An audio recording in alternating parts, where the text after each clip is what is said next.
Torgbean. So welcome. Today's Friday. Welcome to Closing Argument here on Truth FM. Mark the 20th day in the month of December. The year is at 2024.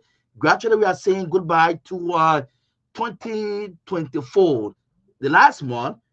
Yeah, and uh, um, the 20th day already. So that's tell you that we are approaching already the end of this year, and maybe a week from now we'll be talking about a very new year.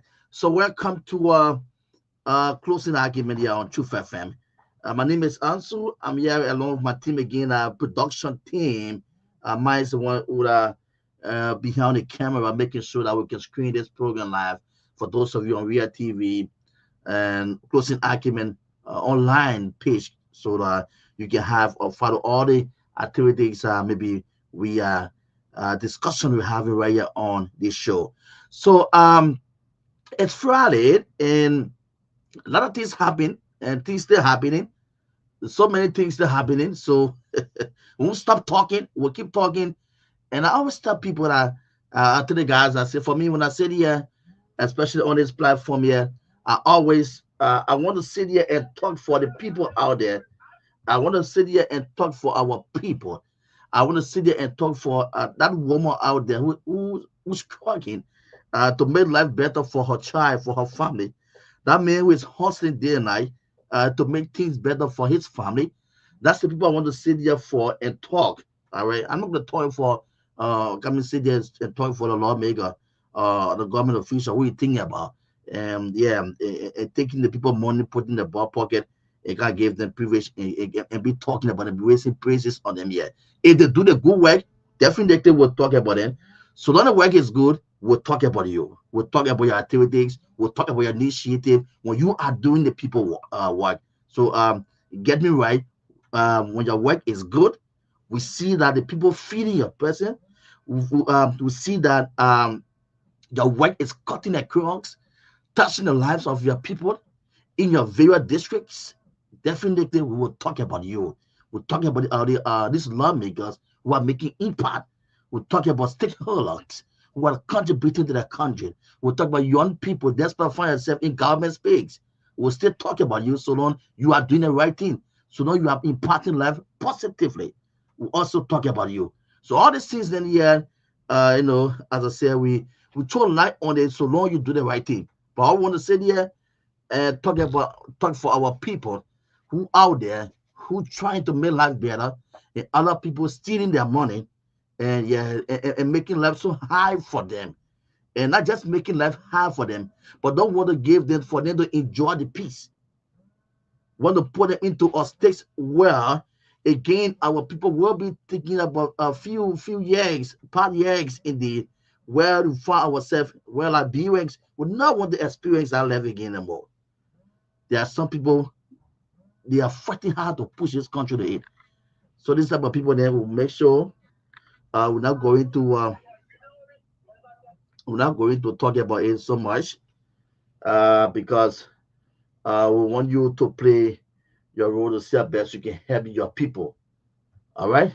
So welcome to the program. The team of panelists will shortly join me on the show up to midnight. Yeah, and as I said, some of the things that happened today and some of the things that still happening, which I want to bring to your attention. Let me say first, thanks to the few callers yesterday. Some of you called and hear us, appreciated us for the work we are doing here, especially looking at the way how we balance our discussion. Looking at you guys can see the reality. Some people say well, it's so difficult to see objective guys and objective people who have objective mind to sit on the radio, and just play things, make it 50-50. We find it so difficult. But we always see people, or we listen to people now who have taken maybe one side, or who even if they see the right thing done in their country, they will still decide to criticize.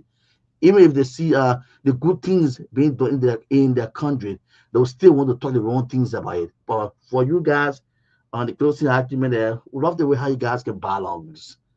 That balance your thing, your work. And that's make us many times we always eager to call on your show. So The first thing I want to talk about, uh, I want to throw light on. Don't forget today the uh, House of Representatives, due to the fire incident at the Capitol building, so they moved to uh, Monrovia City Hall. They're in Singa. They were across to carry on or to do the Liberian people work according to them. Because what usually they can say we're doing the Liberian people work.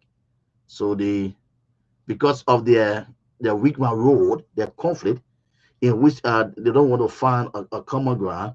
They don't want to come to a one understanding, in front of dialogue. So for that reason, they bring that Capitol building. So they have turned out to display and move down to the city hall. And we hope the city hall get camera and other stuff there, so we can know. So through the police investigation, police stay investigating that fire incident. And I went through information where the guys said fire service said they'll come up for now the next week with their final report from the fire incident. I said, wow, it's getting serious. It's really getting serious. Fire service, Liberia Fire Service, for me the year that for now to next and Wednesday the one, they will come up to tell the people what was the cause of that fire that kept the building. I said, boy, good. Oh. So is this fire service can only work? I know how to work. They are working should I say ratio or what I don't know how to describe it, because there have been a lot of fire incidents in this country, and people still waiting. People are still waiting to know what have been the cause of some of the fires, burning people's houses. And at the end of the story, you only hear investigation is still going on. On new fire got to this person's house, they burn their place. But the police still investigating, know what the cause of the fire. That's all. So if they can come back to also tell that for now to next, next week Wednesday, for now the next week they will tell what the cause of the Capitol building. I mean they're working though. I mean they're working. I don't know whether the guys at the fire service. I don't know. I don't know whether they really try to understand themselves. You know how many good people have lost their life in this country? Fire victims, and that some of the cases stay on your table. You haven't come back yet to the people. Just how the people burn that place. It already took them a week. They were able to get. They were able to come up with an idea and how much to place into the budget to renovate that place in just maybe in a day and a half. They were feeling to say $1.8 million to renovate that place quickly. So are you still telling us that other fire cases you have on your table, you let it go? And for now to next week, you will tell us the cause of the fire. All right, so we have so many things on our decks here. We'll talk to the guys in for now the health side. Don't forget, we have serious issue ongoing. So we will have to speak to them. Well, the guys from the National Health Workers Union, we will definitely bring them on closing argument here tonight. Yeah, so we start to get our panelists joining me. We're bringing them on. The head of secretary, I want to speak to the health workers. I want to give a very important message. How can they find what are they doing? Mechanics are they putting in place? Health workers on the go slow thing because of low salary and other stuff. So we have some hospitals around the country. Yeah, our health workers they are packing too many packing already, and saying because of low salary, no money. So the head of secretary, the National Health Workers Union, he was shortly join us on the show, so you can provide some information. What are they doing to engage national government? The fire incident took place at that Capitol building. You see, to our boss, well, this is why I keep saying that the RG have to put himself into this thing here and know that after this government, you can still stay into your country and still live among your people with your face up. Because why? Your position you are holding, you never took it as a partisan position. You took it as a position in which you are playing a role to serve your country strictly. You're not being biased. So this is why I say our boss, the IG, have to sit on the table, could calculate well to know what's happening, what's going on. How can he be very, very smart and so swift in his when it comes to investigating issue at that Capitol building? Today on there was another training story on the social media when we bounced into our chairs belonging to the Capitol building, and the chair in which the two chairs that the speaker and his deputy sit in. We noticed that from the chamber, which is at the joint chamber, that chairs were taken to um, City Hall today. So it raised people's attention. And it is true. You know, there are some things that uh, when you look at when you're looking at it, maybe you don't take note on it, you just pass by it. You just look at it as a regular photo, regular video, you just see it. But there are some people that are sitting to see movie or to maybe see photos, they will be very smart to notice some things. That yesterday when I was talking about, say when the president went to the Capitol building there, when you're talking to journalists about the incident, the fire incident, but he forget to know that he had Councilor Kofa and he had Rachel Kuhn standing right by him. So maybe he not put himself in a position as a father to know these two people are my sons and my two sons are the one who created problem here. And I'm here talking about we are looking for a perpetrator there. When you have people there by you who causing the problem. So this is why I keep saying people should look at things how it looked like. Today they noticed that that chair was taken from the John Chamber to the City Hall. And if you know very well that that entire John Chamber point, that place point, when they say nothing survive into that place, or nothing left into that place that you say you recognize. Point to arches. Point to arches. So how come we have these two chairs removed from that place?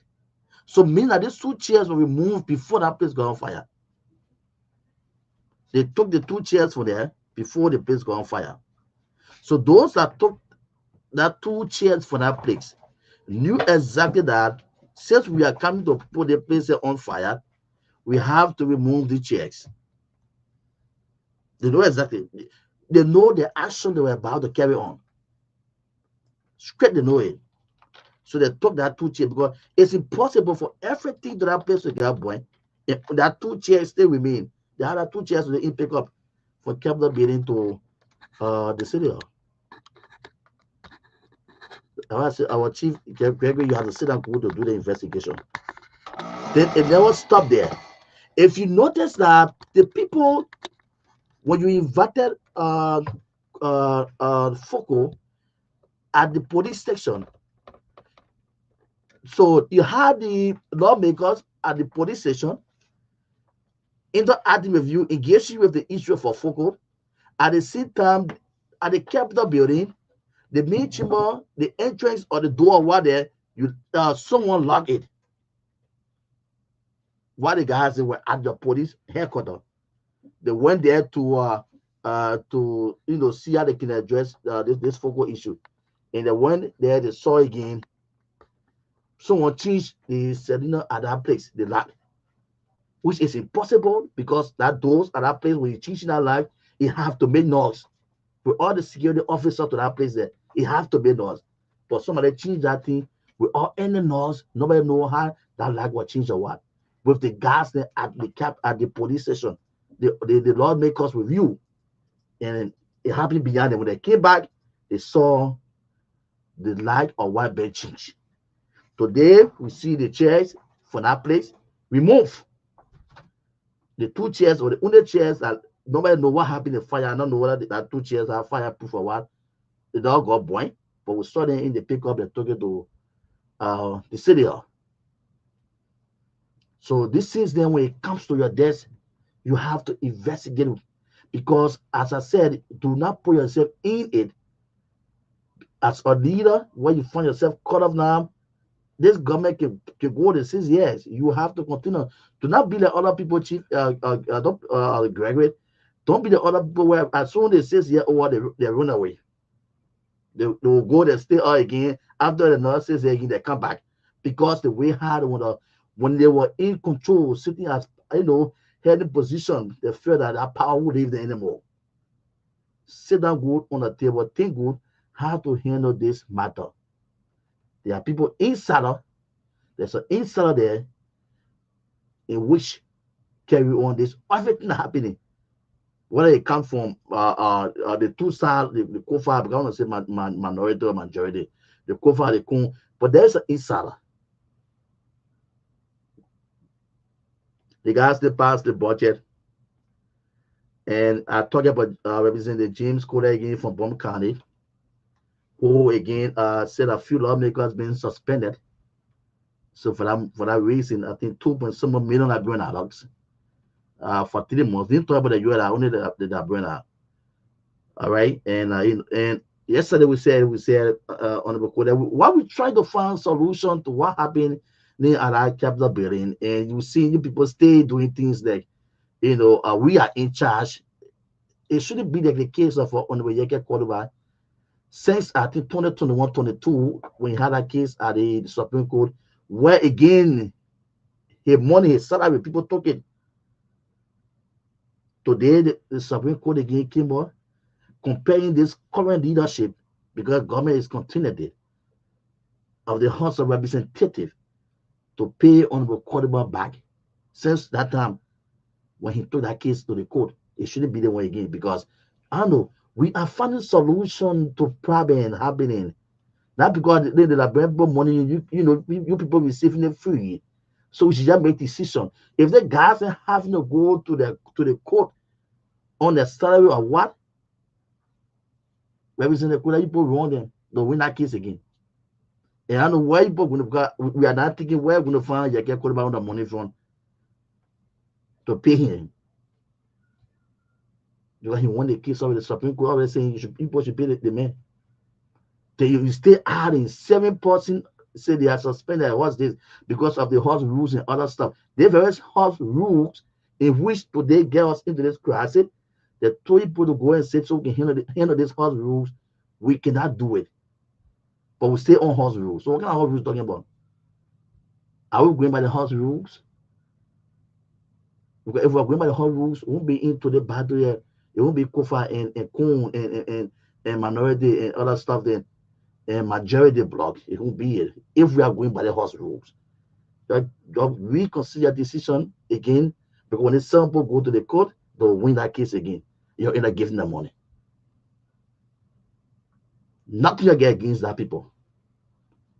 You're doing it as a complete attack on the 7 lawmakers. Well, folks, so I think we can bring the guy on. We can be chatting with him while the rest of the team join us. We can be chatting with Dimi. What's up? Welcome. Yeah, thank you, Ansu. Thank you again. I've been following you, even though I was doing 1 or 2 on the other side, but then I've been following you, very, very closely. You just knew it, Ansu. But like we always inform people on this platform, we do all these things because we want a good out of Liberia. I want to be a citizen wherein when I go out tomorrow to talk about Liberia, I should not say it in pretense. Let me say it with my heart. Let me be able to boast of my country. Let me be able to boast of my country, Liberia. So you just knew it exactly.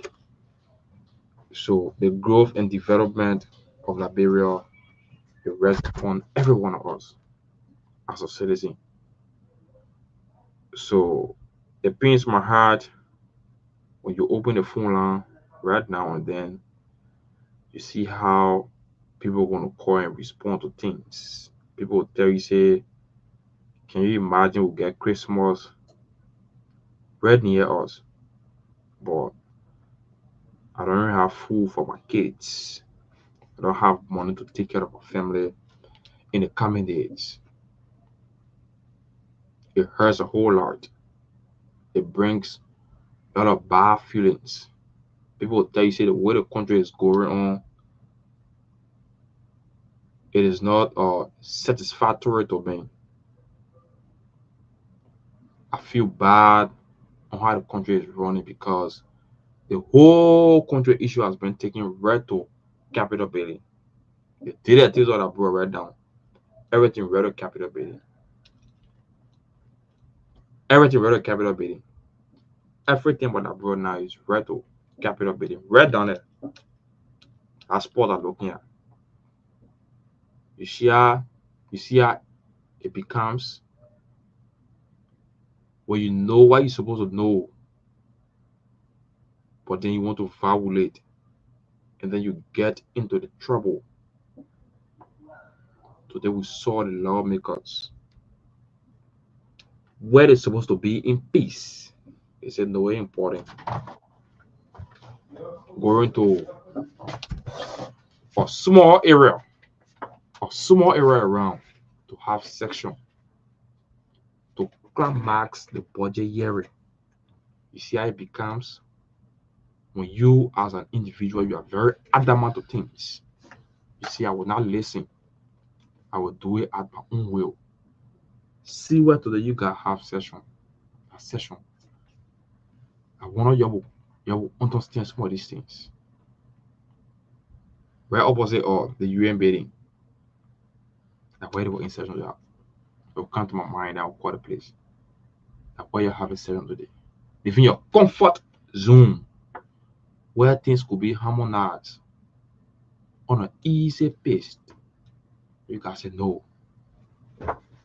You see where today you come to a conclusion of the country to where citizens will feel satisfied, say, oh yeah, the budget will pass today. But where? Look at the place. You think a place is supposed to be. You think it's not to a specific person. All of these lawmakers. Think about that. You think it was necessary? You think it was necessary today? It's just that you live in your home, going to ask one of your friends. Say, oh man, let me come to your home and then can pay my woman dowry. You see how shameful it becomes? We are ahead for a particular place, but don't have a home. So it will observe the capital building. So we should expect a lot of mistakes. We should expect a lot of mistakes to come. Because the son of this budget, before going to the Senate, it was not in your home. It was outside of your home. So it was just on an emergency. It was on an emergency. You have to go to that place, pass the budget. It will confirm. It will concur by the House of Senate. So get to understand yourself. So like we said, we in Liberia, but because we want a good for Liberia. People stood in the land over the time to vote you guys. Are you guys proving yourself? You get to understand some of these things.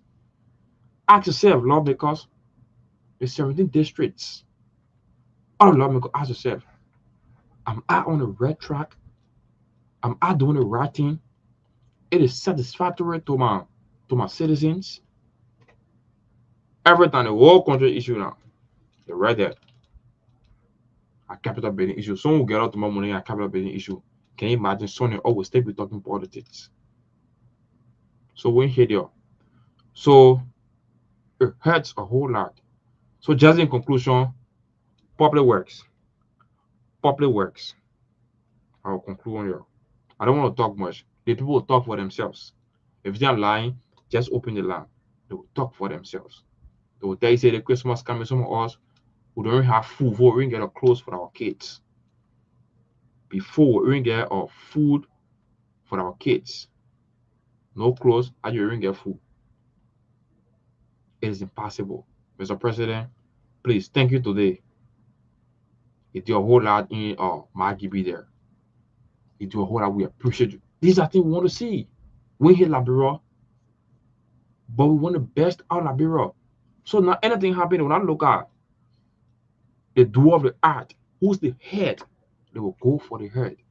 The head, the person that standing as arrowhead of a country, and he will go to public works, wooden Giddings. Please look at Samokatan, the Samokatan road. Please look at it. Please, wooden Giddings. Look at that road. That road connect two different places, or if possible, three. The Johnsonville Belt going way down as far as Montcalf. That's the same Samokatan coming down from Puebla Road. But we get other sub branches. Please look at that side. The Samokatan Road, wooden Giddings. You're not doing well to citizens of that community. Please look at that road. That's your work. You have to work. That's about living on people's glory. Please, Honorable Minister,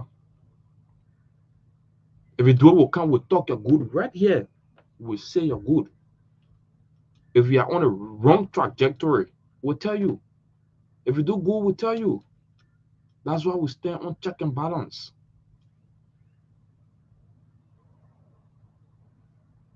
This country deserves better. This country deserves better. This is Liberia. An American man cannot come and develop this country. Either an Indian person. The growth and development of this country, it rests upon each and every one of us. If you think I'm lying, like I said, I will not talk much. The Liberian people will talk for themselves. Open the phone line. They will tell you, say, oh yes, why are you saying exactly? Small, we won't get clothes for our children. We won't get food. The country is on the wrong path. It will always be wrong because the entire country, right now, so you everything better capital paying now. It's just about capital paying from one lawmaker to another lawmaker. So and so, even myself, very easy now. Imagine if you can count the date. Today is Friday, 20th December 2024. We got just 5 more days to go. Just 5 more days to go. People still complaining around. People still complain. When you do the good, we'll say the good. We will definitely say the good. Instead of making Liberia or better, let's help to make Liberia better. So and so. Okay. That's it. Yeah. So yes. I'm still waiting on we. So while we're waiting, we do expect to join the guys to join us Sunday. The health team. He's the head of the secretary. There his name was simple name. Let me see what his name is in here. Yeah, Demi. All right, Demi Dizua. Diazua. It should be the name. Diazua.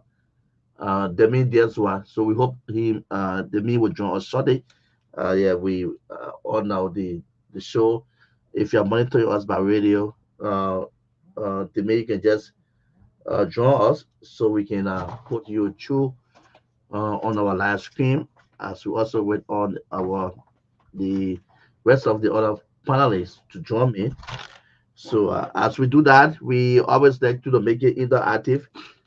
We love to make it interactive too. So we're announcing the number for those monitoring to have your say, join the conversation now. You're on Truth FM. This is the closing argument. Shortly, the rest of the guys will be joining us. Center managers, Peabody, Julius, and we still waiting them to join us shortly. But we would like to open the floor where what's on your mind? Yeah, you have your say. Yeah, you have your own saying. While we wait on the panelists to join us and also our guests. So, Demi, if you are monitoring us, you can join us. Yeah, I don't know. You see, yeah, he We'll try to pick insisted, you up maybe when he we get insisted to into. join us. He found Yes, it a we little can bit also take difficult. on the audio. So 077285961. Add the numbers for you to call. I will definitely put you through 077285961. 077785961. Good Triple evening. seven zero one seven Good six evening. triple five. Yep. Just listen to your back. The sound your back there. It's not good. Oh. Your back is noisy. I will take you off. Your back not good. No, no, no, no. I'm getting you clear. I'm getting you. We're not getting you, my man. Let me if I start getting you clear, I'm getting you. Okay, go ahead. Yeah, let me say thank you this evening for the program cross argument and remain constant. Boyd man family. Yeah, my first time calling this program. This not sure from the day started the broadcast from. I have to cut you off because your Yeah, back your is background very noisy. noisy. Your back is noisy too. Are you getting me? Yeah, how you doing? Yeah, go ahead. Yeah, good evening to student guests. How you doing? We're doing okay. What's about you? Yeah, I'm better in my secret corner. Your name from where you joining us? I'm just calling from here. Okay, my brother. Go ahead. Brother, thank you for your lengthy discussion. This evening, it is good to keep reminding our people. They need to open their eyes and see what is going on in this country. That people will reason for themselves. They almost like all those that love this country. And everyone that come before you say vote for me has the heart of this country. The errors many of us make, telling people, lying people, trucking and taking them from one place to another. And sometimes they start to preach their messages as if to say those people are Messiah and they don't know it all the time. And they are just human and they can't be what she clothing from. This is what's happening in our country. Just imagine the horse, the horse in our country, like every one of us, depending on in terms of decision making, can be in such argument. They go as far as burning timber, alleging people that this person did it, the person did that. If the two seats of the speakers can be preserved today, don't think in pick up carry to town hall. Gentlemen, when you are thrown in, how they call it public places, you gotta be careful how well you go over yourself or how you do your investigation. Other than that, let the student law just saying after the 6th year, you have no face to work in this country because you have to run away like other days because the other government will come and it will take you off job and you'll be there crying telling people say they took me out of job for so reason. Okay, my brother. Thank you. That whole you there and pick up more calls. How are you? Good evening. Your name from where you joining us? This is Prince T. Patrick. I call you from my comfort zone, Robert Fair with VA community. Okay, Prince. What's on your mind? Go ahead. 1 minute. Yeah, okay. It's so sad tonight to listen to all of the news, especially at the eve of Christmas, where the peaceful Liberian and innocent people struggling to survive are still with frustration as if we are verging to campaign message. Yeah. But quickly to say that let the RG put his foot down more than ever before. The RG is one person who has been known in this country working strictly for his character, his family, and for the Liberian people. And I will tell him thank you for the speedy work. Let it continue. Let the legislature continue to fight. It is good that the Liberian people are seeing those they go for in the ring to fight, those they go for to insult other people on social platform. This is the result of electing people who are to be called legislature. Thank you so much. Okay, my brother. 077728596 777285961. Let's pick up a few calls and we'll go there to our guest. Yeah, on the closing argument on the Renaissance Radio 96.1. How are you? Good evening, sir. Hello, boss man. Name from where you joining us? 1 minute. I'm calling to now, but you trying to call for Havero agency. Okay, what's on your mind? What in my mind is everything that happening now will come from we are saying we is a brand ourselves. Okay. We put the power, we need to be the character. Carry so we have got our own problem. Can I get you in the house there? We put to go put in power. Okay. Okay. Okay. How are you? Hello? The name from where you joining us? Yeah, I'm Francis Willis calling from Cowley, Georgia, Water, sir. 1 minute. Go ahead. Okay, I just want to give my input with regard to this whole issue. If I want to appeal to the president, if these people are the cause of the Liberian people being suffering like this, please let the president use his executive power to take all of their resources, which is the money they are supposed to be paid, and let them condition this the executive, which is the capital building. It shouldn't be not let you use his power. Because okay. It is a threat to the Liberian people. Okay. It's a threat to the Liberian people. 772859610 772859610 is a threat to the Liberian people. How are you? And from where you joining us? From Broadville. Go ahead.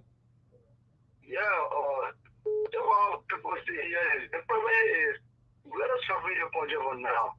But all this things are happening. You see what happened in the past years. You see, whether it's the tower and other people, because the same problem that happening in the project now. There's people that look at the kind of thing that is living. You say, people, but say, the law because I'm only denying each other. I'm only the tower get out. But that's not the common man, and because it was all the problems happening in the country right now. When you will see get up for this one in row, just a few days or President Joseph Mapaka in letter or General P. Johnson, right away people are putting it in that one year, right away you resign. You know what couldn't remember all year. You know what? Resign for that place, you can't do it. Now what to let you see all the kind of thing happen to all. That's why for my hand. Okay, my brother. That's the former chief of staff and resigned post. How are you? Hello? Hello? Hello? You okay? You there? 07772859610 777285961. Are you there? No, can't hold you down. To this call. Hello? Your name from where you joining us? Good evening, gentlemen. First of all, my name is William Tama calling from Harbor. You have to dress away from your monitor. Okay, yeah, all right. Are you getting me now? Go ahead, 1 minute. Yeah, okay. As I said, good evening. William Tama is my name, calling from Harbor. To be specific, from Camp 3. Gentlemen, you see, what you guys just seen at the studio there is the right thing. Imagine these people were elected as an elderly people. Yes. They are being elected as an elderly people, almost like when you are in a village or in a town. We have older ones that are there to work, to make peace, to people with wisdom. People with wisdom. Imagine the kind of condition that they went through with the kind of behavior, child behavior, to local building and damage. Is that the building the cause of the problem? Is that what you people supposed to do? So how much dollar again today that will be earning to go and carry on that kind of renovation? Up to millions of dollars to be renovated. Is that unnecessary idea for them to have brought in?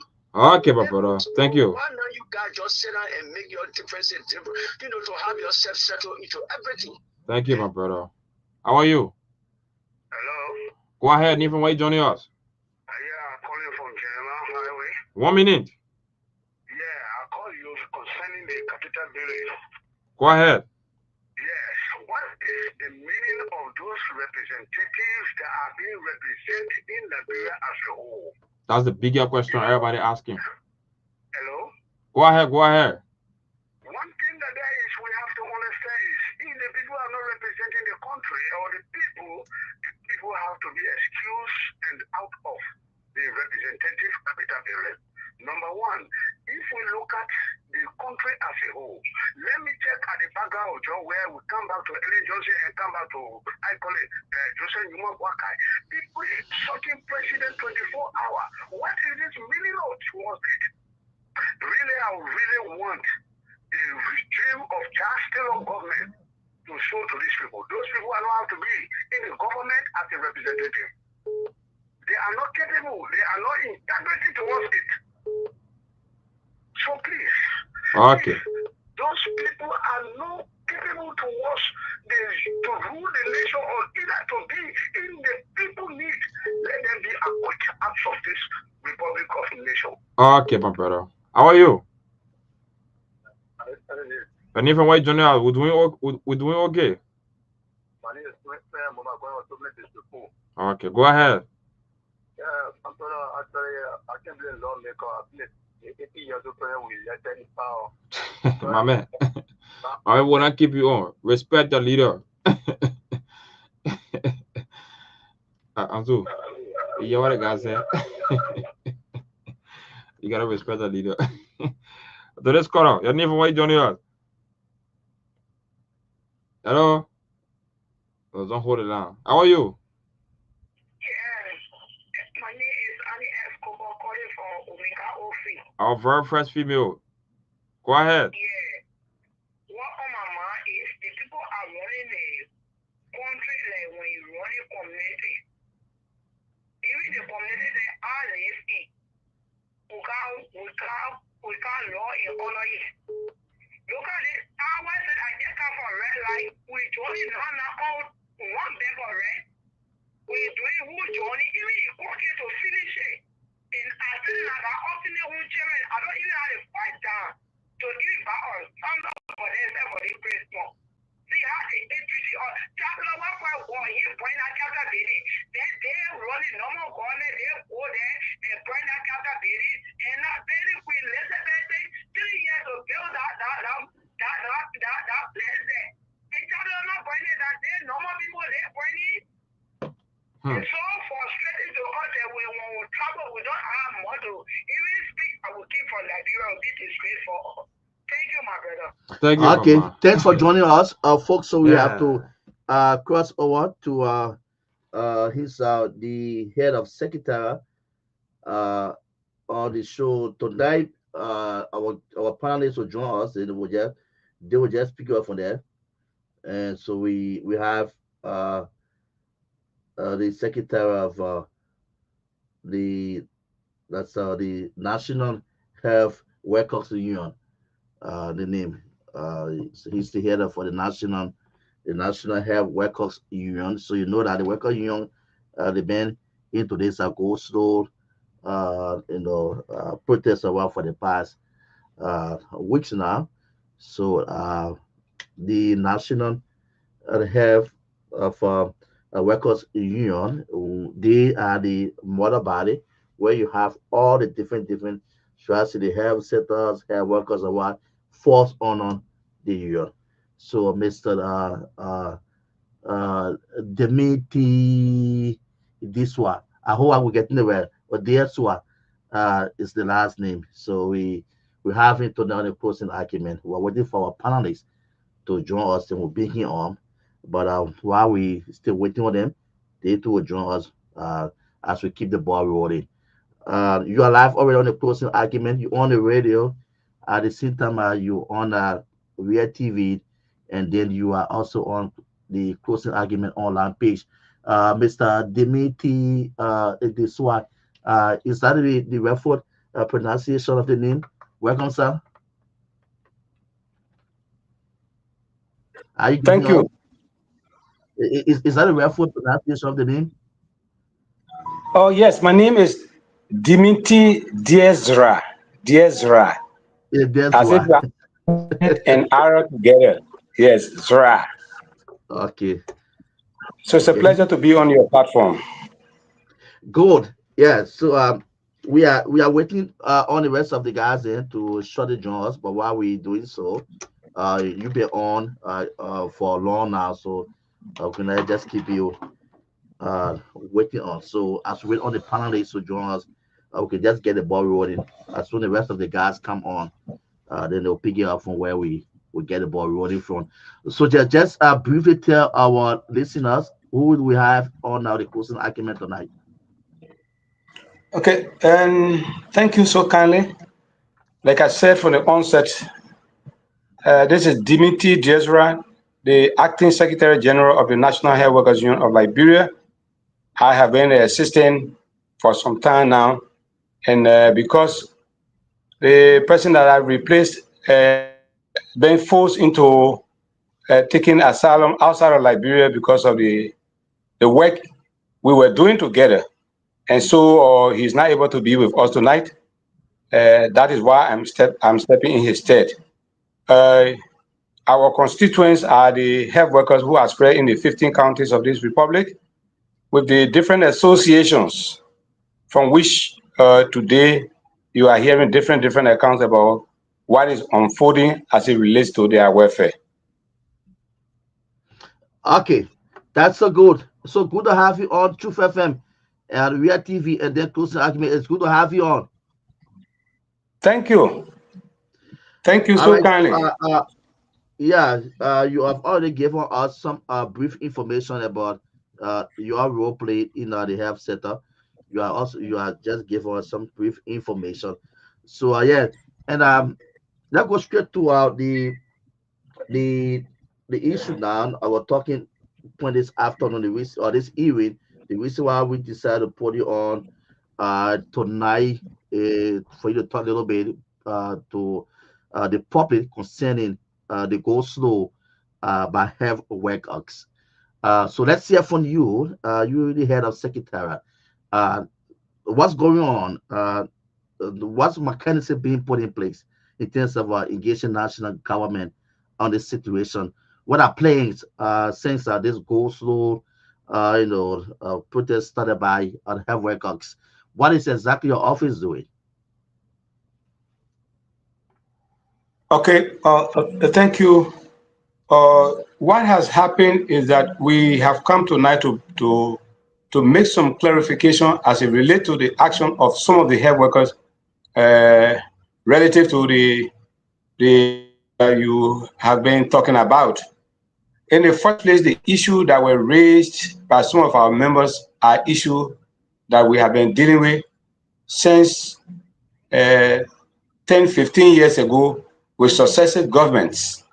And we were around here when we and Madam Sirleaf were going up and down with the welfare of our people and how to provide quality public service to the nation. And among those things that we talked about here have been the availability of drugs and medical supplies, equipments, training, salary disparity, remuneration for our members, quote unquote, equal work for equal pay, and even the dwelling places of our people that are outside of Monrovia, accommodation, transportation for the people in rural areas. And environment where some of the places the people are working, there is no electricity, and they have to use their phone light to do things like delivery. So that has been our issue from the previous government to present. But in as much as we all agree that we need to have a salary increment to meet the present day reality of the living condition in Liberia, of which health workers are not of exception. We strongly believe that when we speak with one voice rationally, we are going to achieve the desired objective together. What we have not agreed with as a union, with what is ongoing with some of our members, is the methodology. For instance, when the National Health Workers Union took an action in this country, it would have taken a year plus, have exhausted every peaceful dialogue. With this one, that is not the situation. That is why the union has distanced herself from what is ongoing and asking our colleagues that in as much as our demands are all legitimate, this is not the way to go, because we don't want to look like a political institution or people who are motivated by political actors. Because previous government will give sufficient notice. Today, the government that is in power has just spent 10 months. Apart from 10 months or plus, They have engaged us, and we have engaged them, and we are discussing, and they have put proposal on the table. So we cannot look at a proposal and jump away and say we want to go for an action, because as a union, nothing you can achieve without having a dialogue. Even if you and somebody had a confusion, the way you come back to have it resolved is to come back on the table. So if they provide that table for people to discuss, why would you want to stay continue with the action that is ongoing? That is why today you see that it is not all of the facilities. It is very few. And because even if you're speaking for the people that you claim you represent, you don't have to go there and lock the door. Don't enter, because they will already have known that you are speaking for them, and they can make the decision as long as you and the people have discussed. So there is no point that you go and stop other people. So today, those are some of the things that are happening. And we believe that still there should be a room for dialogue. Minus dialogue, we will not achieve anything. And so we calling on our people, those who probably might have left their post of work, to go back and do their duty professionally and ethically. Okay, so to just get the public on the right foot, on the right track, to know exactly what really are they pushing, what really they want, what really are they saying, in the go slow, just to get the public to know exactly, because many times they just hear about they have workers say they're going to go on or go slow, they have workers say they're going to strike. So what exactly are they pushing? Okay, they are pushing for document that was put together last October around the presidential runoff. And in that document that I don't have an access as a Secretary General, because they said that they are doing it on their own, is that they want a salary, a reclassification and salary increment. But I can tell you, some 10 years plus ago, it was the same document. And even when the new government took over, just like when President Weah took over and invited us February 8th, 2018, we all converged, had a common understanding before we went and met President Weah. So too was on February 16, 2024, when the Minister of Health invited the health workers through the union, and we had a discussion before we went to meet with the minister.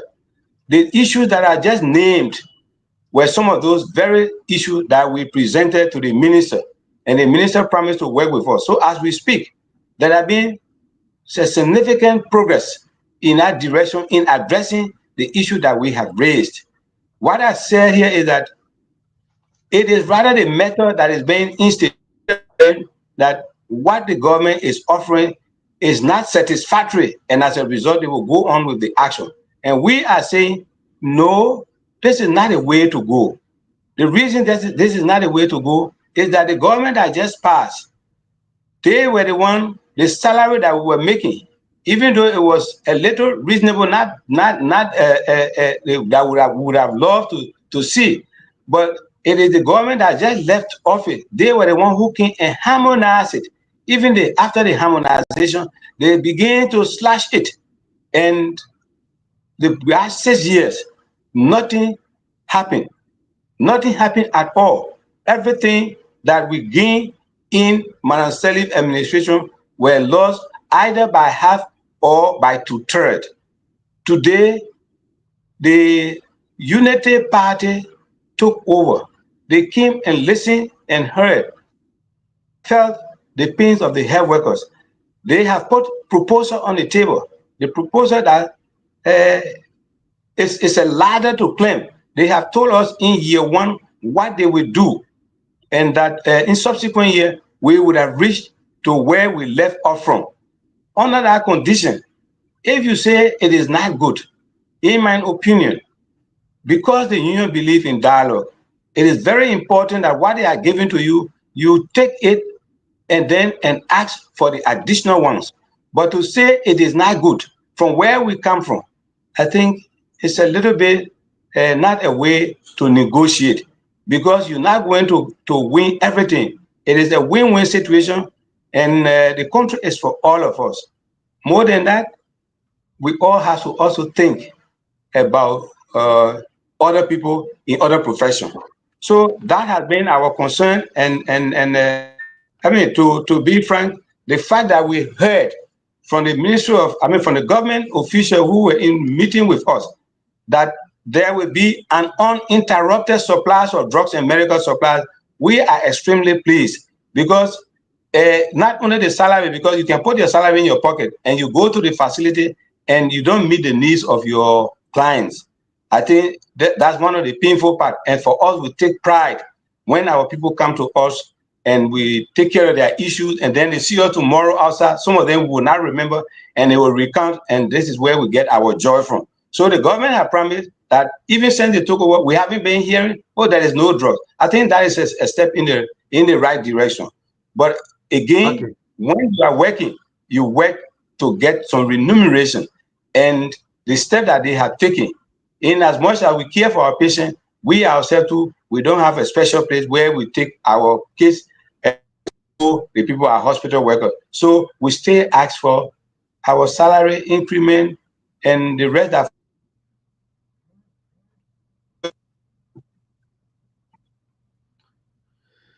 Why?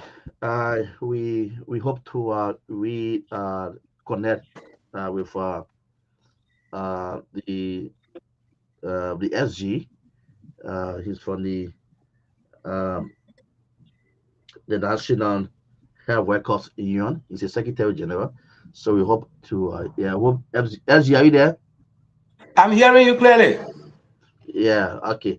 Yeah. So that's a good. So let's look at this issue here, because we are also informed that I think the government. I don't know how you put engage in the government within that. There is the health workers should benefit for some housing unit should be built into 3 or 4 different counties. I don't know how many counties, but firstly, our first people came up with the 3 different counties that these housing units should be built, and who are the beneficiaries, and how are they going to be benefiting from it.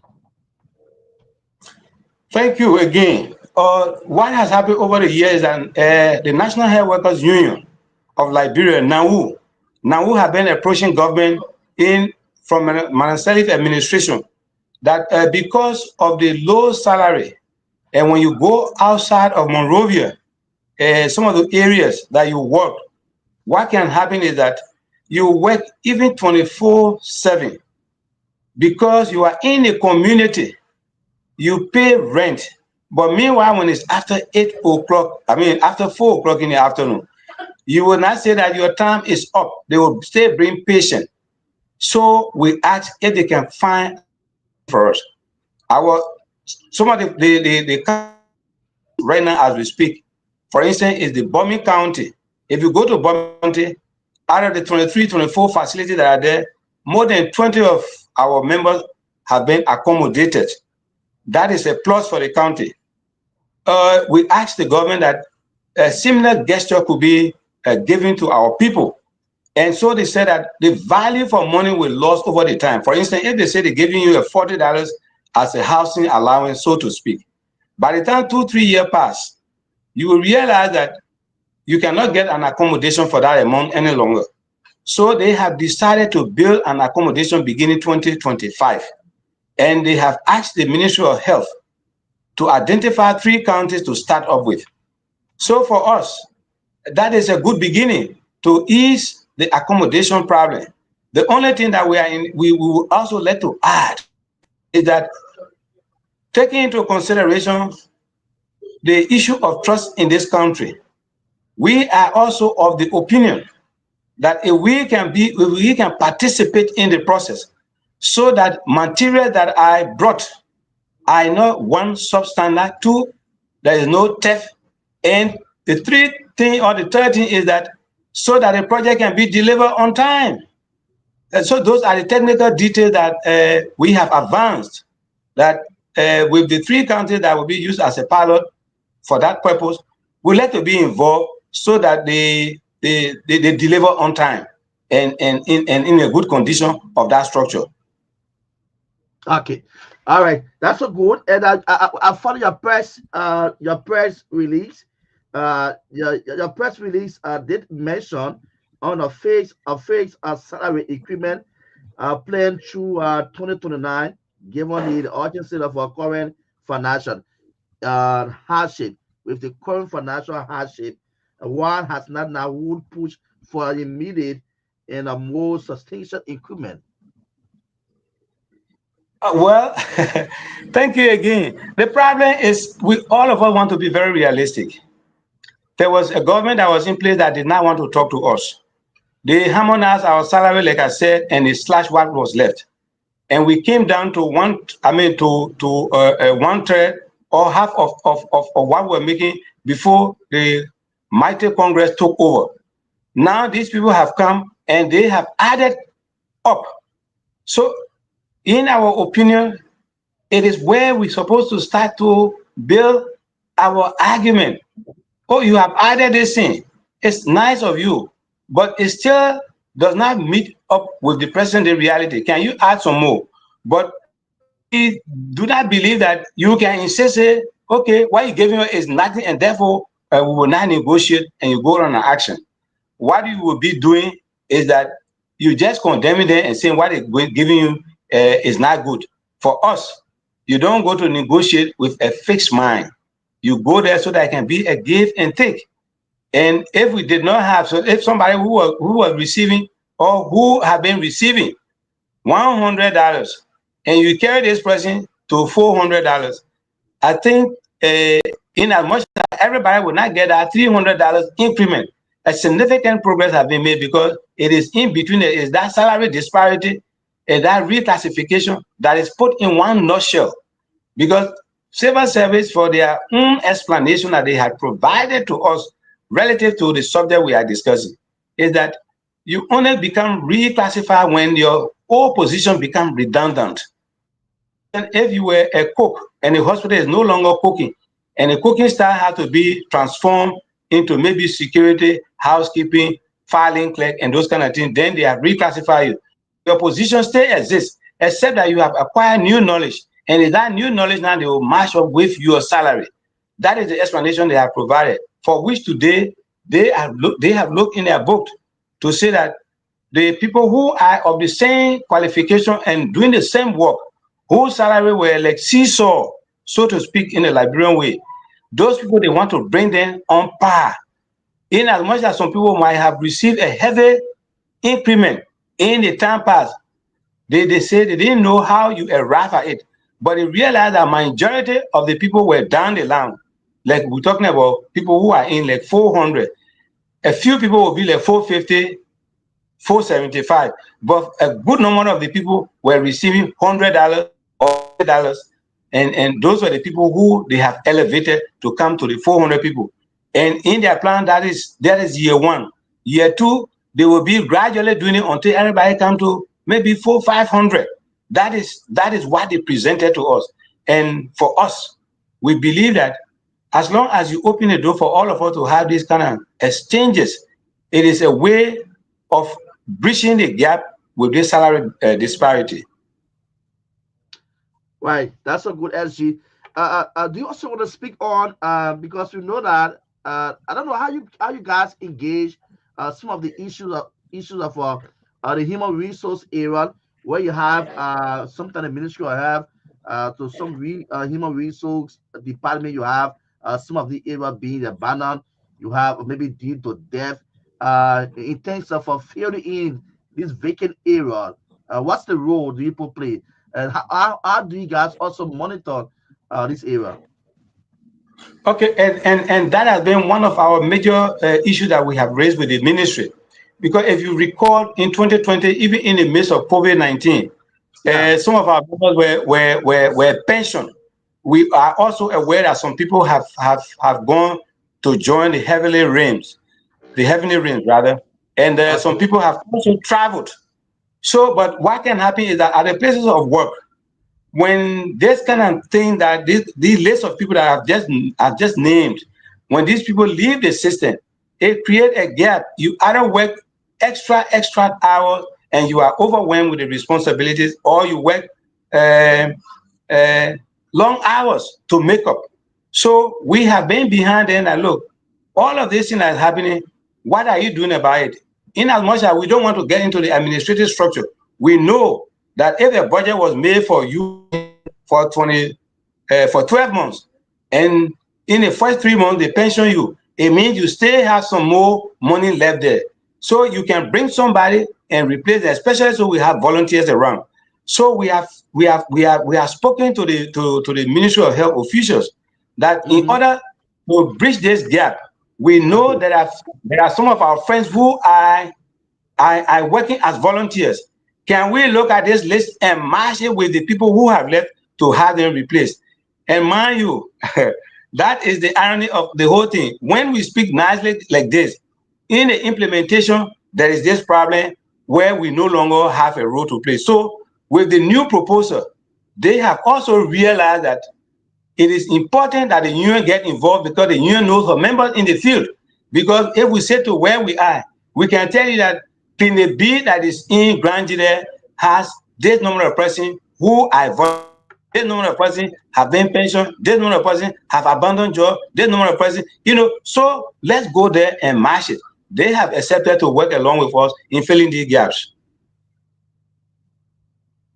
Yes, is there any other thing for maybe volunteer health workers you want to talk about too? For we healthcare worker? Yeah. I didn't get a question, please. No, I said, is there anything maybe you want to throw light on for volunteer health workers, especially in the rural area? Volunteer workers health workers are the people who are to our hearts. Why is it so? It's because we do not feel good when the month ends, we go and collect our salary and put it in our pocket, and they go and they don't have anything. In as much as they have love for their people and they want to help, I can tell you that there is no, like people say, there is no free food in Freetown. So when the month ends, they should be able to get something. So they have volunteered for 4 years, for 5 years. And this trip, we are even asking the government that the list that is at our disposal, we will do due diligence so that it will become first come, first served basis. SG, you said something like go for what, 4 to 5 years? Yes, I'm telling you, 4 to 5 years. Some people have been there for 5, 6, 7 years. And you know what can happen? Because when the process is ongoing, we are not involved.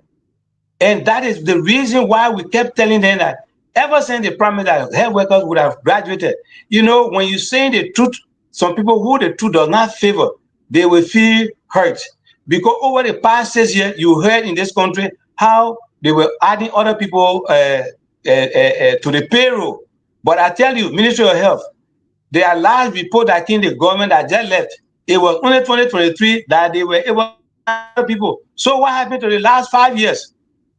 So those are some of the things that have been happening. So this person who have gone to school, all of us we know in Monrovia, some of the people go to the expensive school, Mother Pattern College of Health Sciences, Cottington Graduate School, Smite, you name those schools, and you see how much you spend for your child, and the child say, okay, I want to, yes, or you have an agreement, go and volunteer. But when there is a space now for the volunteer to fill it, then they bring somebody from somewhere else and fill it. And that is the reason why we are happy that they have now recognized that it is important that the union get involved so that these people who have been volunteering can go and fill in these slots to make the country better and to help provide quality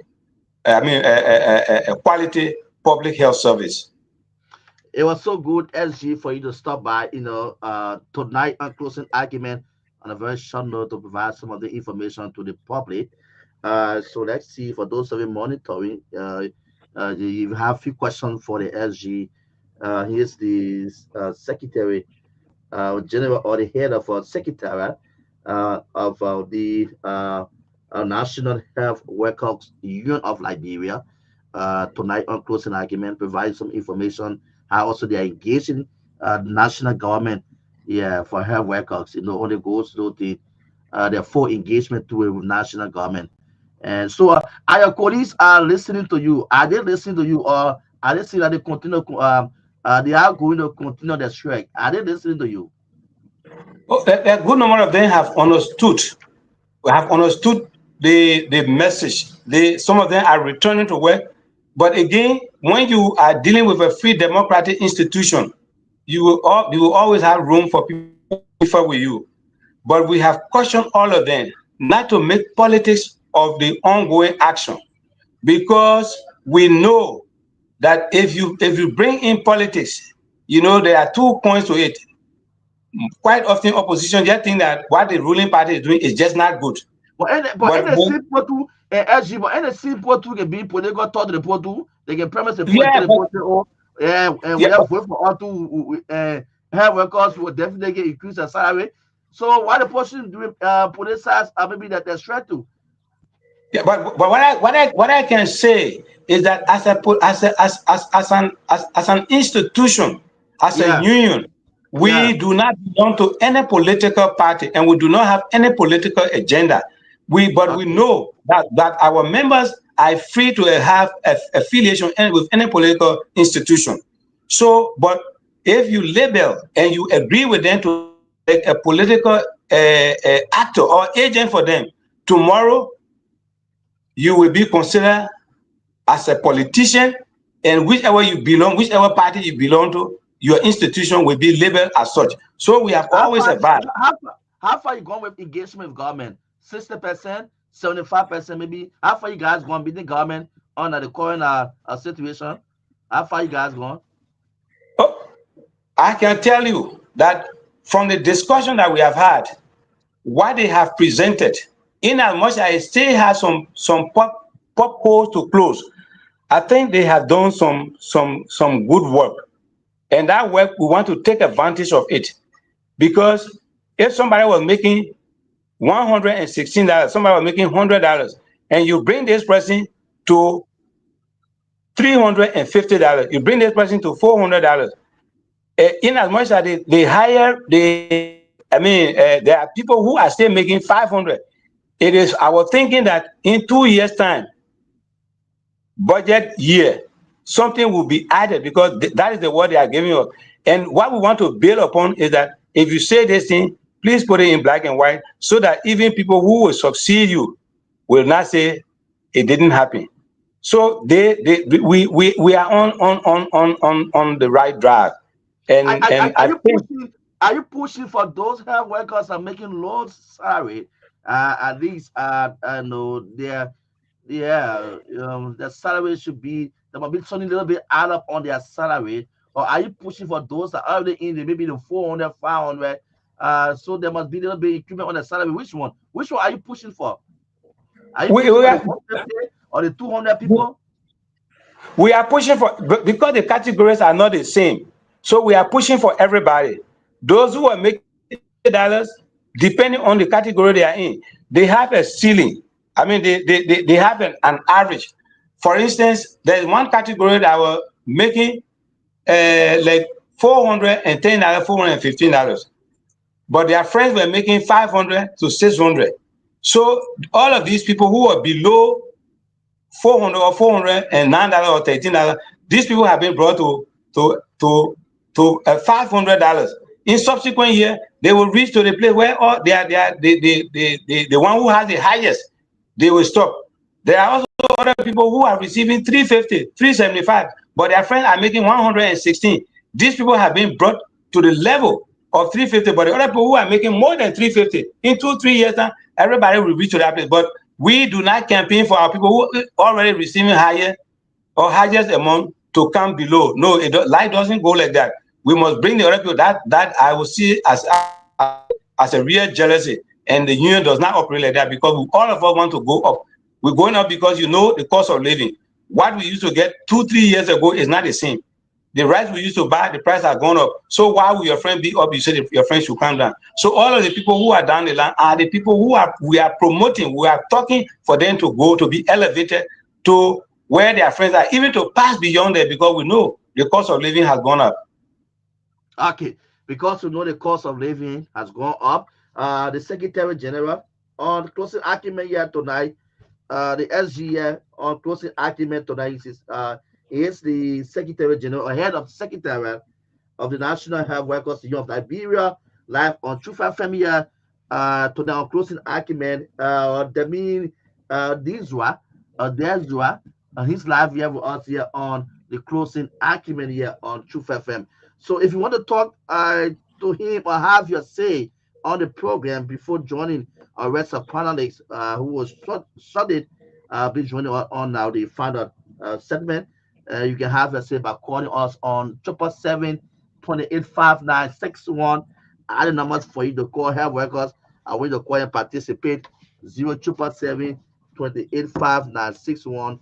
Call and be live here on Truth FM 96.1. Yeah, 0777-285961. The numbers for you to call. Yep, pick up this caller right here. Caller, are you there? Yes, sir. The noise. That noise. Yeah. Sorry. The sound still there. Hello? Hello? Hello? Good evening. Good evening. 0777-285961. The numbers for you to call. Closing argument here. We have the head of Secretariat of the National Health Workers of Liberia. He's live here on the closing argument here. He stopped by tonight to provide some information. So the National Health Workers Union of Liberia, the SG is live here on the closing argument. You are live. Let's say go ahead.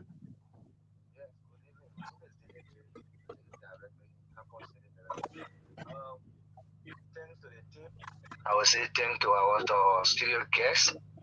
Pertaining to the action of some of the associations who claim to be professional assembly or which one. But I want to go to the point. The issue is the National Workers Union been doing well and the state doing well for So us. you want to put a top for the money, man? No, myself, I'm a head worker. And why you saying the action by so? Yeah, now I'm saying I'm a head worker. But the issue is what was not happening and if something happening where I go to the point. Like 2022 in the southeast, we were also in line with the same thing that they're pushing. We brought this listing or issue up that some of our friends have been volunteering for years. So we took it to the government, and if there was quick action within the southeast, 2022 June 1st. The same group headed by Theophilus Fire and Benjamin Swami, they went in line with the government, the past government, and then they condemned our action. They say we're not sort of going quick action. They condemned everything that we were even pushing. And which, of course, they said it was not relevant. But I was surprised to figure out they themselves now seeing that these are the points that should come up with because it was documented. As you getting the callers? You know that it was documented, and then you condemn our action when we're pushing it. So as far as prescriptive for now, for them to come up with to say they are pushing for square action. Okay. Here's the issue. Okay. I cannot keep you all too long. We have other people want to participate. Go ahead, caller. You're live. Hello. Yes, sir. I'm Moses, let's hear you.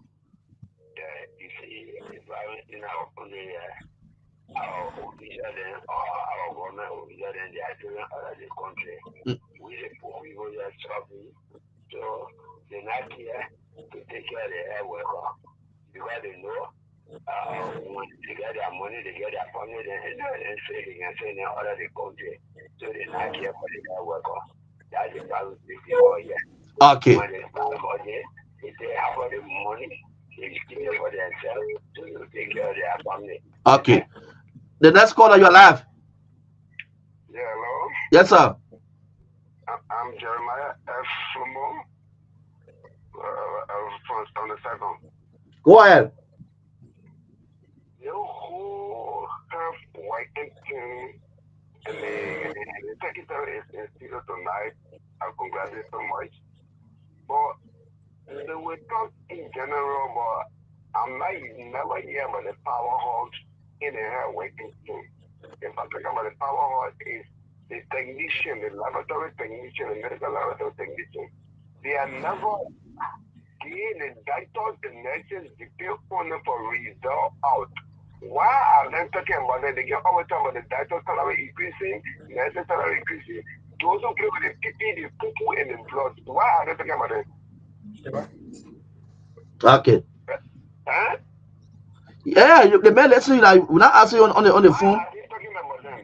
Those who they do the better work, the PP, the better part of the human. We all know the better part of the human.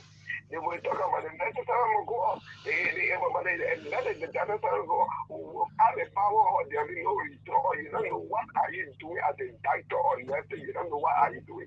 Why are they can talk about it? Thank you, Fabero. Okay. Yeah, you can ask a question on it right on the spot, and then you say the man should answer. As I know whether you're getting the callers, were you getting some of the points the callers were making?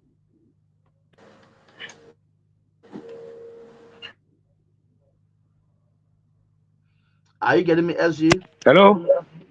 Okay. Yeah, The last caller, did he say what happened to the doctors? I didn't get him. If you can voice over what he said. yeah. You have to be audible, please.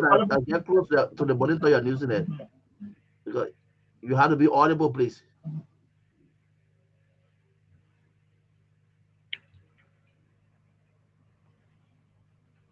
Hello. Get it on? Can you hear me? Yeah, Yeah. yeah. Go ahead.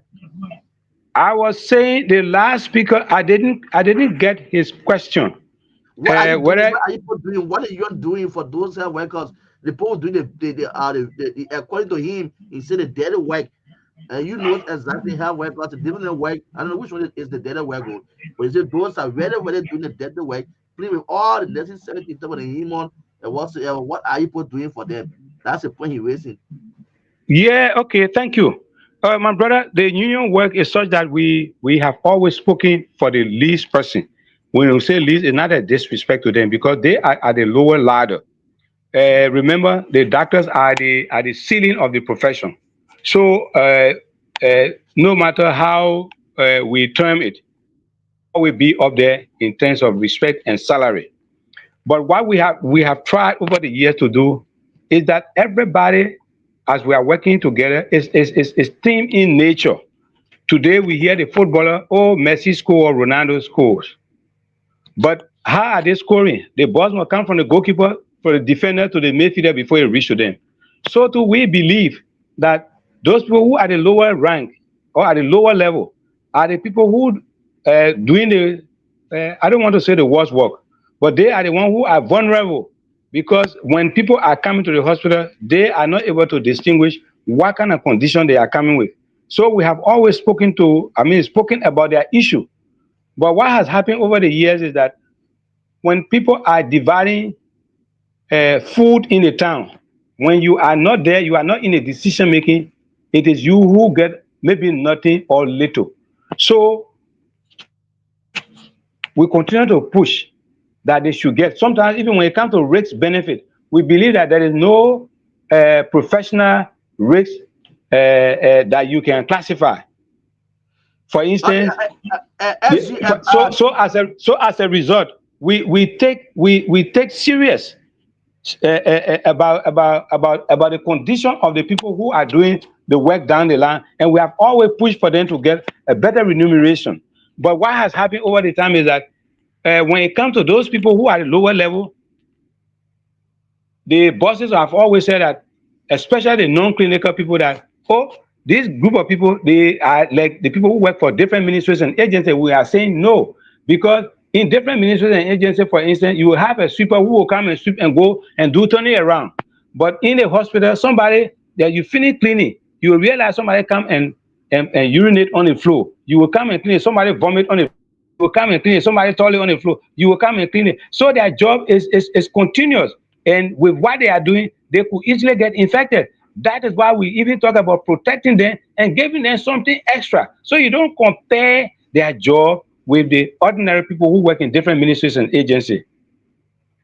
okay. So apart from the one with volunteer health workers, do we have any group maybe in which you guys refer to as support staff? Because Vincent D. West is asking what is the way forward for support staff in the Well, health support sector? staff, yes, support staff are very important. They are very key to what we do to bring out maximum productivity. Like I was telling you, if a doctor went to work, I remember few years back, this doctor is a specialist doctor, and then he had gone to my former place of work.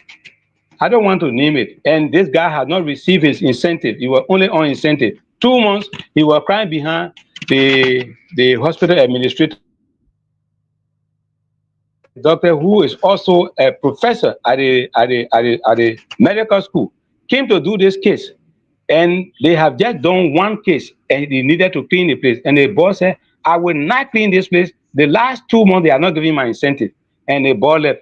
It was this doctor who went and cleaned that place, wasting additional 2 hours to clean the place before he did the surgery. The following day, this boy was how you call it? It was restituted. The money that they say they didn't have, they had to give it to him, even though they wanted to send him home for 1 month. We have to talk and we all sat down and discussed it, and the money was given to the board. That is how important these people are. They are support staff, and they must be given the credit for what they do. If you did not register the patient, what did the doctor use to write his note? If if they did not go to clean up place, how the doctor would have done the subsequent operation or case? Uh, for instance, like in Nuku Town, I have to mention because I worked there before. Somebody, if they say there is no drugs here today, they will be chunking the hospital, the people will want to enter. So if you don't have the security to keep this place calm, how are you going to do it? If the patient did not eat and you carry drugs and the patient says, I'm hungry, I can't take it. So all of those people, the drivers, can you imagine?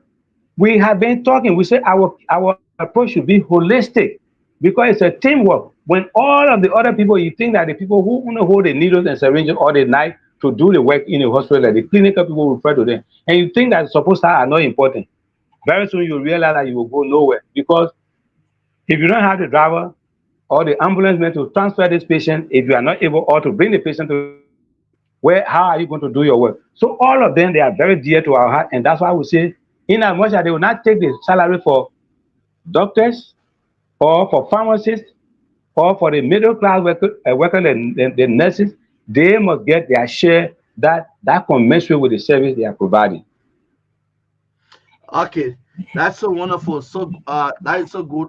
So wonderful, SG, for having you on. I don't know whether we left some things out. You just want to touch on it quickly. We'll give you 1 minute. You just talk about it, so we can leave you. I want to thank you for this opportunity, but I want to add that all health workers who are listening to this publication, let them go to their work and do their work professionally and ethically. Let them not be drawn into political party with their decision, because when you politicize your agenda, you will be considered as agents of political institution. Tomorrow you will be labeled like that, and when you have a genuine case, they will not listen to you because you will have already been considered as a politician. I appeal to all of them, those of the people who have already left their places of assignment, to go back and do their work. And the people who are there, let them continue to do their work in a professional way. I want to thank you for this opportunity. I want to thank your management for having me on the show. Thank you. Okay, so it was so good for having you on tonight. Yeah, on closing argument. And let me say thanks to the rest of the team. Thanks to us Sintamani Josh, and when CRA hit me up uh, lately this evening, I have to communicate with the team just so that we can have you through on the program here tonight. So it was good having you on for many things for provide information. So we hope have records, as I said, those are monitoring the radio on your voice tonight. We hope they can return to work as you guys engage national government. Thank you so much. The head of Secretariat of the National Health Record Union of Liberia, Demiti Dizuru or Dazura, tonight stopping by. As you say, thank you so much. You are too strong. Wish you the best of luck. Keep talking to your team. Yeah, we will continue to talk. We'll continue to talk with them, and we'll continue to encourage them because from what they have said, it sounds good, and we have to work along with them to see it realize so that January 2025, I know that whole 10,000 plus. Even if everybody don't laugh, we know that majority of our people will be laughing, so that the other few people that will be left, just in case, we can go back on the table and say, you said this and you are not delivered on these different other people. So please, buckle up. That is what we believe in. Dialogue, dialogue, and dialogue. Thank you. All right, folks. Closing argument here on Truth FM 96.1. Tonight is Friday, the weekend edition of the show, though. I'm still working on. I'm still waiting on the team of panelists to join me shortly on the program. So as we wait on them, let's see how best we can get back to our music.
We are now getting signal from our panelists, and we getting signal from Tomalin already.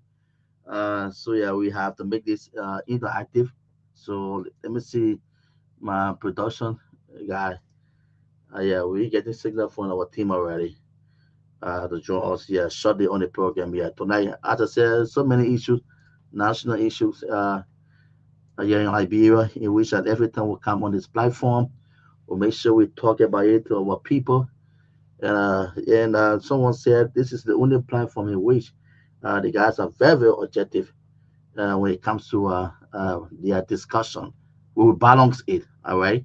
And the good thing about it is that the good thing, interesting thing about it, when we're closing, someone said when we're closing the argument, when the argument is closing, then another argument can start. But it's good. Let me bring on my big brother, Mr. Pewee, Sylvester Pewee. People are welcome. Yeah, go ahead.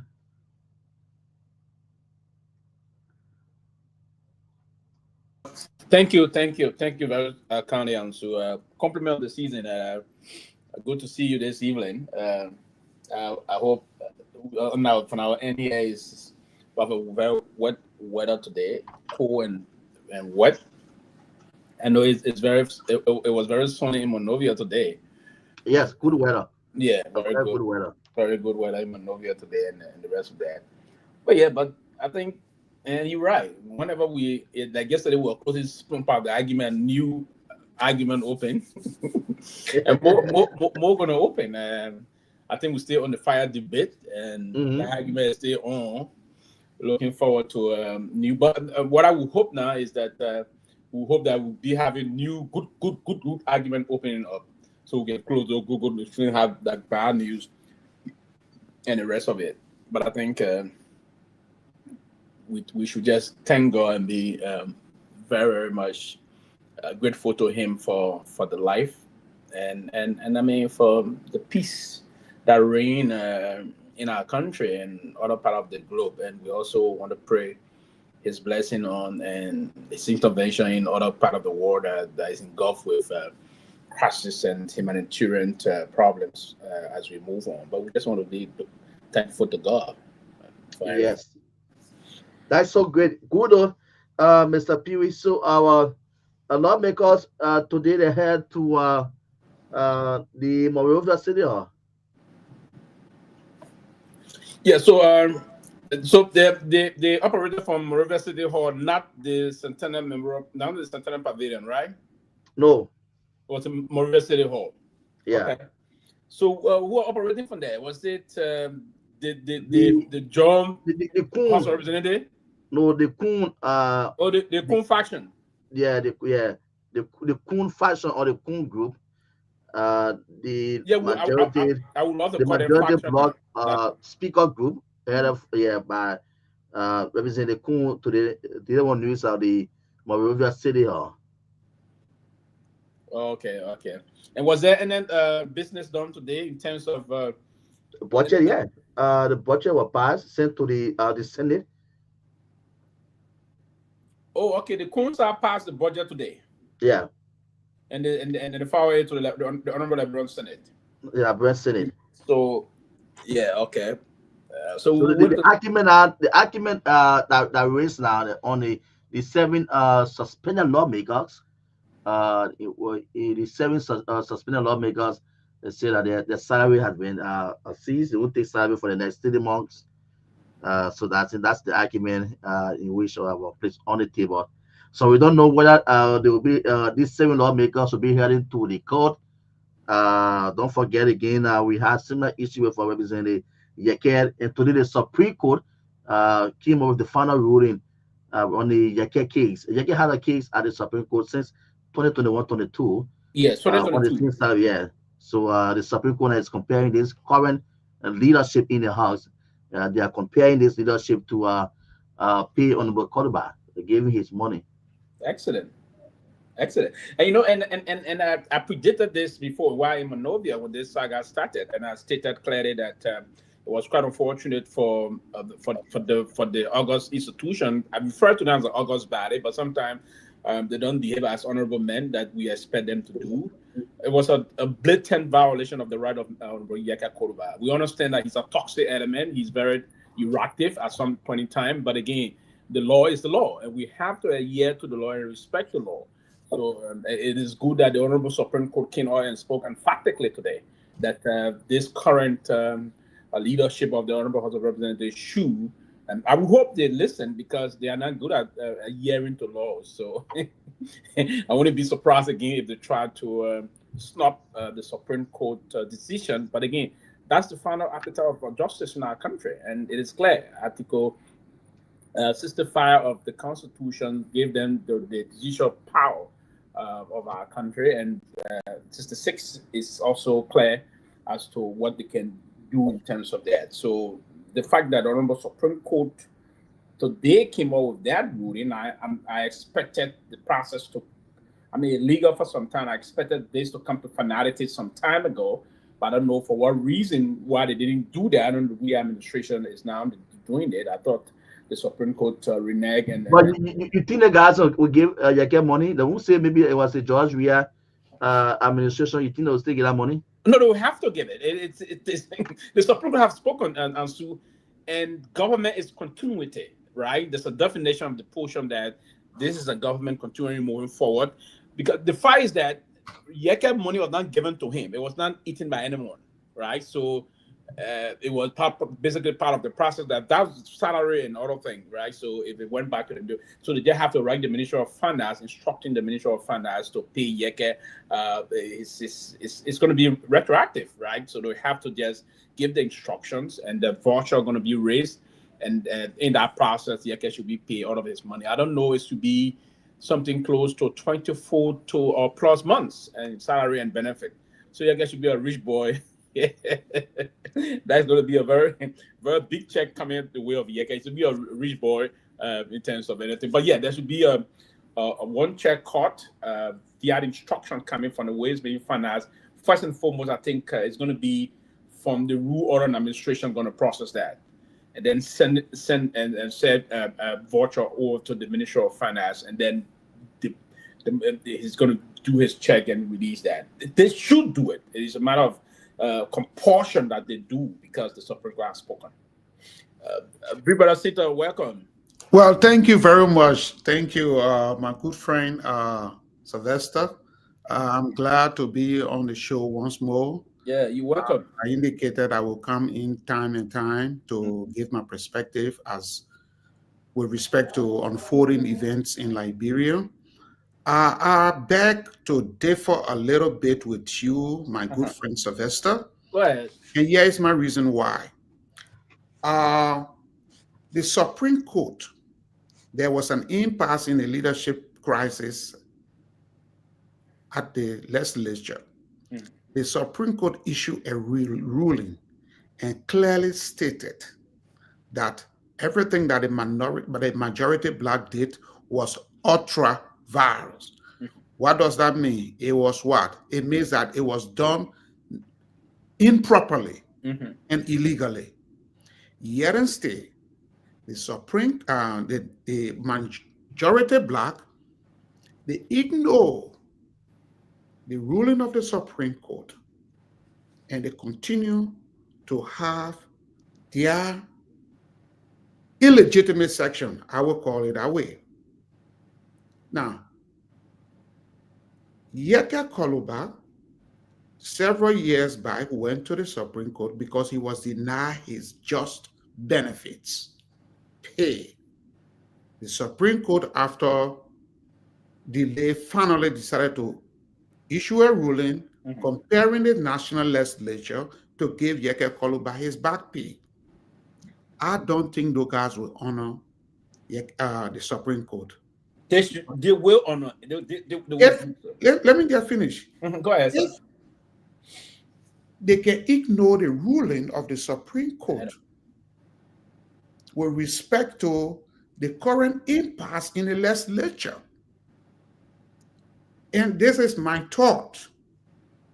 Okay, this is my personal view. No, yeah. I don't think they will honor that. And let me give you some information. President Bouaka met with some members of the minority bloc today. Fonati Kofa, according to the information that I gathered, did not attend our meeting. Samuel Coker from the majority bloc went to the meeting. And the issue at bar was the pay of the suspended legislators. Samuel Coker, and I quote, say that they are not going to pay the suspended legislators, which that suspension was illegal. The suspended legislators, they are not going to pay them all of their back pay, but they will only pay them for 1 month. And those legislators said, no, you can't just come here. You did not elect us. That's the first thing. You did not elect us. Our constituents elected us. So you cannot come and tell us saying that, look, we cannot get paid. We can only get paid for 1 month. What happens to our other pay? So there's an impasse right there on that issue. So this is where I am coming from. That the majority black, they're going to do everything to stop for the minority.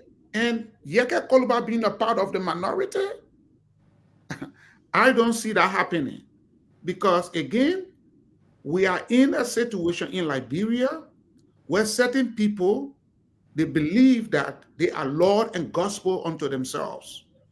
And no matter who say what, they're going to do whatever they want. Even the president tried to intervene, from what I heard, and Samuel Coker was adamant. You're right. You're perfectly right, and I agree with you. The fact that they would do what the first and foremost thing that unfolded, and then this process. But it's unfortunate for those lawmakers that are continuously engaged. Yeah, and it's not only unfortunate for them; it is unfortunate for our country. For the country, yeah, it's quite unfortunate. It's unfortunate for our country. Yes, but there are some grave consequences that some of them going to encounter. I was reading the U.S. Embassy statement as per the the compact The process, MCC. the MCC issue, and the first and foremost emphasize the process about adhering to the rule of law and all those things. And they also said the fact that we've been picture does not mean that we're going to get it. Eligibility is not a guarantee. A guarantee that It's not a guarantee. So there's basic process they are following closely, and I will hope this government will follow those signals and then try to adhere to those things. For Samuel Togar, he's a nincompoop. I hate to listen hear his name. And these are the kind of people President Bouaka listen to. I don't understand. I think he going to. I want to believe the president going to change course on a serious moving forward. You may be right, but I don't know. Why is it that President Bouaka, he did not get a clear-cut mandate from the Liberian people? That one thing the Unity Party don't understand is, he did not get a clear-cut mandate, unlike President Georgia, who got a clear-cut mandate of 2% of the population when he was elected. Bouaka got only 51% of the electorate votes. That is not a clear mandate.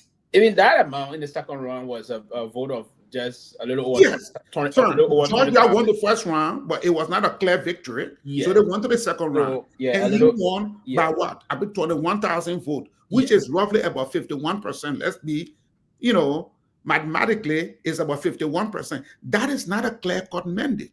So if you have that kind of mandate in Liberia, or in any country for that matter, you rule in the middle. You rule in the middle. You don't do everything by party on a party line basis. And that is the mistake President Bouaka is making. He's making these mistakes, and I can guarantee you it's going to backfire. Sometimes when we say these things, people say, oh, we are doomsday's prophet. Mm-hmm. No, we are not doomsday's prophet. But we are looking at history. We are looking at history. If certain people in the country feels that they are being disenfranchised, they do everything to resist. And there's an issue because Henry was just telling us that the House already passed the budget today. Passed the budget. Yeah, and I'm seeing some areas. There are certain folks that are currently complaining among themselves, complaining about this issue. I just seen a post from the LBS managing director Eugene Fagon. Yeah, saying nobody called LBS for budget hearing. Even let's assume. You see, however, they expect us to cover the legislature on LNTV. So there's some issue here. So the fact that he said nobody did that, but again, I think they're trying to do a horror situation here. It's unfortunate the way they are proceeding in terms of the budget process. But let me say here that I believe some of those guys that are trying to underpin the rule of law, and the U.S. Embassy emphasized that to honor PS, that trying to do that, trust me, there's going to be some grave consequences ahead of them, and I'm sure of this, because listen, the United States government spent billions of dollars in taxpayer money in that country, in our country, in terms of keeping the peace. To stabilize Liberia. Yes. So there's no attempt whatsoever. They're going to sit and allow any individual or bunch of individual to undermine the democracy we have. Yeah, they're going to take some action. Even if it is the government, they're going to hit the government. That's one of the reasons why we all, as people, we collectively going to sit here and see those things unfold. Welcome, my dear brother. Hey, welcome, guys. How you guys doing? We're doing well. Good. Another day. And let me just come in with the whole budget thing. Why was the rush? We know that the government has to function, and the government needs budgetary allocations for it to function. But you have a legislative crisis in the country. I think what the government should have done, a smart government, rather than passing the entire budget in this entirety or in its totality, they should have passed a little mini budget. Let's say, you know what happened? Since we are in a crisis, let's pass a budget that is going to cover government operation from January 1st, maybe to March 31st. You understand what I'm saying? Then they become to negotiate because, again, as you clearly stated, it is not only Eugene Fagon. There are other government agencies and ministries that will never call for budget hearing. Mm-hmm. So they just swept the whole thing under the carpet and they pass it quick. No, but as per the budget law, I think we can only use 1/2 of the budget while the budget process is going on. So there can be a resolution from both houses for both to be applied. That's part of the PFM law and the rest of it. But again, even if you want you intended to do that, I mean, because you need to conduct budget hearing. To pass the budget, you need to conduct budget hearing so that you know first and foremost those basically that will have to be called first are those that are doing, for instance, those that are the revenue generating entities. Now that's how the budget procedure or the budget process will unfold. The revenue generating entity will be invited. For instance, the LRA, that's the number one revenue generating entity. The LRA, the RRA will come, then you will invite this institution like Maritime, the Freeport, LPRC, Social Security, all those Ministry of Transport, Ministry of Lands and Mines, Ministry of Foreign Affairs, the fisheries. There are multiple of them, right? So you invite all those revenue generating entities. They will come and tell you, they will have to come and do a projection. This year, this is our projection, this is what we're going to generate for this year. Next year, this is what we're going to do. I mean, this year, this is what we're going to do, and this is how we're going to do it, and this is how we're going to do it.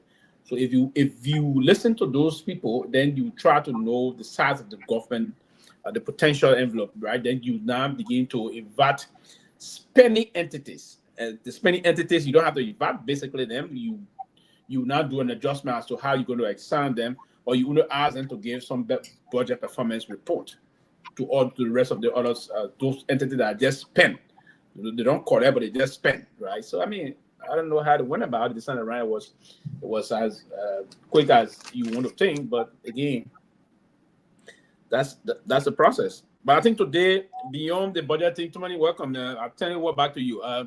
Beyond the budget thing, I think we look forward to concluding on the guys Christmas thing today, right? Yes, good to be back, man. Guys, the weather is not easy. We all get under the weather now. Yeah. I just talked to Robert Garguah. Robert too here. His wife is under the weather too. They've been battling the cold. You're keep them in your thoughts and your prayers. And then the Peabody had to go do some father duties too, just like me. He just told me. Mm-hmm. Yeah, go take the kids to the Christmas party, and I just drove through the heavy storm on our end. Guys, take time out there how you drive. It's snowing and the guys are driving crazy. It's everybody going to do the Christmas shopping and driving crazy. Just be careful out there. Ben, welcome, man. Haven't seen you we haven't been on the show for a while, but good to see you again. And so a lot is happening in the country, and we just got to continue to pray for our country. What happened today at the City Hall? I mean, these guys are interesting. They passed, and you notice during the Senate concurrence of that bill passed by the House, there were some key senators that were absent from that vote. And I know they didn't. They did it for. There was not like they didn't know what was happening. I noticed absence for Senator Snow, Senator DeLong, Senator Finlay, Senator Conner. They never took part in the vote. And 880 million, and already the Supreme Court already ruled that any sitting of the guys who consider the Senate majority block is illegal. Illegal. So these guys were. So I don't know when the Justice Minister became the final arbiter of legal issues that we interpret, and that means as the final. No, the Supreme Court too. They should reprimand the Justice Minister for misinterpreting their opinion. But again, that's Liberia. Once you hear the executive, he controls the three branches of government. That's what we see happening again, and it's a sad thing though.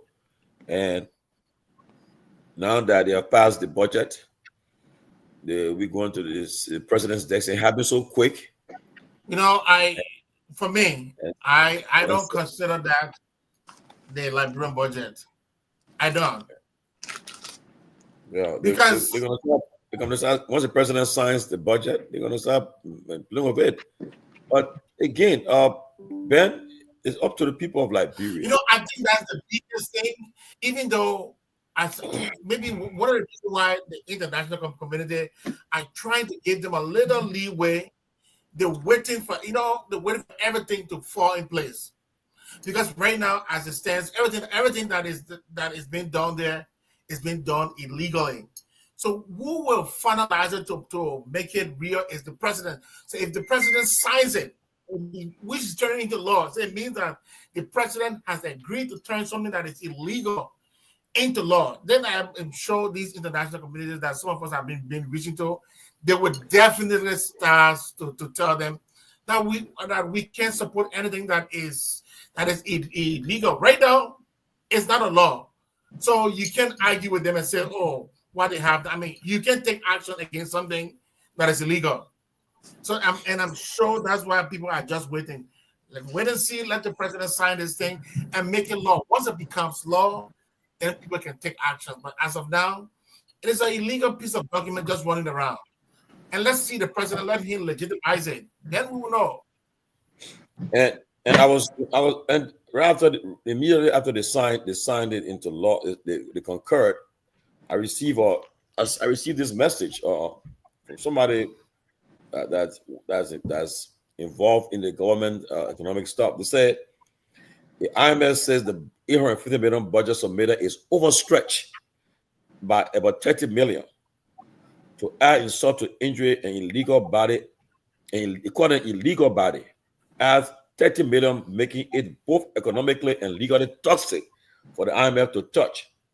Big trouble for Garguah in 2025.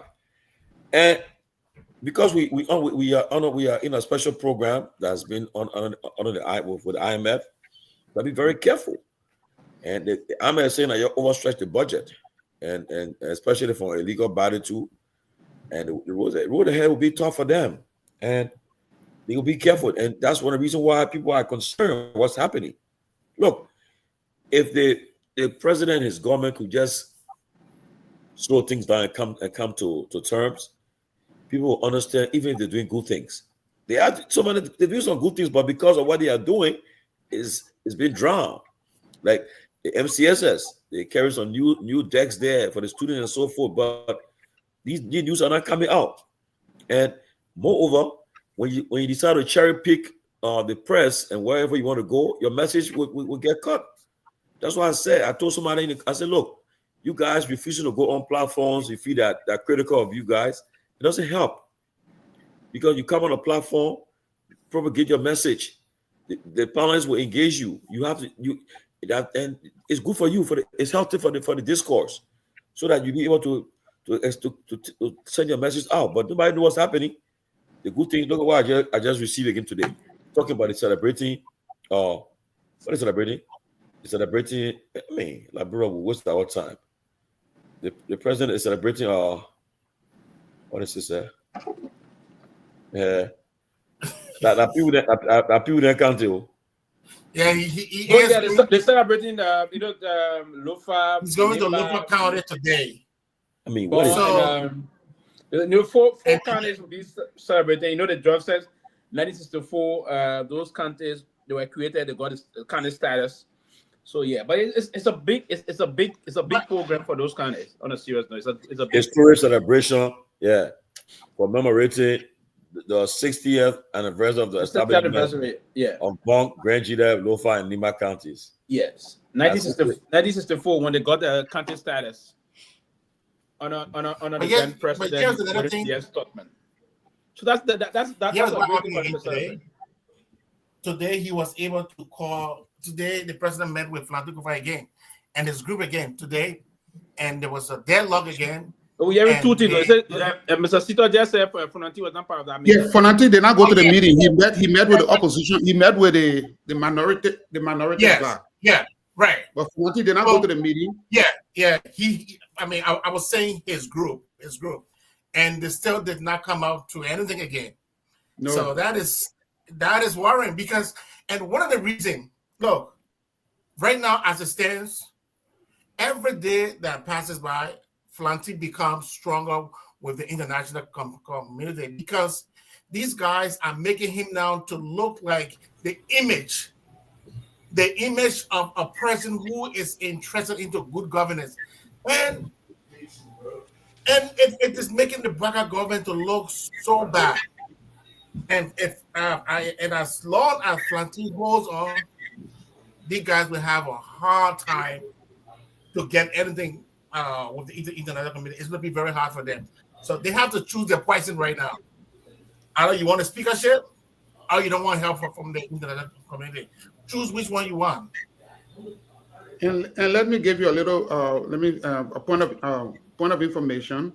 At that meeting with Joe Boakai, the minority Black members that were present indicated that Fonati will not resign. They indicated that to the president again, that Fonati will not resign. And this impasse, Boakai should have taken hold of this whole thing long time ago. Before it even started. That was good leaders do. You don't sit in the back and allow an issue to degenerate to a point where it's not fixable. Because right now, we all want Liberia to progress, but I think what is obtaining in the country does not indicate that those who are managing the affairs of the country really want the country to progress. Great point. So this is how I see it. Hey, who are you? Who are you, please? Yeah, I think we have to be clear. I think we have to be clear. We have to speak the truth to this. I think the president is undermining the integrity of our democracy. And that's all I see in this process, because now he becomes the mediator, not because it's in the interest of the people, but to make demands that why can't the minority Black accept the new speaker as the speaker? It does not even look good on us.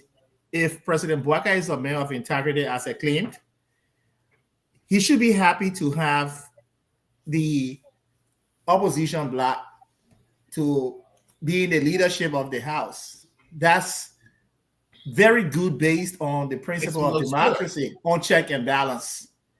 But to see he's so bent on having that change, it's not different from what was done in the past. And we have to move our country forward.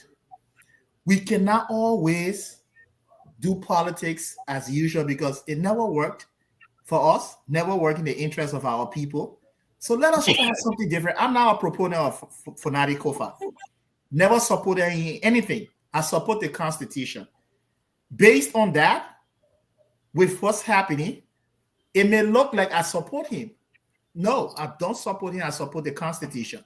And that's the reason why I said if you remove him unconstitutionally, it looks bad on us, on even to our international partners. We want a country where we try to fix the system, the impasses of the past. You try to fix the system. You can't try to fix the system when you come in. You come in as this person who understands all of the transitions we have had in the country. You think that his judgment should be good based on what happened on our history, based on our history. You think his judgment will correct those things. But I see him failing from one stance to the other, from one position to the other. As we go forward, I will give others a chance to speak as we go forward. We'll go in depth with reasons as to why and chronicle the reasons as to why he's failing. So thank you. So let's discuss first a few minutes on the I'm getting information. Okay. The president did meet with members of the those who were the speaker, and from what I'm getting, he told them to work with Richard Cohn And they told him that they want a lawful process. If you want to, but they don't recognize Richard Coon as speaker, and if he wants them to work with him, he must be elected through the right process. And the meeting ended with this scholars. They said no here, no till. So that's where they are. And the president, I mean, I don't know, but he should be able to be a leader who can come and unify and make things happen. Like if you notice in America, when there's a problem, like I just got, I mean, before I got on the show, the bill, I mean the budget, the government funding, they just passed it. And yesterday, Trump thought he was going to, he and Elon Musk, they challenged the guys. Tell the Republicans said we're not allowed to happen. So they voted against that bill. It never passed. The speaker, Mike Johnson, his job was in jeopardy. He had to do scramble, and the Democrat where they went there to keep the debt ceiling in the bill, and they maintained it. So now they just passed it up to run the government up to March. So Trump will inherit that new stuff. But the idea they pushed to the ground. They're trying to say, well, we're not allowed somebody to just remote, or we call you the world richest man, sit and just remotely control us. No, we're not allowed to happen. And the president, at the end of the day, had to find a common ground. But with Liberia, it's a different case. They came because I've been a little busy today. I'm a little distant. They found a common ground now. No, where in Washington? Yeah, yes. Yeah, the jet pass. The jet pass. Yeah, they passed it. The government was shut down by midnight tonight. Yeah, because Trump said he wanted the government to shut down on a balling. Yeah, but you know something, look, I pray for that day will come to Liberia where lawmakers will know the power of their votes. Just imagine. These people here, that was a key thing happening today. The clock was set to see the government shut down. But in Liberia, I watched today, 19 senators voted for the budget to concur with the House or passage of the budget. And some key senators were absent.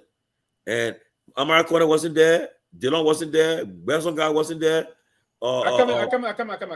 Sorry for my back-to-back intrusion here anyway. Did we pass? I thought they said the House just passed and sent it for concurrence to the Senate. The budget passed. Yeah, but the problem was with the House, Pewee. So the Senate now, when the Senate want the issue of the debt ceiling, they wanted to suspend it, and the people are saying no. America they have to support the No, I'm not talking about America. You're talking about some people like Liberia. No, but just brought on here about it. You said the question is about America, right? No, for about America. We there with that. You are talking about America was not there. You know, was not there. So on what? The budget, budget issue? The budget that the House sent to the Senate for concurrence today. I watched the live vote, and Amara wasn't there when they got they did because one of the guys, I think Javon Smith said, we want to do a voice vote. So you for record, I think. So when they call your name, most of the county, you call your name, you call the senator for the county. Mm-hmm. And I observed Amara, Besonga, Dillon, somebody else. Amara, Dillon, Besonga, and somebody else. They weren't in session today, and they passed it. But again, people are considering it to be illegal stuff what they're doing. But so my discussion is, let's discuss first the president meeting with these guys today. He didn't succeed. There was no breakthrough. So just give a few minutes, give your thoughts about him calling these guys to meeting and nothing coming out of the meeting today. What's your thoughts? What do you think about? What do you think going to happen? Yes, let me come in. You see, my brother Tomalin, the meeting with the minority black, as the quote-unquote minority black, according to the legitimate group of legislators in the House of Representatives, it didn't yield any fruit because the president was still trying to demand that they should recognize Richard Coon as the new speaker. And they said, no, you want to do it? Let us do it legally. Yeah. Now, here's the thing. And I will always say this. President Joseph Boakai, he is not a savvy politician. I said this last night. If Joe Boakai was a savvy politician, whosoever he wanted to be speaker before he took office, that person would have been speaker. But he tried that and he failed. Fonati became speaker. And while the Fonati became speaker, and it was a deal for the country to provide checks and balance. Check and balance. Even though he's not from the Unity Party, but at least it will provide some check and balance to make sure that the government function in an efficient and effective way. But because they knew that check and balance was coming and they didn't want check and balance, that's why they did all of this political plot to remove him. Now it has backfired, and we are in a stalemate. In the midst of this stalemate, everybody ran to the Supreme Court. I mean, Kofa went to the Supreme Court. The Supreme Court came up with a ruling saying that whatever was done illegally. Right? We all know the story. I don't want to go back there because we all know the story. Now we are here. You are still insisting that these guys recognize Richard Kun as the speaker. Richard Kun could not even muster the courage to be elected speaker when the speakership was in the air from the inception of this administration. He could not muster that coverage. He could not muster the vote because he does not have the pedigree to be speaker. That's why his colleagues did not vote for him. But yet instead, Ome Bwaka still want to shove Richard Kun down the throat of other legislators. And they are saying, no, this is not how you run a transparent government. And in the absence of transparency, I would say, they surreptitiously passed the budget. Baku? Yeah, they surreptitiously passed the budget. Why? Because everybody wanted part to board. It is detrimental to the Liberian people. Everybody on this platform and all over Liberia and in the diaspora, we want Liberia to progress. And no Liberian is more Liberian than another Liberian. People need to understand that. When we say these things, it does not mean that we are against the government. But we want things to be done the right way so that our country can move forward. That's what we want. And yet instead, these people are running the country and they are running the country down. And they think they are making progress. They're not making any progress because every day, and I can guarantee you, something else. So I will pause there and I will give other panelists a chance to speak. Yeah, and to add up to what he said, like what Emery said, a government that is having, let's say somebody from the other side, any international government, when they're judging that government, they're not judging it from one point of view. They are looking at it that the government have opposition and they have a ruling party. So even when people want to critique the government, they will have to consider that, look, this is not just done by one party.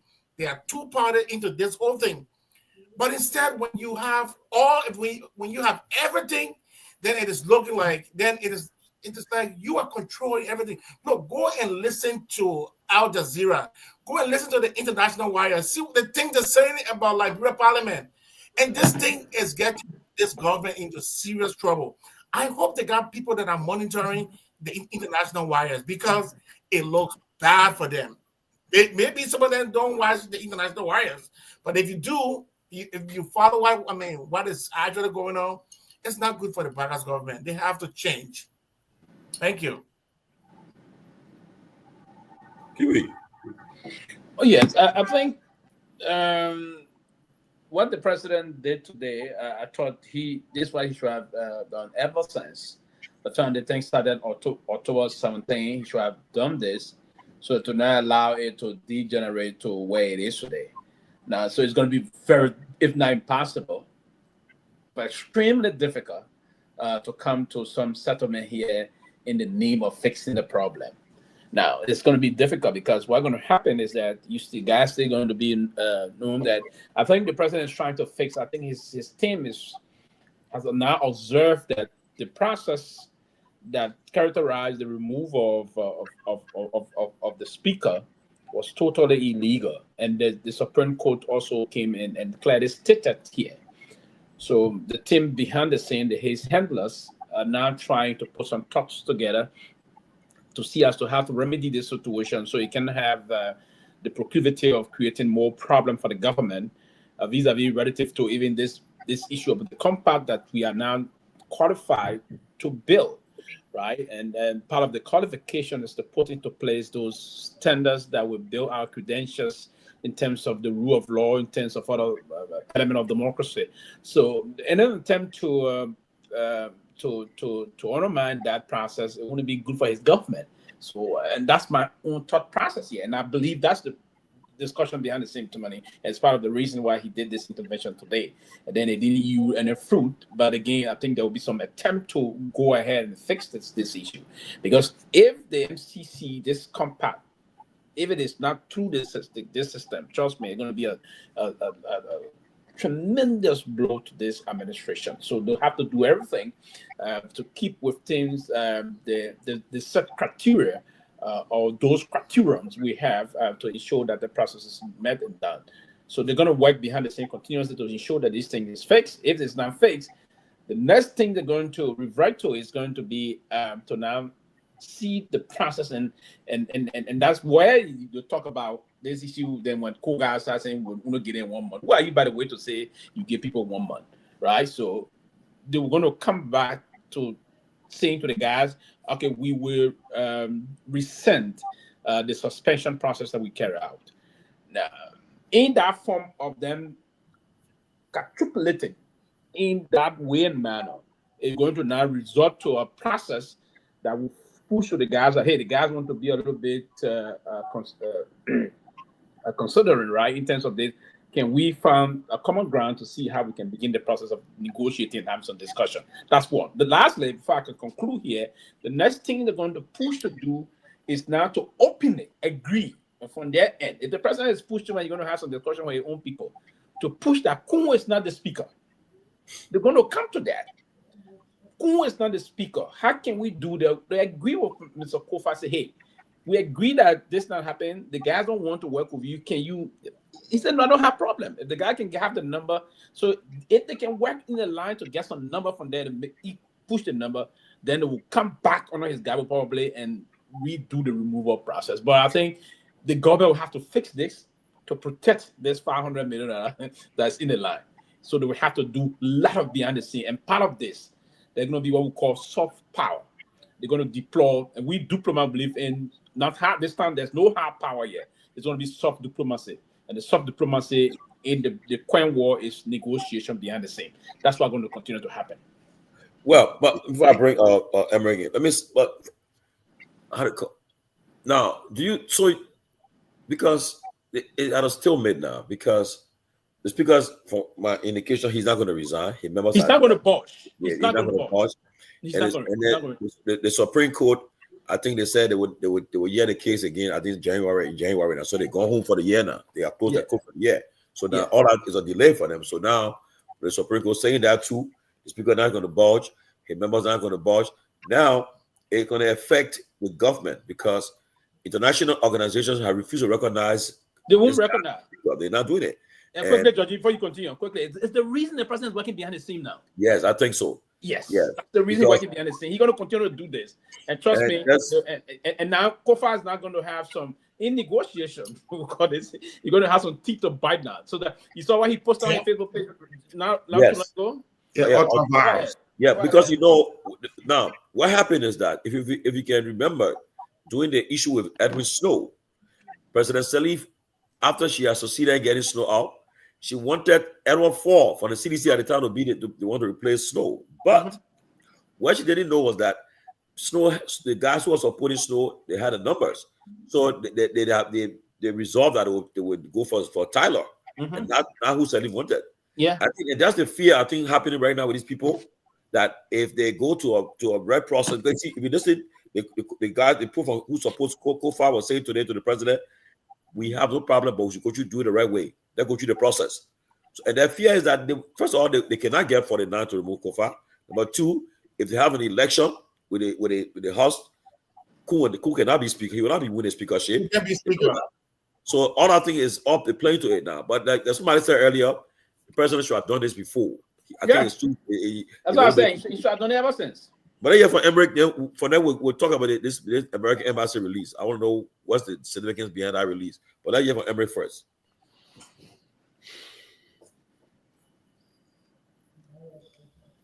Yeah, thanks for the time and the opportunity. Key things I would like to touch on, and very brief.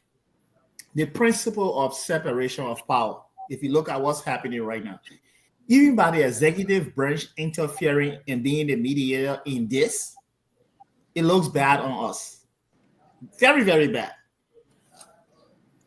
It erodes the checks and balances that we should have in any democratic system.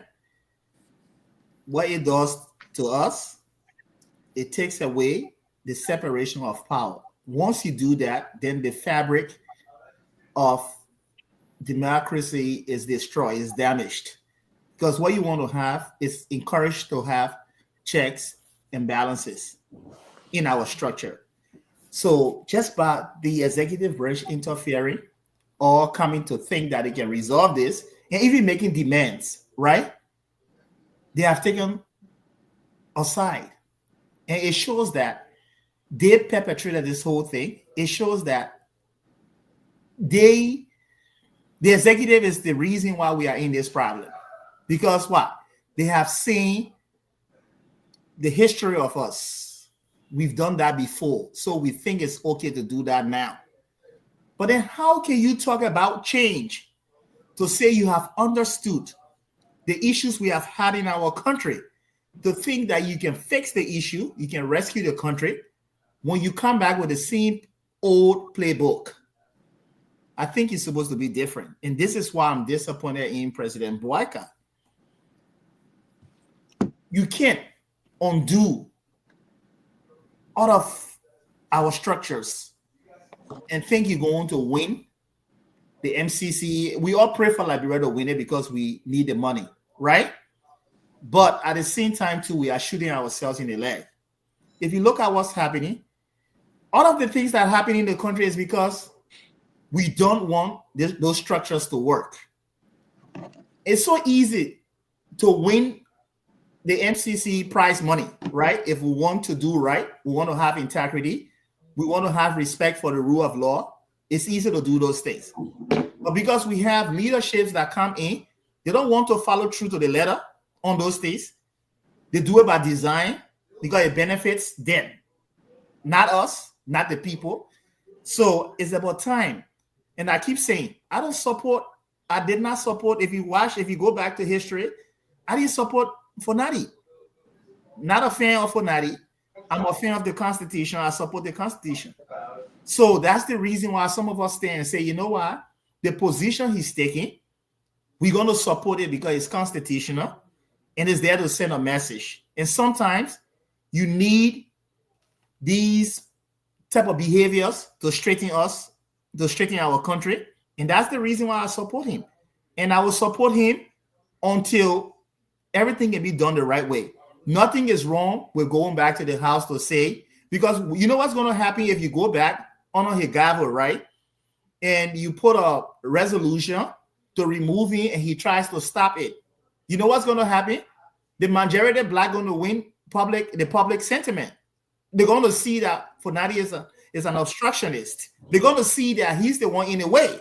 So when I spoke to Kun, I spoke to Jan Flomo, I spoke to the guys. We talked because I know them. I said they were proceeding the wrong way. I said, you know, if you go in the house under his gavel and he tries to stop, to subvert, right, the will of the people, then we are going to go against him. But why can't you guys go over there? Because their whole plan is sinister, their whole plan not the right way. They don't want to do things the right way. So they come with this whole design, think they can politicize the issue. They think it's all politics. But there's politics, and at the same time, there's honesty. At the same time, there's integrity. There's a fine line between those things. And there where we are. So thank you. So let me ask quickly. Now, with that meeting, nothing came out of the meeting today. So there's still, the president still has work to do. And I know the whole weekend working behind the scene. Now, we go to the budget. Today, the fastest budget passage, I would say. The budget hearing was so fast, and it went so fast. 880 million budget.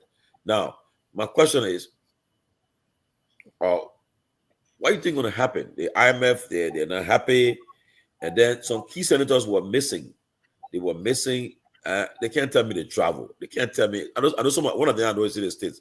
But besides that, for the key senators, I want to hear from you guys. You think they did it? They were absent purposely to not be on the record, or what, Mr. Sita? You know, maybe I think that they saw that the process was not being done correctly.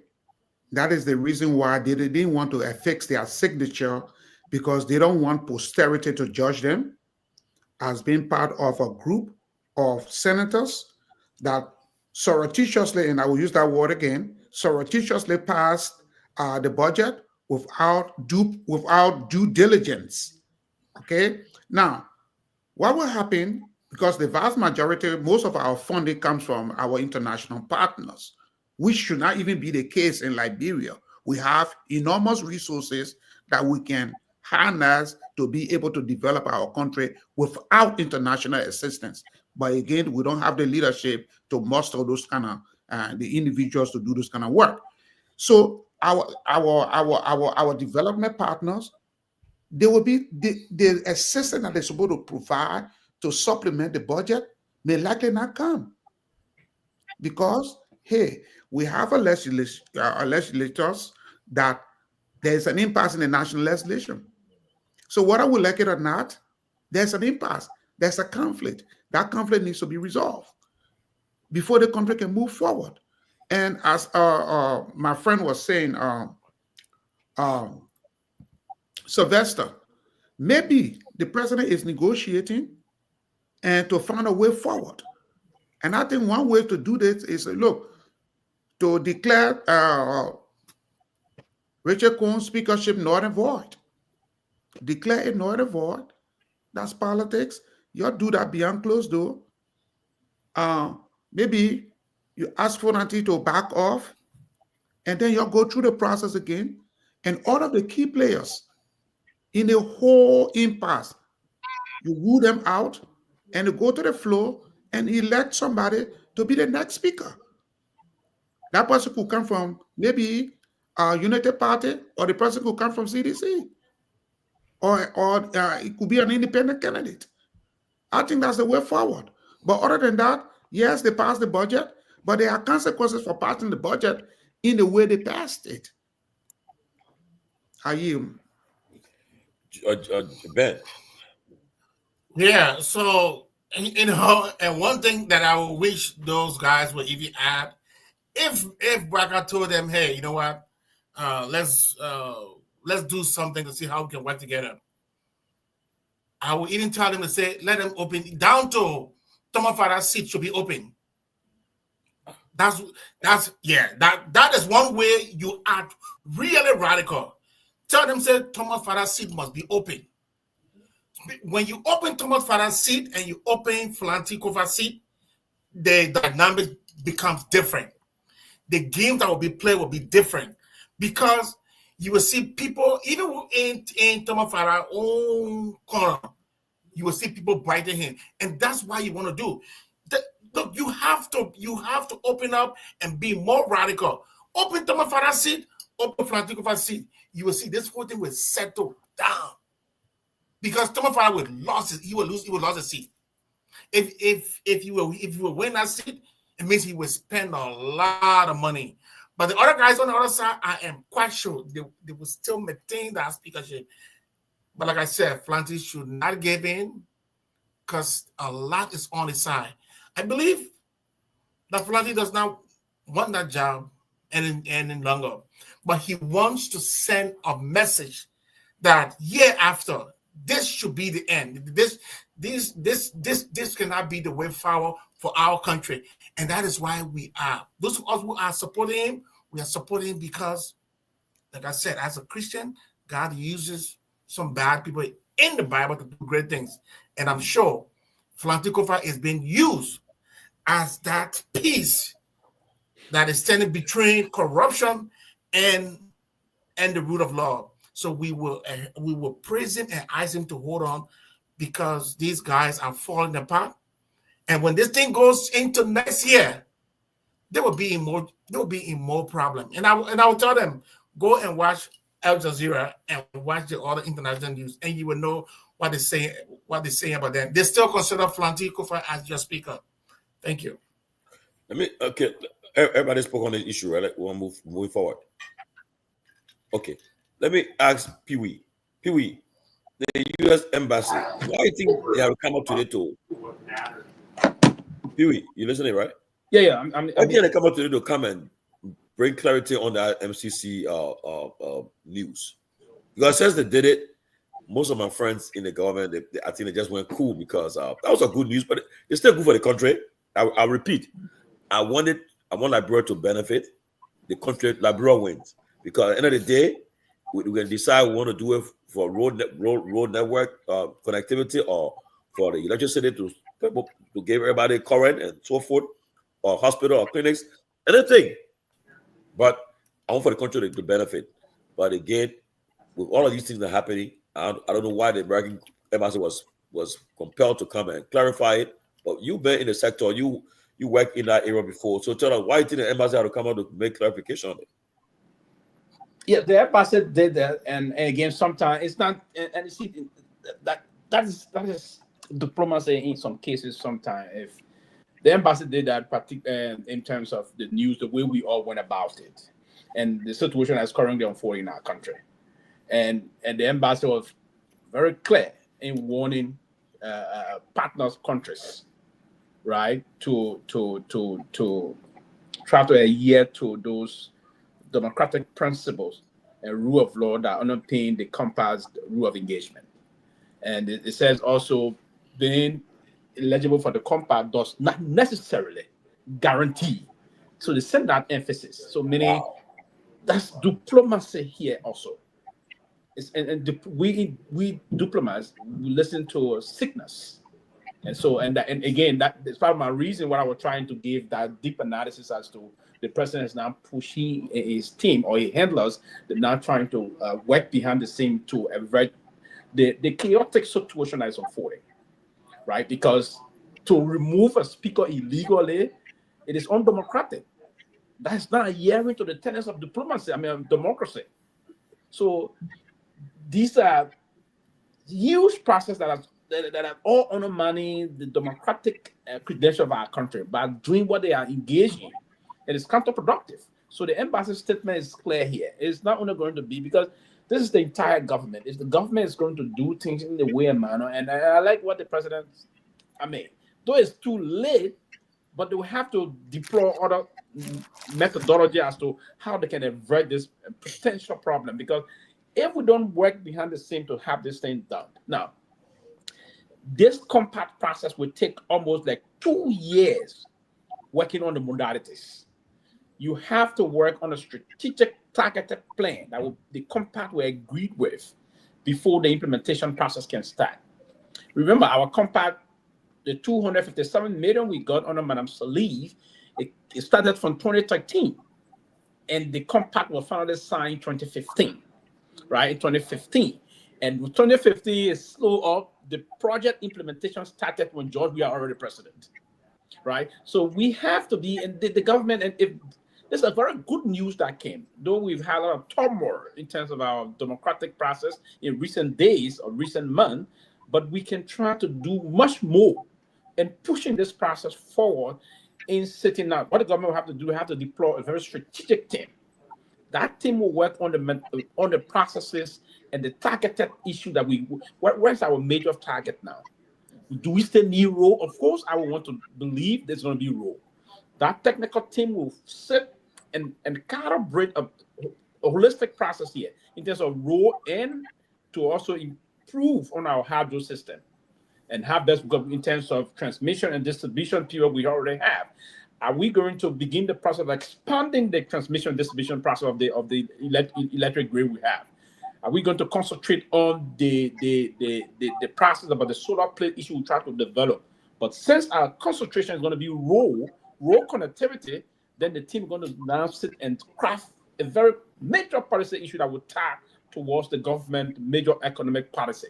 So we have, it's going to be both condensing all of those things and trying to bring it to bear, and it's another form of economic diplomacy. But yes, do we have to plan that? And in planning that also, then you do those things that the compact require you to do. They have basic requirement and set criteria, right? So this is a clarion call to them. It is a major clarion call to all of us, but particularly to our leadership. And that's part of the reason why the leadership is doing what they're doing. But this message they send is to warn us that we're not on a good footing. We're doing some things that are not right. We started right, but the whole thing that started the 17th of October is trying to put us backward in terms of that. So they're warning us, hey, you got good news coming, but you have to clean your house. If you cannot clean your house cannot be clean, then you headed to some problem. So clean your house, and then this good news is going to fit in, and you do what we require you to do. By cleaning your house is to make sure you say you are a democratic country, and we giving our money to you. We have to hold you to the fire. So that's the message, and we have to take it very seriously. Mr. Sito, some people were saying today that perhaps in this critical time, if President Boyka essentially took over, had he engaged the opposition, because after the election, as a new president, it's always good to call for unity, to bring the country together. But people are being critical. They say that since he got elected, he's yet to call the opposition together. So that the President Sadi did it, President Weah did it, met the opposition, and at least to say, look, we had election, I won, and I know that people are not happy, but yet and still, I can show you that the office is open anytime. We can always meet to discuss for the common good of the country. But that has not been done. And do you think that this, including the meeting he had to do with these people, with the impact that's on right now, even with this issue about the American embassy issuing statement, you think had he done it, had he met with the opposition, it would have been able to help him today to making a more stronger leader? I think he would have been a stronger leader when he was elected if he had called the opposition. Now, bear in mind that he does not have a clear-cut mandate from the Liberian people. He won about 51% of the vote. That shows that the country is evenly divided. So what he should have done, immediately when he won his presidency, call the leading opposition political parties together and tell them, say, look, I have won, but let us come together and try to build this country. I need suggestions. I need to fill him in government, even though he has his party loyalists. He has his party loyalists who were with him in the trenches, but he didn't get a clear-cut mandate. So he should have started governing from the middle. That is, include all of those in the oppositions and say, look, I need qualified people to help me to move this country forward. If he had done that, I think some of the problems that he is facing, he wouldn't have faced those problems. Now, coming to the speaker, while it is true that I don't know Fonati Kofa, and I can say that I support him, but the fact that he was a speaker of the House of Representatives and he was from the opposition, which was going to serve as a check and balance on the Boyka administration, I think that was a good thing. And I remember the Association of Liberian Journalists in the Americas, that is, former retired journalists that were in Liberia. We have an organization in the United States. We have an annual convention every year. We always call political leaders from Liberia to come and speak to us on current political events as they unfold in Liberia. And this year, Fonati was our guest speaker. And what Fonati said at that forum was a clear indication that he supports Joseph Boyka's agenda. Because right from that meeting, Fonati flew straight to Rome to meet with the president so they can meet the Pope. In fact, Fonati told us, look, right after the meeting, right after this event, I'm going to the airport. The president called me. He wants he and myself to meet with the Pope. He told the gathering that night, and he went. So he was pushing the president's agenda despite the fact that he's from the opposition. So, you know, when you lead, especially if you don't have a clear-cut mandate, you have to be very strategic how you lead. You don't always listen to your people. You're not president for the United Partisan. You are president for the Republic of Liberia, and you don't get a clear-cut mandate.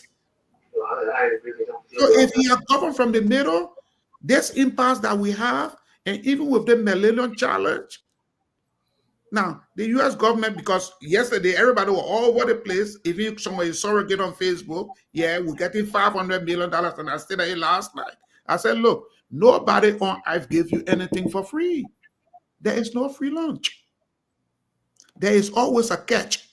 And the Millennium Challenge, I'm just looking at the document here. Liberia has been proved to get into that compact to form partnership with the Millennium Challenge Corporation. But there are benchmarks that Liberia has to meet before money can come. If Liberia want to say, well, we want to focus on road connectivity as one of their agenda, then they have to work within that. But equally so, good governance is also part of that. The rule of law is also part of the Millennium Corporation goal. So if you cannot address these issues and you only think that the money is going to come, I can guarantee you, Liberia will try again. At the end of the day, we will not qualify. Even though we are eligible. Eligibility does not mean that you are qualified. You are eligible to take part. But you have to prove yourself to be qualified. And those are some of all of the different benchmarks, different things that the government needs to do. The government needs to start doing that before he can qualify to get the money. Emmerich, let's hear from you. Thank you. It's almost like Brother Sita and myself who got the same jersey on today. Like he's picking my whole brain, right? You see, I'm a believer of Lucius or Seneca, right? I should never be ashamed of a bad actor once the line is good. And I always say, I look at the content of what people say. I don't look at people. Once the content is good, I take the content. We turn it the other way in Liberia. When the content is good, because they say you committed something then, so they don't pay attention to it. We can't operate like that. We say we want to run a country that's going to be lawful. Our people are going to be law and abiding. We're going to respect the rule of law. Those things are, in fact, the compact here, MCC compact you are talking about, those things are rated high. Very, very high there. But then when we see someone who wants to exercise the rule of law and be constitutional, then we try to dig up your past. To me, that's not right. We should look at you now based on what you say and what you do. So with the issue of Liberia, and we see what's going on right now, the reason why the American embassy came up with that, I think it's a subliminal message to say that, yeah, these people, they say they're educated, but they cannot even read and understand. Exactly. Look, I will tell you that's something that they're taking a dig at us. Because, you know, the people that read our post, the officials of government, I keep saying, they are some of the worst people you find in our country because they want to score political points. Eligibility does not mean you have won it. It's good for us to win it, and I pray for Liberia to get it because I'm a nationalist. I want our country to do better. I want us to win it. To me, we champion our country, the leadership, and that's how some of us, that's how we are.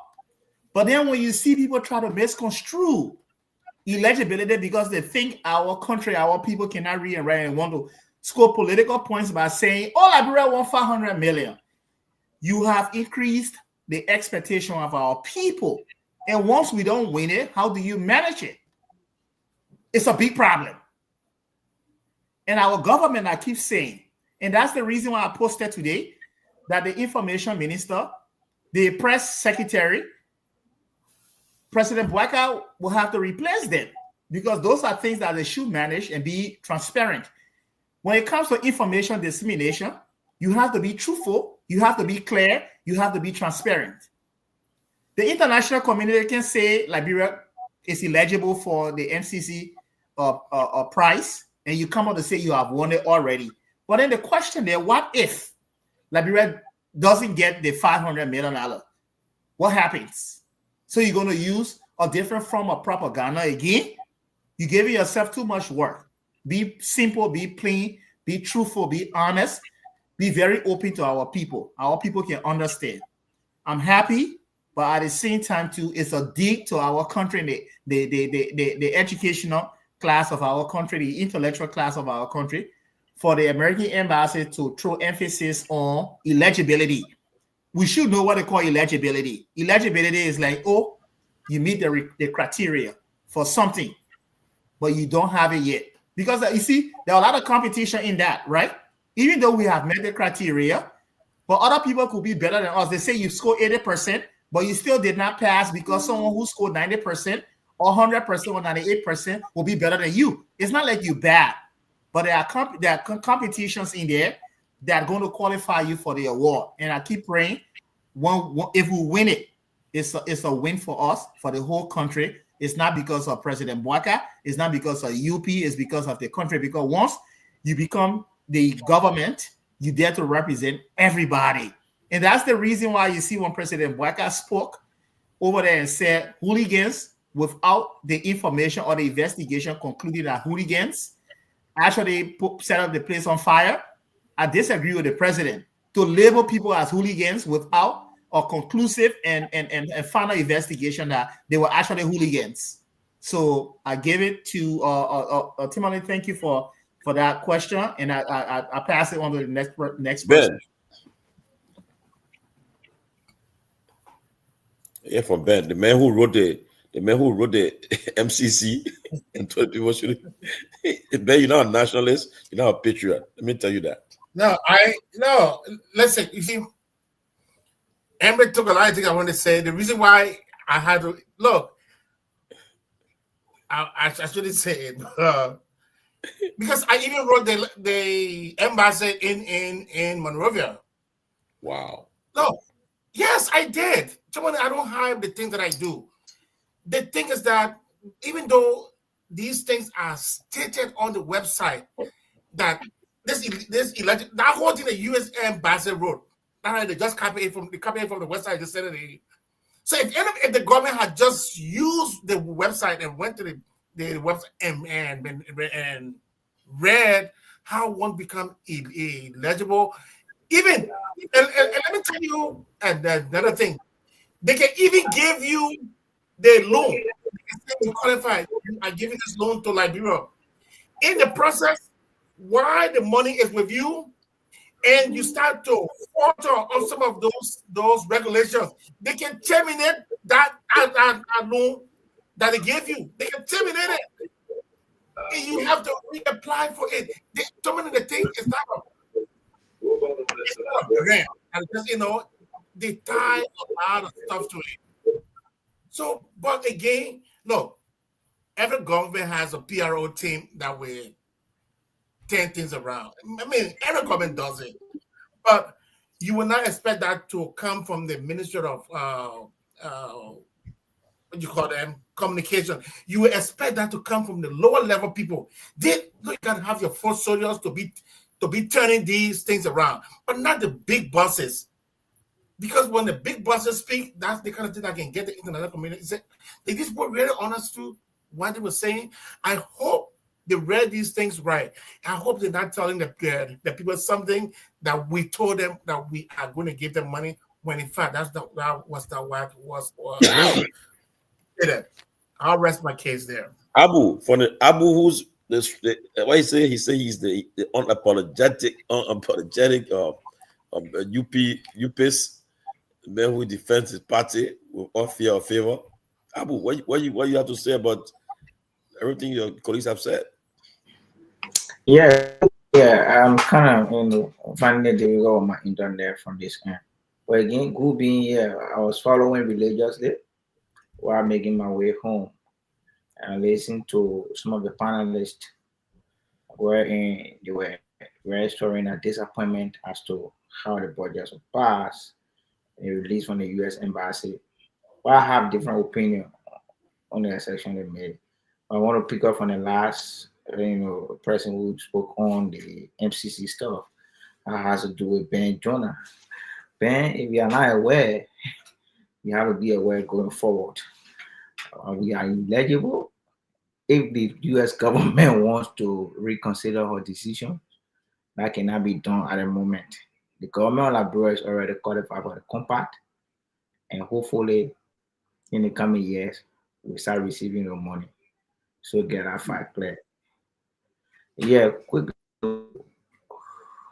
what happened today at the MCCC, that is the Monrovia City Corporation. As you may be aware, the both horses passed the 2025 national budget, and that budget entails some of the needs our people are entitled to. That is, the budget was passing at $800 and some more $1 million. So the president also invited the both sides, per my sources, and I'm yet to know the outcome of that meeting. But I was told by some of the folks who were invited, some of the lawmakers who were invited, I think they are trying to see how best they can mitigate the internal wrangling and more than. But on today, the budget was passed. The U.S. Embassy, as always, the U.S. Embassy will, consultants in countries that they are investing their money into. Liberia is no exception. So for somebody to say there and say the U.S. Embassy did a release and I releasing that will be favorable to the government of Liberia. And I don't know. I don't know where the president is actually getting that fast from.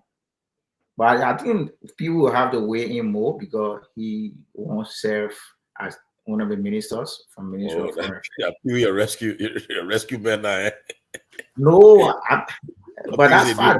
He served as one of the ministers, a Minister of Foreign Affairs. So he knows more about diplomatic, engagement than I do. Tomalin. Yeah. I think let me get this information. I think it will be in the best interest of our listening and our viewing public for people to read the press release of the MCC compact. That's what I was trying to read. Oh, yeah, that's somebody read. You mean they want an embassy issue today, or no? Not the one the embassy issue. The press release that qualify Liberia. No, I don't have that. I think that should go to the MCC website. Do you have it there with you? MCC website. As soon as you hit MCC, it will pop up. It says what? MCC board selects Liberia for new partnership. That is the headline of that press release. It says for immediate release, December 19, 2024. Yeah, I think I'm there. Is it the Menina Challenge Corporation? There you go. MCC has selected Liberia as newly eligible to develop a compact. Fine. Right? Is that? Yes. It's a little long read. Okay, yeah. It's a long read, and if you go down, there are other countries that are in competition with Liberia, and there are also other countries that the MCC told them, say, look, go back. There are certain things, you especially with respect. Let me come here. Let me just read a portion here. I got too money. The executive was communicated to. The executive was communicated to by MCC. We understand that. We understand that, but the MCC also issued they were communicated that we are eligible for the compact. Yes, that's the communication. Yeah. I will have you read this. Read the press release from the challenge. Read the press release. When you read our press release in details, you will understand that while it is true that Liberia has been selected and is eligible, that does not automatically guarantee that Liberia is going to get this money. It's not a blank check. My people. That's a view of Citizen ANC folks. No, nobody here. No, I'm not a sedition. Go to the Millennium Challenge website. Okay. Go to the Millennium Challenge. Okay, let me see. Go to the Millennium Challenge Corporation website. The press release is there. There is not my making. I just send it to money. There is not my making. Where I want to give them?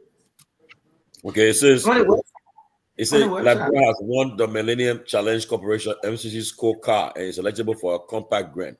Yeah, but it's still talking. Liberia passed the MCC scorecard, meeting requirements in areas such as the rule of law, trade policy, and fiscal policy. A country passes the scorecard when it meets at least 10 of 20 indicators. Liberia is eligible for a compact grant of up to 500 million. Liberia is not going to no, Tony, please come back. No. That press release is not correct. Liberia is not correct. So Abu, they probably start from where? They're coming from what is the source? What is the source of the press release? It's coming from his government. What is the source? Website. This is not for my government. It's not on the MCC website. My people, go to Millennium Challenge Corporation. But that's money place it up though. That's not my government. Gentlemen, hold on. Go to the website, man. I'm Hold on. Himale. Yeah. Does the platform have the ability for me to share the screen with the Millennium Challenge, the press release? Yeah, the guys get. I mean, what the guys then said? The in studio said. But the release I sent, the press release attached to it. Yes. So what did the press release say? Yeah. Okay. But Siton, send it to me. I was to the guys. On December 18th. But I don't see no reason why LeBron will get it in. We'll get it. Someone rejected the decision. No, we are not saying that Liberia will not get it, but what we are saying, there are certain benchmarks that Liberia has to meet. Which benchmark? The chairman has arrived, so. Which benchmark?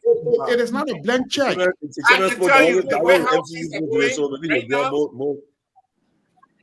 The way how things are coming right now, Liberia would not get it. If Liberia keep on the staff with this speaker, they will not get it. I can assure you. Listen, Ben. That assessment, I got the indicators. Listen, the indicators. I got it. The indicators. Timothy, can I share my screen? Yes, sure. Okay. Yeah, but yeah, you want only say like a woman making. Abu, what? So, Abu, let me tell you how it works. Abu. No, you don't know how it works. You just said. Do you see my screen? Abu, you're not do you see my screen? We can see you. No, we can see your screen yet. Okay. Hold on. Okay, you can see it. Okay. Oh, Jesus. It says stop sharing. Tomalin, please. Tomalin, let me say something quick. Abu, there are different countries in the world. A lot of countries that are in this pool. All right, every year they collect data. Now, take us more. Man, you have no clue as to how it's done. You don't have no clue. You have no clue. This is not. Then after they collect, listen. After they have collected their data, those countries that pass, they put them in another pool again. Then they will select everybody who gets in the pool does not get the money. Everybody does not get the money. In 2024, do you know how many countries got the money? Only 6 countries got the money. Of all of the countries that got the pool, only 6 got the money. Ben, can I ask a question? Ben, why are you making Ben, first of all, good evening, guys. But Ben, Abu, what is the argument here? What are you saying? Chairman, greetings, Chairman. Welcome to the show. Yeah, I was following religiously. I heard Ben that Liberia will get the 500 million. You said what? Liberia? Why you broke up? What did you say? You broke up. Let me repeat what I said. I said I was following religious. Prior to coming on the show, I was tuned to the show, and I heard Ben saying that they released the government date. They release the government date is contrary from what he's seeing on the website of the MCC. So like, bro, it's not qualified to get a 500 million. That's what Ben said. Which I said, you're not telling yourself the truth. Okay, wait. Okay, so there are two things we have to. Then 1 second, baby. There are two things. First of all, it's good to be here. The two things we have to put into context, right? Yeah, go ahead, man. When you say Liberia is qualified to get the 500, do you also implying that we have not been awarded the 500? We don't have 500 million waiting for us yet. The problem is what we need. No, maybe let me rephrase what I said. We do have. We can get up to 500 million. That's the word. We can get up to 500. We are eligible to get up to 500 million. That's but correct. We can also get zero, depending on what we do. We can get 300. We can get 200. We can get 100. We can get 400. The cap is up to 500. The eligibility thing comes in that there are certain things we need to continue to do. That we need to continue doing these good things that we've been doing for the last 3 years. One, we got to continue passing the scorecard, right? We can't fail the scorecard this year. If we fail the scorecard this year, it affects our eligibility. It does. Because until that process is completed, it is a process, right? So, a couple of things. So I think what everybody's saying here is, right, and I think one of the mistakes that I think the government made, or operatives of the government, because I heard the president very clearly. In fact, the president did not even utter any figure in his speech. He just said we have received good news, we have been eligible for compact. The government, I think he said the requisite government channels will announce the amount. That's what he said in his speech. But I think the attempt for, and like I think everybody else has been saying here, right? There's been this attempt to kind of say, oh, we got 500 million. Because I saw several officials of the Liberian government writing on Facebook, 500 million. JMB has gotten Liberia 500 million. That is not accurate. That is not accurate. Because let me tell you what you're doing to yourself and to the government. You are setting people's expectations for if you do get $200 million tomorrow, the people are going to ask you, where is the 300 that you say you have received? So I think, first of all, I think it's a good thing. I think it's a good thing that we are eligible, but we're not out of the woods yet. We're not out of the woods yet, right? We still have work to do, and we need to continue to do those work. We need to continue to do. I can tell you clearly, I spoke with a friend today from the MCC who I went to school with, right? And one of the things that the MCC is carefully looking at, and Abu, you may not want to agree with this, or maybe your government may not want to hear this. They are clearly looking at what is currently happening when it comes to this national legislature thing. They're looking at the rule of law. They're looking, because rule of law is also one of the indicators, right? They're looking at all of these things. How is it going to show up? And these things will show up in our report in the next report that comes up. So I think the government is in a very critical place. We can get it. I'm not saying here by any stretch of the imagination that because of what's happening on Capitol Hill, we're not going to get the money. No, that's not what I'm saying. I want to be very clear. But it is an indicator, right? That's why the embassy came out, and I think somebody said, and I will end on this note for everybody else to come in. Somebody said, I think it was what's his name, Emmerich, who said, I think it was more of even degrading for the embassy of Liberia, the U.S. embassy in Liberia, to literally issue a statement to say that being qualified or being eligible do not mean that Liberia got the money. It's almost like they're interpreting English to us. And we're supposed to know English. We're supposed to be an English-speaking country.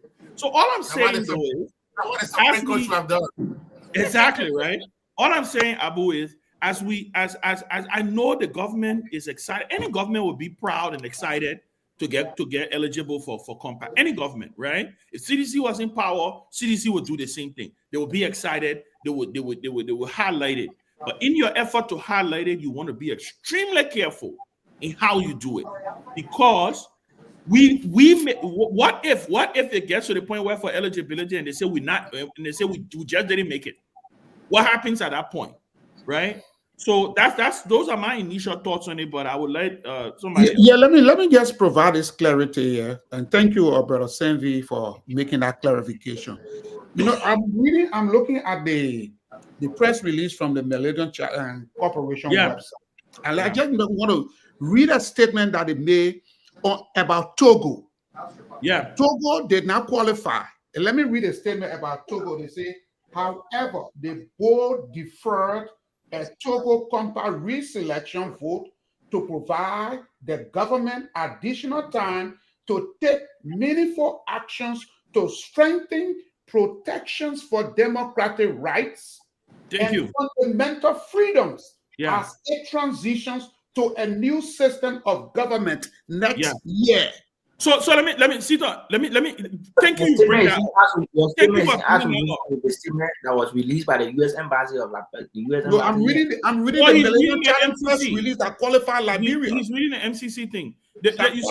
Liberia. You see. In fact, like I said, I spoke with a friend today. Do you know why Togo did not get? Why they deferred Togo? Togo just changed her constitution. Togo just changed her constitution to allow the parliament to vote for the president. Many people don't know that. Before they used to have election the way we have election, right? They elect parliament, they elect the president. The new Togo constitution is the people only go and vote for members of parliament, and then the members of parliament, so meaning whoever becomes president of Togo, will have to be a member of parliament, almost like the way the British system is, right? Where you have the prime minister is the head of the prime minister, or something like that. Yeah. Togo recently changed the constitution, and the reason they did it was because President Faure Gnassingbe's tenure is over. According to the current constitution, he can run again. He's reached his term limit. So they recently went and changed the constitution and said that this parliament will elect the president. And the U.S. found that, why you hear them talking about democratic rights. I spoke with my friend today who works for the MCC in Washington, D.C. And he said, I'm glad you brought up Togo, because that was one of the things that he brought up also. He said that was a singular. Togo has been doing well economically. They've been doing well literally on all the other indicators. But on that particular issue of democratic rights, because there have been demonstrations in Togo, the opposition has been raising issues. So all of these things, that's why I said we're not out of the woods yet. So yeah, Brother Sito, you can continue, and then we'll go to and besides Liberia, there are other countries that are compact that is in competition. You have Cabo Verde, you have the Gambia, you have Senegal, you have the Philippines, you have Tanzania, and what other countries? So these are the several countries that is in competition with Tanzania. So Liberia is not the only country. We have to be on our game. That is why we are saying there are several thresholds that the government has to meet, and we hope that the government will meet those thresholds. Yeah. You understand? So that we can get this money. But equally so, Liberia should not be waiting for compact for us to develop our country. I agree. You're right, Brother Sita. We have enormous resources in our country. Did the government tell you? But Abu, put up the argument, see history where. Let me finish. Go to Sando County. There's a place they call Bokonjile. That place has a huge deposit of gold. The people are doing alluvial mining there. Foreigners are flooded that place there. They're digging our gold. They're not paying revenues to government. Go to Wieswa. Go to Diamond Mine. Before I don't talk about the law and the timber that are illegally being taken out of Liberia without no relation to the government of Liberia. We need to put in place a system where everything that comes out of Liberia will get our just benefit from it. And we can use those money to develop our country rather than depending on a compact. And that's the point I'm trying to make. Thank you. Let's go to who? Abu finish, and then we'll go to Emmerich, and then Pewee, and then we can go to Ben. Yeah, Chairman. No official of our government, not our government, stated to the people of Liberia that Liberia is the only country selected or has been, eligible to receive the compact. Nobody said that. So, but somebody will say, "Oh, Liberia is not the only country." That has not been our contestation. Nobody said that Liberia is the only country. I read a statement from the MCC website.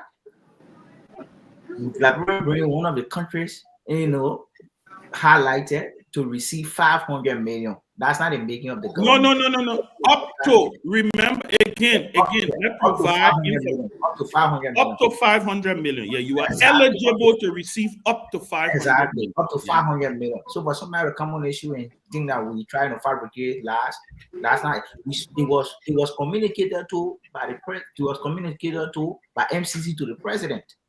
So for anybody to sit there and say, "Oh, we fabricating lies," that's not it.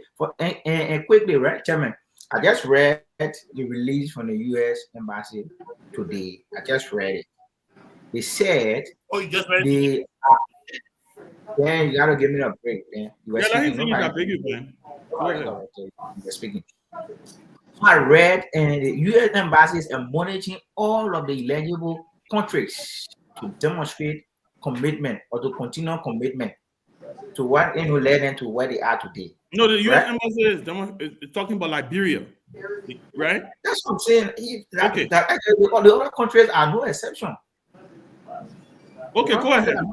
Go ahead. Let's finish. The other countries are no exception. So for somebody to come and say, we're trying to fabricate something, nobody trying to fabricate anything. That was earlier on released on the MCC website. I think you read it. Yeah. And I believe I will get 500 million. Thank you, Abu. Let's go to Emmerich, and then we'll go to Pewee, and then Ben. Yeah, Abu, if we are going to be truthful about what's going on in our dispensation, we'll have to disseminate the information in a clear way, concise way, precise way. But you see what's happening, right? When the picture of President Bouaka got posted with the lady from the MCC, from the NCC there, right? You know what we were doing? We're misinforming our people. We were telling them, and when you look at what's happening in Liberia, why would the American embassy come on to re-emphasize on the position we are right now with the MCC? I want to know. MCC. The reason why the Americans did that, because I think the communication is missed. People are thinking that the government is saying that we've already won the prize. And when you look at across the different media outlets, different communications, even from the government, some officials of government, they present it as if we have won it. We all want to win it. We're not against winning it. But you have to be truthful in your dissemination of information. You have to be very transparent in your dissemination of information, or else you're going to start to lose the public, the trust from the public, and the expectation from the public. Because once you have presented it that way, that you have already won it, because eligibility is different. I can be eligible for American Express or for a loan, but it does not mean I'm approved. Two different things. Mm-hmm. And when you have competition, it doesn't mean that because you score 80 in a classroom, then you're going to pass. It all depends on the scoring. Somebody can score, a group of people can score 90, 100, 90, 98. My 80% can look like trash. And that's what we're saying. We're saying that we want Liberia to win it. But what the government is doing, the government should not do it. Your government now. You're not in the opposition to be playing propaganda. You need to be transparent. You need to be truthful. And that's why I wrote a post that the information minister, even the press secretary, all should be replaced. They should be replaced. The reason why I said that, because I think when it comes to the narrative, when it comes to the communications and so, those are the people that should control it. Those are the people that should, have clarity. Then the embassy coming, because the embassy did not see us do diligence to our people to clarify those things on eligibility and winning a prize, or award. We saw that out of the different areas, even President Bouaka presented it as if Liberia already won the $500 million. You can put the integrity of the MCC in a text spot. What Boyka was doing by presenting the pictures and then showing you that they already won, you are putting it in a test spot to already agree with you. Because once you release that, you put it in a spot to think that, oh, we can do it because Liberia already the people already presented as if we have won. And that's misleading. That's wrong. That's deception. We can't do it, Abu. So when it comes to information, how to control information, you have to be clear. You have to be truthful. You have to be transparent. That's how you build trust in the public. That's how you build trust in the people. That's how you build confidence in the people. That's how you control expectation. So there where we're going to leave it. We're not going to politicize the issue. We pray for Liberia to get it. And I say, I'll pass it on to the next person. And thank you for the opportunity. Thank you. Pewee, you want to come in? Pewee, you can hear us? Sylvester Pewee, can you hear us? Okay. Ben, you want to come in? Pewee's on the call. Yeah, sometimes Abu, I really like him. And I don't like to play with people's ages, but sometimes I like, is it that because he's so young and that I'm so old? That's what come on. But look, Abu, this thing was clear. And it saddens me that you just read the embassy's statement today. And that is troubling because all of this time you've been running around with this thing and you just read this thing today. Brother, as a guy who is in a place with all this information, if you just read this thing, just imagine what we released your account today. What about yesterday? Yeah, yesterday. Okay, yesterday, you guys after 12. Yeah, yesterday. Thank you for the. No. It was day before yesterday. Today. Yeah, it was day before yesterday for you because if it's 12 o'clock there, then it was day before yesterday for you. So Abu, just because of what I just discovered, I'll be a little bit. I will slow down on you because I know that there is something wrong here happening. I will take my time with you, and because there's a whole lot that young people need to understand. Some of these things, even when the people position you somewhere, at least even before you go to carry some kind of a wrong information, it's always good to first read what people said. That thing that people said, go on the MCC website. Most of it came from that website, but they had to come in and and then copy that thing and paste it for us to say, no, just stop telling your people that we promise you money or we didn't promise you money or we're not telling you that you qualify for this thing. You qualify to get in the pool. There are a lot. Tanzania is one of those countries that have been doing consistently well. They have never fallen out. Again, they got into it again this year. Again, they got qualified. But there are other countries that do drop out. So Abu, please, we want to get this money. But the way how things are going with Flantikova, I can tell you guys, if that guy does not resign, Boyka government will fall because of that one guy. Trust me. Which is Flantikova and will support it. Be careful. Thank you. Thank you, Ben. And Doc, thank you for coming on. So we do want to make it clear. Point of correction. So it was issued on the 19th. The statement was on the 19th. So so it was yesterday. Yes, yesterday. The embassy statement was on the 19th. So Abu is correct. It was on the 19th. The embassy statement was issued on the 19th. But with that being said, guys, I think he was not correct. He said it was issued today. Was that correct? Oh, okay. Well, 12 o'clock on the side, right? Yeah. So, but let me say this: a couple of things. I think we all want to see the country do well. We hope and pray that the government do what she needs to do to be able to get this compact. It's going to require a lot. I can tell you that. I remember us getting the previous compact. There was an entire team in the Ellen Johnson Sirleaf administration. I never forget. There was an entire team that was dedicated to this thing. It was an entire team. Even for us moving forward, and it was so, President Sirleaf took it so important that she had sector ministers. When you go back, because what she used to do, and I think the CDC started doing it also, and that's why they started passing.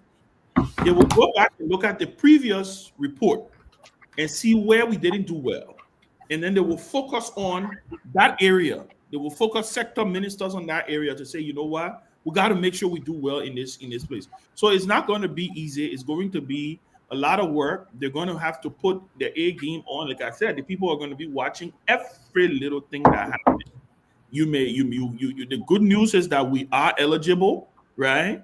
But we still have a lot of heavy lifting to do. And I would say this, and then Peabody can come in. I don't think the government was making a mistake in what they were doing. I think they were being deliberate in what they were doing. The way they was communicating this. Look, you got to understand the Unity Party and the Unity Party government. They understand the audience. They understand the audience. The only problem I think they've had this time is that a lot of people push back on it, right? So you didn't just see it. It was not only opposition people, it was also people from an independent thought process who pushed back on it and said, hey, hold on. We don't want to because if you even notice, when the advance notice of the news, you started hearing folks in the government started to report out there, tomorrow is going to be a huge day. Tomorrow is going to be and all of that. So I think it was an attempt to, which they should celebrate. I'm not sitting here saying that they should not pat themselves on the back. But I also think they should, I think President Boakai continue to miss opportunities to rise above the fray, to bring the country together, to elevate the discussion. I think yesterday was a perfect opportunity to also highlight the role of the past administration in doing this, right? I saw Weah did it a couple of times when Weah went to when he went to dedicate the Japan Freeway. He mentioned that the Japan Freeway, the vision and the securing of the funding all happening under the Sirleaf administration. So there are a couple of things that I think, but hopefully let's wait and see. I think this government needs to get out of the campaign mode, the us versus them mode, and forget about the notion that everybody wants you to fail. No, I don't think that is. Politics will be politics, but I think if they focus on what is important, if they focus on the key things that they need to focus on, they'll be fine. And be able to get this compact. The last thing I would say is that I don't think the situation on Capitol Hill is helping them, because you can clearly see that the rule of law has been flagrantly violated. You saw what happened today on Capitol. You saw what happened today at City Hall. It wasn't even good 20-something people in that hall today that passed the national, according to them, passed the national budget. Then you saw the Senate go on live TV and vote, and it was fascinating to see how the senators voted on the record. All of them voted on the record. I think a few of them were not there, but majority of them, or almost all of them, voted on the record to concur with the budget coming from the majority bloc. All of those things have been paid attention to. These things are not good the way it's been done. You just violating the law, literally spitting on the Constitution, right? And everybody's looking at it. A lot of folks are looking at, it's about financial cover. Let him just go. No, the law should be upheld. And like I said, if you look at the folks that were in that City Hall today, they were not even good 20. If you watch the video, go and watch the video. They were not even good 20 of them. You have almost 30-something, right? Members, almost 40 members or 30 members that did not participate in the budget debate. All of these things. And I don't understand how the government believes that this is okay. I don't understand how the president is presiding over a government and he thinks this is okay. And they're acting like, oh, honky dory and happy go lucky that everything is fine. But listen, guys, I think we're headed for some interesting time, and let's wait to see what happens. Yeah, Peabody, you want to come in? You know, Ben, and the thing is, I don't know what the government expect. You have people that didn't even take time to actually deliberate on this budget. It's like, yeah. What shocked me today, Ben, was the Senate. They were not even. My own friend, Sir Joseph, I was very disappointed with him. You were the first person that voted for him. I'll tell him that. I mean, you were the first person. I text him. Protest. Even if you vote no, vote in protest. Yeah. Say, look, I don't care if this vote is going to pass, but I'm putting and the thing people about it, they voted on the record. They didn't do yeah and no. They called the roll. They voted on the record. They called everybody. A few of them were smart. I didn't attend. I think Dylan wasn't there. I think Amara is out of the country. Bezonga Finley wasn't there. And the other folk, McGill wasn't there. But all of them who were there today, voted on the record, Peabody. And Sir Joseph, like you said, was the first. Sir Joseph represents the opposition. Yeah. He was the first to vote yes for that. I was very disappointed. Very disappointed in him. And I'm very disappointed in the president pro tem. Is that point that she wanted to prove today? The people in the House did not even have good 35 people, and they voted. And the senator, and yet did not even sit down and even go through the budget and things like that and say this one, that one. All of them said that yes, and budget passed. Is that how the guy going to lead the country? Is that how they're going to lead the country? It's sad.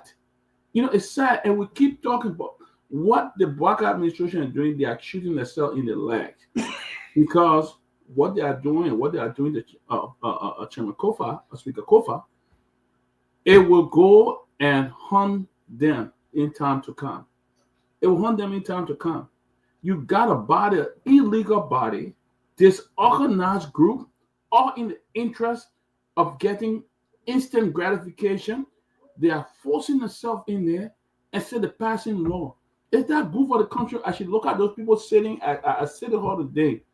Did that look good for the country? And you got a Senate who is unprepared. In fact, that most of the corrupt criminals in that place today voted for in that Senate voted today. You saw a criminal that Abache, you saw a criminal that Prince Moyi, you saw a criminal that Ellis Talib, the corruption King Kong. All of them were sitting right there passing bill to get money. That's all they were doing it for. And if that bill, if President Baka signed onto that bill, I will know how loose and weak, unprepared he is to lead our country. It was so dissatisfying. And I hope the international community is observing. People will not give you money. Nobody will give you money with that kind of, with what's going on in the government, the Capitol building. You illegally removing a speaker, overlooking the law. And the worst thing, Ben, I don't know. I mean, I don't want to talk. Well, the worst of everybody in that group, that is Supreme Court. It's an emergency situation. What we see happening at the Capitol building, what we see this guy is an emergency situation. They had time. They could have even put a stay order until they come from the break. But they ignore it. Ignore their own law, their own interpretation that somebody violated. They ignore it instead of going Christmas break because all of them took bribes. They took bribes, the Chief Justice. They took bribes, so they gave them good kickback. They're gone. The Vice President showing up to the Chief Justice daughter park that she's building. He's part of the celebration, her private celebration. He's showing up to do that kind of thing. The Supreme Court is one of the cause of the mess that we are in today because they are not credible enough to come up. What they're afraid of to tell them this is a. All right, the Justice Minister came there, misinterpreted the law, and up to now they have not rebuked him.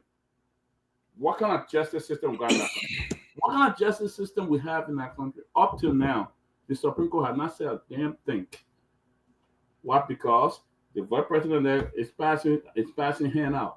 Chief Justice showing up, laughing, smiling, and at a private program and things like that.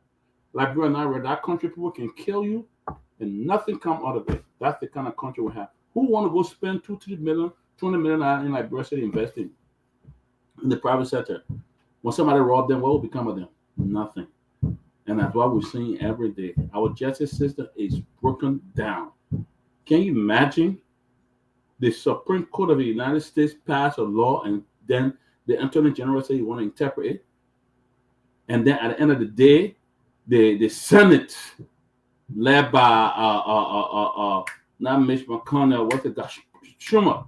Schumer said, "Oh, we agree with what the Attorney General said, and we're going to move on." Then you got a budget that coming from the Senate, the House, and then we all just sit there. Whatever, half of the people there now we pass it. Boom, we're going to pass it right away.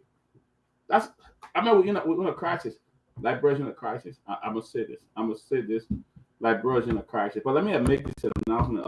We had 2 people who sent a gift to our fundraiser. Guys, we need to raise this money. We need to raise at least $500 so that we'll end this whole program and be able to send the money to Liberia tomorrow. But the latest we won't send it there is by Sunday. So guys, the Cash App, everything is there.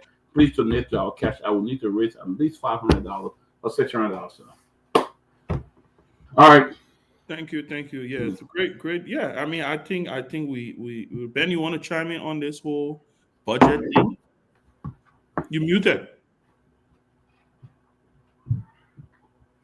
I think one reason why the embassy had to put up that statement, I'm sure, like, these people are listening. These people are listening and they are seeing what is going on. They know that our Supreme Court probably, and I'm just assuming, I'm sure they knew that the Supreme Court put up something that the country is not understanding. And in the midst of this of this confusion, the Supreme Court refused to make any clarity. So as soon as they saw that the MCC was being misrepresented, they said, we know about this country. We better come and clarify things before people start saying, that's what we're saying. I can bet anything those people had that feelings. Somebody told them, if you don't do this, the government is telling you to do one thing, and you have to come. That's the reason why those people came up with that statement. But however,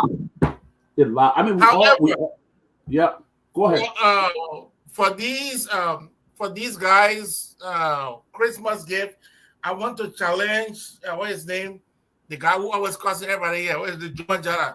Jallah, right now, if you give $50, I'll give 100. I bet you. Let's go. Jallah, that's a challenge. Let's go. Come on, let's go. What you call challenge? You challenge me the last time you did it. You challenge me the last time you did it. What a challenge? What you challenge me the last time I what you did? You told me no, you did. I did. You challenge you what happened? You challenge me and I fire and you came below. Yeah, but I told you, I said we do it. I'll do half. Well, Joman just put up a challenge too. You double it. He said he wants 10 ANC and CDC supporters to come up with 300 combined. Then I will he will give the rest. He will give the final 200. So men are challenge you. Men say 10, so you can do that in a minute. If you ready. Well, wait, now, I'm not CDC and I'm not ANC. I support Cummings. So but you ANC automatically you ANC. No, I'm not. You sympathize when the men say ANC. Hold on. Come on. Take on my challenge first, then I will take on yours. How about that? Sure, I'm not ANC, I'm not CDC, but I will come on my small with a mic. I'll come on small. Let's go. We gotta raise this money. Ben, if you get 250 to the guy, I will get 500. Jeez, they're not easy. Okay. Ben, the man is challenging you. What going on? Ben is nice. Listen. We have to. No. We have to see the what they call it. Who got the evidence? You got to listen up. Peabody got it. If you send it, Peabody will go announce it. No, but do you want me to? Joma Child, the citizen, yeah, they're not cheap. So don't be saying like challenging the citizen. So citizen, Joma Child is for the youth challenging you. He's challenging you. Let's go. Watching you. But I'm Citizen, going you don't right let Choma respect you. All the citizens don't let Choma respect Why the you. more sharp like that? That bomb is sharp. He said, come on, let's go. Let's but all the thing you do now, we shouldn't violate the rule of the major thing here. In the institution when you have chairman, when they say chairman, what can be talking about? We're gonna be talking about money too when the chairman is around. We have to be mindful before we be held in contempt. You get permission. You get permission to do what you want to. No, you get permission to do what you want to. Citizen, the man challenge all the citizens to know. This challenge for $200. That's a complete disrespect. I know. That's complete disrespect. You hear him? You hear him saying the ANC and CDC supporters to come out with $300 combined. Then he will find he will feel it. The balance of $200. The balance, yeah, that's what he said. But why can't he match it? Listen, Jallah, please send me 200. I got it right here. Yeah. The goal is to raise 500. And we can raise 700. The goal tonight is to raise 500. So his plan is 700. Look at Jallah. I said, hey, don't push it. No, Peabody, we already get 500 to do. Let's take it baby step, right? Jallah, I said, hey, 200. Jallah sent 200. Yeah, right here. Look at it. Jallah said 200. So let the ANC and the CDC supporters do it now. All the ANC people, ANC said they'll come up with 5. No organization know how to raise money compared to ANC. That one I know. Yeah, ANC know how to raise money. Let's go. We got to do this. Let's go. I went to one ANC convention. I think here in Charlotte, they raised almost 40,000-50,000, right? Yeah. I think Juma, he's trying to measure. I can see it on air, right? But he tried to measure pricks, so I can see it on air. Jallah, that challenge you from the ANC and CDC. You challenge you. You say $200. It's simple. We're gonna what they call, but I don't disclose. That's it. We're doing that. Period. Oh, Emma, you sending your contribution?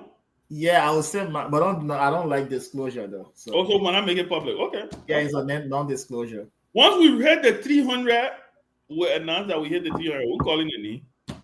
So yeah, we need. Then we know. So citizen, you keep coming, you keep sending. Citizen, ANC people coming up. ANC and UP now come out. I expect my citizen friends to come up. ANC and UP coming out. I got $200. Mail. I said something. I said something for one of my ANC sister. Oh wow, ANC sister. The ANC sister. Yeah. My man. What I see nothing for CDC, yo. My CDC friend. What? CDC, let's go. Come on. What? I come to call our man, Mr. Logan. Mr. Logan may be watching the show. Mr. Logan, he's a strong supporter. I just got one call. The person said when I call, but confirm if you want me to call your name. The man at CDC supporter. He's sending 100. He said I'm sending 100.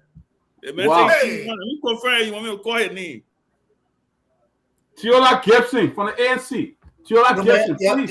Y'all check the Check private chat. the private chat. What is the private chat?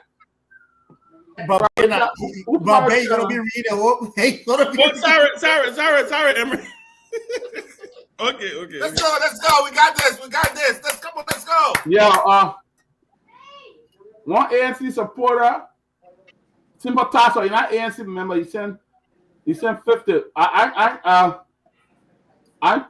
We're still looking, guys.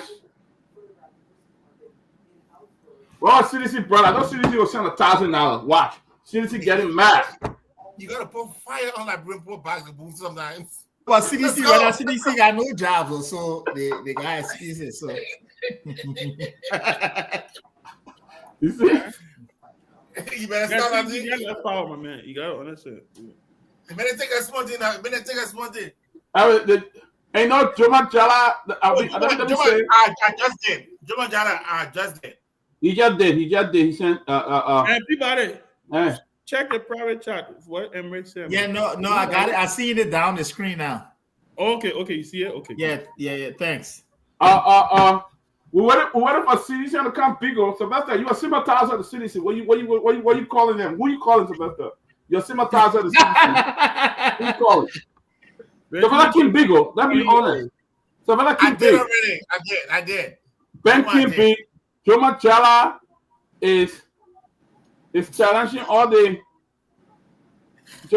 Challenging all the. We'll raise the money and then we'll go back on the topic. We'll go back on the illegal. Yep. We gotta raise the money. We'll raise the money and we'll go back on the illegal budget. All so right. Peabody Studio agreed that it will stay there late because we're raising money for them. So they will. Yeah, but tomorrow we want to hit them some money. I want each of my beginners to have some good money in the pocket. Yeah, but I think we should close it now. All right. So that's okay. The message 2000. No, Peabody, I think we can close it now. So let's check the numbers. Peabody, check the numbers. I told you when the ANC boys, they don't take disrespect. They don't take disrespect lightly. You gotta make it and say, I think we should close it. Yeah, Peabody, let's close it because let's close it. Let's move on. What do you want? You want to write a check to us? No, I didn't write a check. No, Emre want more money, so you want to write a check? We'll close it. No. We tired in 5 times, so you write a check and we'll close it. The guys, huh? The MP4 vessel will send the $300. Boom. They want Jallah to overpower you. Hey! And listen, and so this person is in Liberia. Mm-hmm. He's saying that we should, whoever tomorrow they can go and pick up the 100 from him. Wow. Okay. So that's good. But that's good. Yeah, that's good. That's good. It's all in good spirit. It's all in good spirit. Want to thank everybody. Yeah. We need to I need to come on the show more often. I need to come. You did see the last time. You say you call one big government official going to get one time. No, I'm government official. Yeah, but who said it? And I put you to call that government official. Who said it?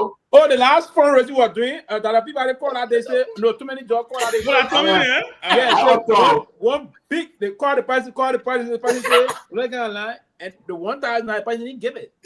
But you know, this is the power of the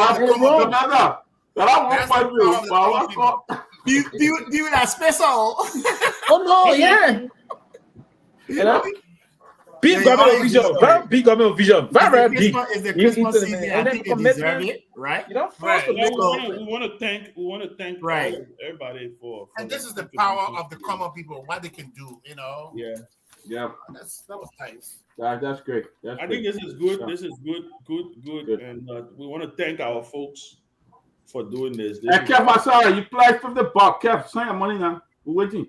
No, we don't want pledges. So it's not easy to collect pledges. Why people do it like those people with a pledge? No, seriously, that Peabody is not easy to collect pledges. Our community. It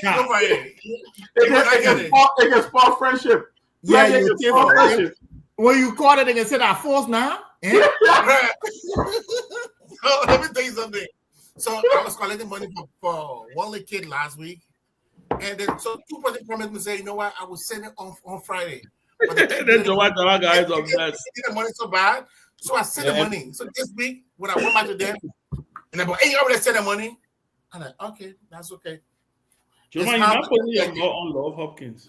Hey, Emery, you took shame of Eugenia. This guy, after that, man. This guy. The boys are mess. You can't get the best. No, attire with Joma.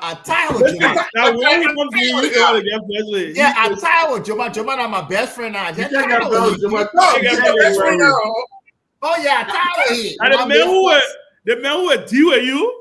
Then when you blocking, then he can't in your inbox. He said, "Wait, you gotta be democratic." I said, "You know what I did to him? I was school. Nobody to call me every day. So I want to look at the thing. I was so mad. I waited in my cousin that blocking. I said he would not respond. I try with Joma. I am my best friend now. But guys, thank you. Thank you. So what we doing now? We wrap it up. We'll get back on the topic. Let's go back on the People asking you about your big future. People asking you. That's me. I'll call him Nemo. P won't start trouble. No, Georgie, you commit on a serious note. We said it, and this part of the accountability. If we can create for corruption and other things, because if we're making commitment, because the public will think, the public believe that we collected the money, we ate it. Yeah, that's the notion. So they are now. And our John Paul promised them money. He didn't get. That's the John Paul didn't get money to all. Well, don't forget now. It's certain people. The people decide. The people know that they want to be and it's anonymous. I mean, I can't force them, so that we can't. I'm calling it because we'll do that with stubborn people from doing in the future. Some people get good faith. They want to do it in the future. They will say, well, yeah. So that makes sense. That makes sense. Yeah. That is understandable. And for now, so I completely. Oh, we just know when I take no place when I cancel my. We just know when I take no more place when I go home official again. Yeah. Whenever the person announce players, don't announce it again. They are big instigators. Somebody ran for his sick bed to come. To come here to go my dad to better boy up. Too many sick. No, I know that for now. So I table that campaign. Well, but you remember I told you guys that we have a candidate for 2029 already, right? And he watching the show. The candidate watching the show already for 2029. The guy who said money night. He said after that you want to submit your budget for president. He said you want to submit your budget for next year. So we'll talk about that in the back. For president. But man, the president for Liberia 2029 already got the budget already. You said the man's a candidate. I said for what? For president. President. Liberia. Please tell the man that he support our Christmas guys. No, but gentlemen. The man start tonight. Yeah, man start tonight. My advice to whosoever that candidate is, if he really wants to win the presidency of Liberia, he needs to start working now. The man working already. He needs to start working now. He needs to make his presence felt. Yeah, exactly. Felt. He needs to put his team together. And he already started. Needs to be a household name in Liberia. Oh man. Okay. I'm telling you. Let him start. Jackson. The mega so the 3 songs. My little 1 cent advice. No, but you know, what has household names done for us? He has to start working. I agree. No, I know a lot of household names has done nothing for the country. Right. Provided if he really means to move Liberia forward. But we can give up. On my Facebook page. What's it done? When you tell Liberia, it's too early. It's too early. On my Facebook, Tomalin, let me just make this point. On my Facebook page, I indicated, I said, look, Liberia is not short of qualified people. We are not short of those people. It's true. But what Liberia lacks is a competent and capable leadership that can bring everybody, regardless of your politics, regardless of your ethnic background, can bring everybody together and make them to work to move that country forward. That's the leadership Liberia needs. And that the candidate that you guys are talking about, if he possesses those qualities, well, I think he can make a difference. Yeah, but I think too, one of the problems we've had in our politics, what we know as professionals is different from the actuality back home. That's okay. True. So there are people like you. I keep saying, if we all don't join to put our voices out there, right? Things will never change. I keep saying a lot of people play safe. They want to sit, they want to see Liberia change, right? Well, I'm now a political person. I can be into politics. And so once upon a time I was like that. But I think when we all start, and we all got influences back home, one or the other, where we grew up, we got people back home that follow us. When they start to see new faces emerge, right? And they start to hear something different, they start, because people believe in you, people believe in me, people believe in every one of us. When we start to lead and we start to unify on fundamental cause, fundamental issues, and so I think it's more powerful than us. What's happening back home, our politics back home, we are exploited. We in the diaspora, we are exploited. When it comes to the fundamental issues of our country, we tend to split because we think about personal benefits, right? So we support leadership that will not advocate for some of those things that we espouse. But because we want to benefit personally, we take a different route. But I keep saying, no matter who we support, no matter what we do, when it comes to the fundamental issues of the country, we should stand together. We should build a unifying form. I mean, a team, and that's how we going to make an impact in our country. But other than that, we're not going to be successful. Let me ask a question. Yeah. Since the war ended, we have had 2005 had election, 2011, 2017, 23, 4 elections, and the two parties have dominated the Liberian political landscape for the last 4 election cycle. And you ask anybody on the platform, will tell you again that we're in 2029, we're heading in that same direction. So now, if the comment said you keep doing the same thing over and expecting different results, so tell me now, if the two parties will be the one that go to the runoff again in 2024, in 2029, then we just wasting our time because now the parties that will say what we have other candidates. Do you think? I want people to tell me say too early. It's not early. You start planning. Somebody told me when election ends, you start planning for the next election the day of inauguration, something next election. So, do you think it's about time that group of Liberians who are interested in seeing a different result try to make sense by saying, well, if we say you ask the money back, the Gongloes, the comments, everybody who is feel that they are the ones who are the alternatives right now, why you can't get to them? Say, okay, you gotta get the people and put and force them to get together to talk. If they want to talk, then we settle for what we got right now, or else we waste our time. And because I tell you, there's no party besides Charles Taylor who broke that record. No party in Liberia able to win election alone. It's not possible. Yeah, but Tommy, when you said them get together, yeah. I'm trying to play some devil's advocate here. Okay. If you say them get together, the according to the data, according to the statistics, is that the two political parties that often reach to the runoff takes about 80% of the votes. So even if they do get together, so according to the statistics, I said we don't believe the statistics, right? But according to the last statistics and the last data, it showed that even if Gongloe, let's just say all the other candidates, if they were all on one ticket and one person were running, they probably still would not have made it to the finish line. According to the data, it showed that Liberia was set to make a binary choice between CDC and Unity Party. The thing I want to throw out here though is it possible? And maybe Jackson, Emmerich, all of you can talk about this.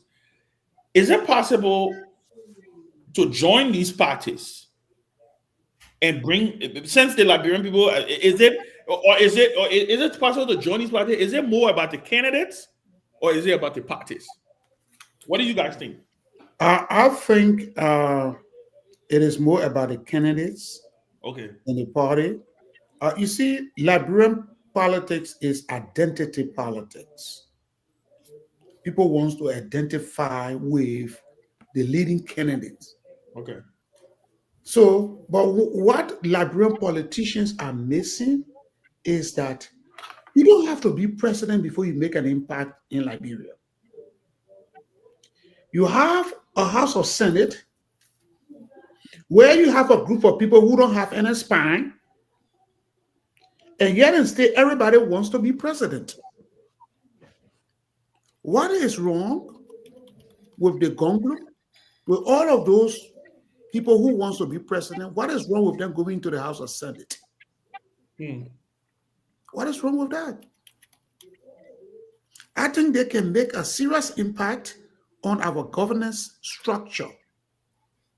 When they go into the Senate and and the House of Representatives, and we have a robust Senate and a robust House of Representatives, I can guarantee you that country is going to move forward. And that's what we are lacking. Everybody wants to be president. And yet they say, almost everybody that went to become president, well, they started off on the wrong footing and they ended up on the wrong footing. The only person who tried to bring some semblance of real good governance in Liberia was Ellen Johnson Sirleaf during her first term. You see, and since then, the country has not enjoyed any semblance of good governance. You see, and that's our problem. Look at Rwanda. Liberia was in the same situation like Rwanda more than 20 years ago. But look at Rwanda. Oh, Kagame turned Rwanda up. He turned it around. Okay. In less than 20 years. That's our problem. We don't have that leadership. Yeah, but so that's the question. Brother Sita, the question, yeah, that's what we have to be realistic too about dispensation.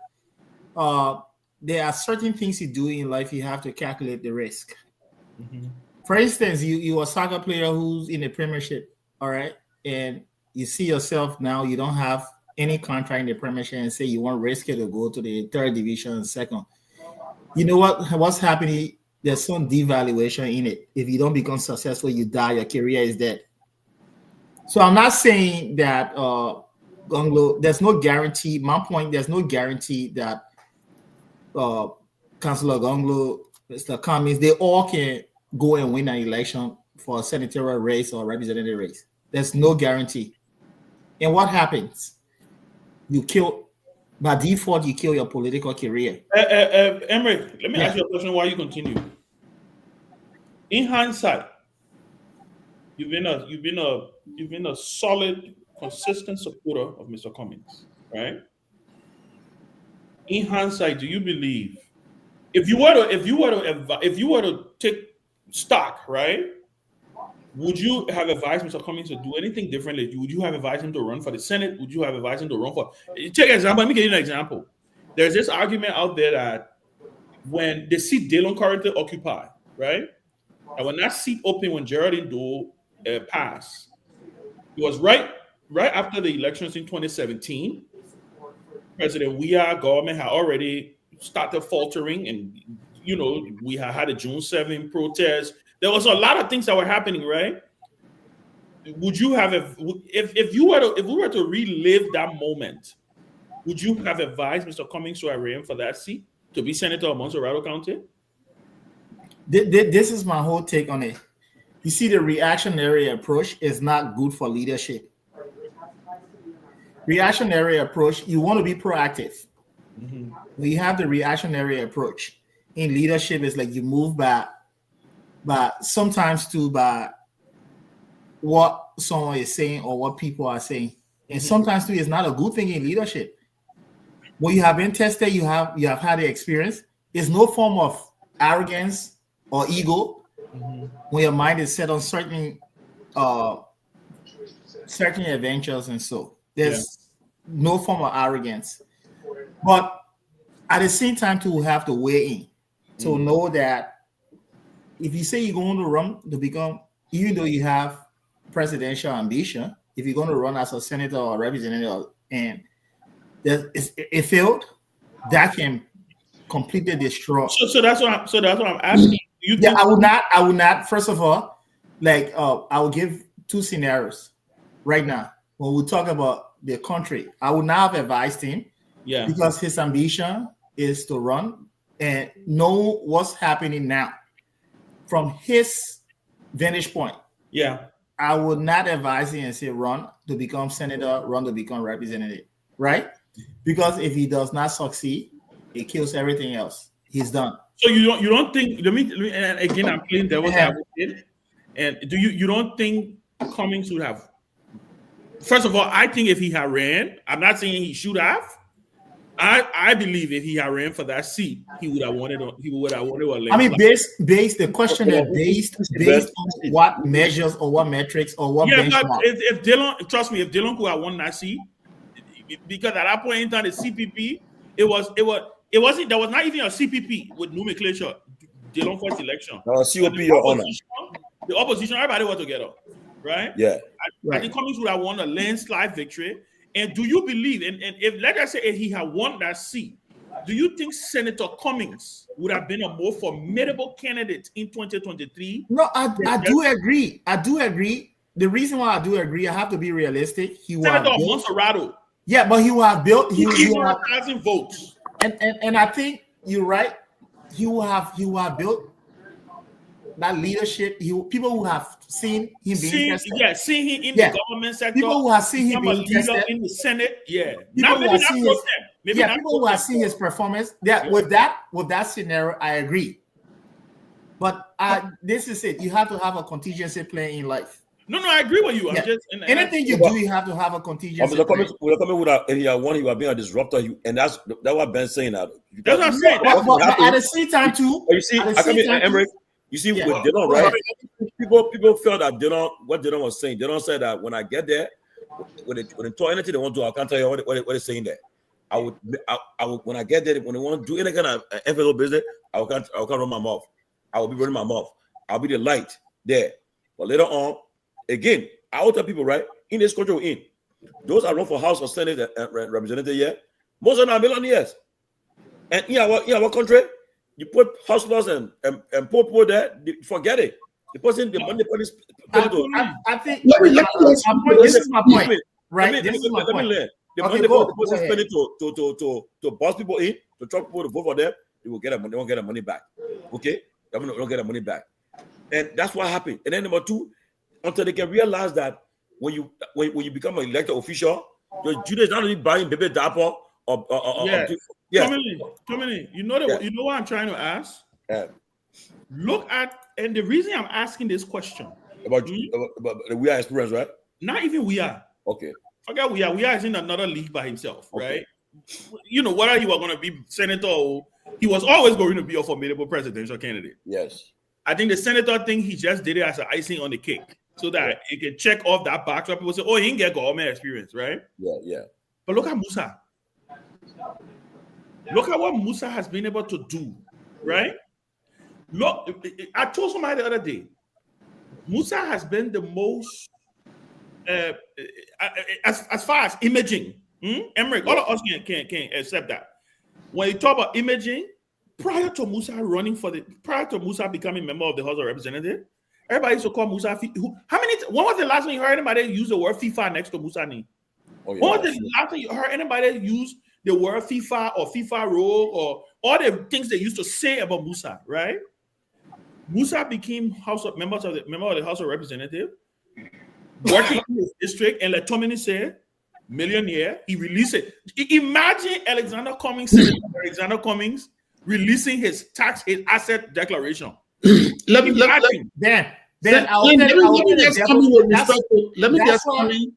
just come in with respect to this. Anyway, go ahead. I will speak later on because I wanted to speak on the issue. And I think Cummings made a fundamental mistake when he decided to join the political race in Liberia. Who? Yeah, Alexander Cummings. Here's where I'm coming from. Okay. All these years, Cummings was not in Liberia. He was in the corporate world. He was in corporate America, even though he was Okoromo what was obtaining in Liberia. But the Liberian people didn't know him. The people coming after you, come and leave me. And I've told so many of my friends who are AMC supporters. But then how do we change? But I thought this is the point. Let me finish. Okay, let him finish then, Emmerich. Initially, when he decided,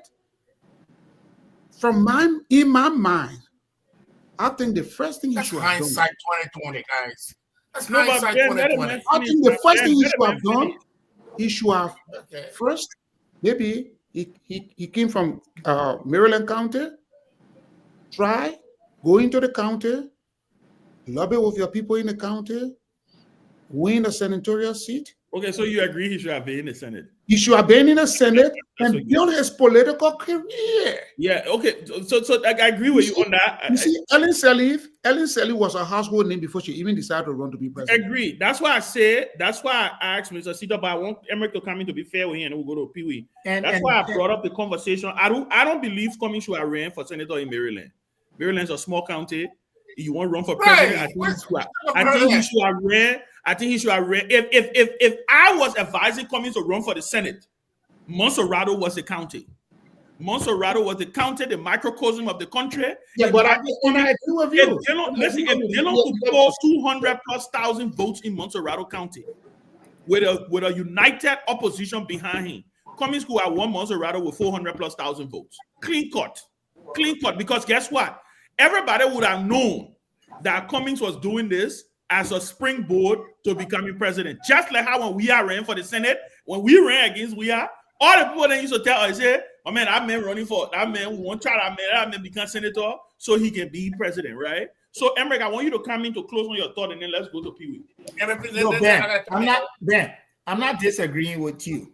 Okay, I'm not disagreeing with you on these different recommendations and so. All right. If you look at our politics, if you look at our country, and I will tell you, most cases, not only with Mr. Cummings, people that are successful, especially when they have the level of integrity and then they have not worked in the government. Mm-hmm.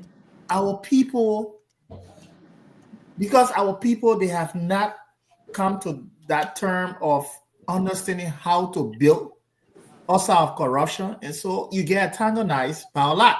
My point there, Mr. Cummings could have taken the risk to go in the Senate, but there were other people there too. There are other people there that will feel threatened, that would look at his level of sophistication and just want to know his ambition to become president, will actually work against his interest. In the House is different. In the Senate is different. Mm-hmm. In the House of Representatives is different. You work by votes. I don't care how brilliant you are, right? So he can be the lone person who will hold the grounds of integrity if he's not with like-minded people. So my point there, Mr. Cummings could have even won, but became ineffective in the House, in the Senate. Very much ineffective. And they could present him as a person who did not understand our politics. Okay. Thank you, Emmerich. Let's get Pewee. Pewee. Somebody here, I'm texting someone. The person enjoying this conversation, by the way, right? The person is arguing with me. The person is raising a counter argument. Just 1 minute.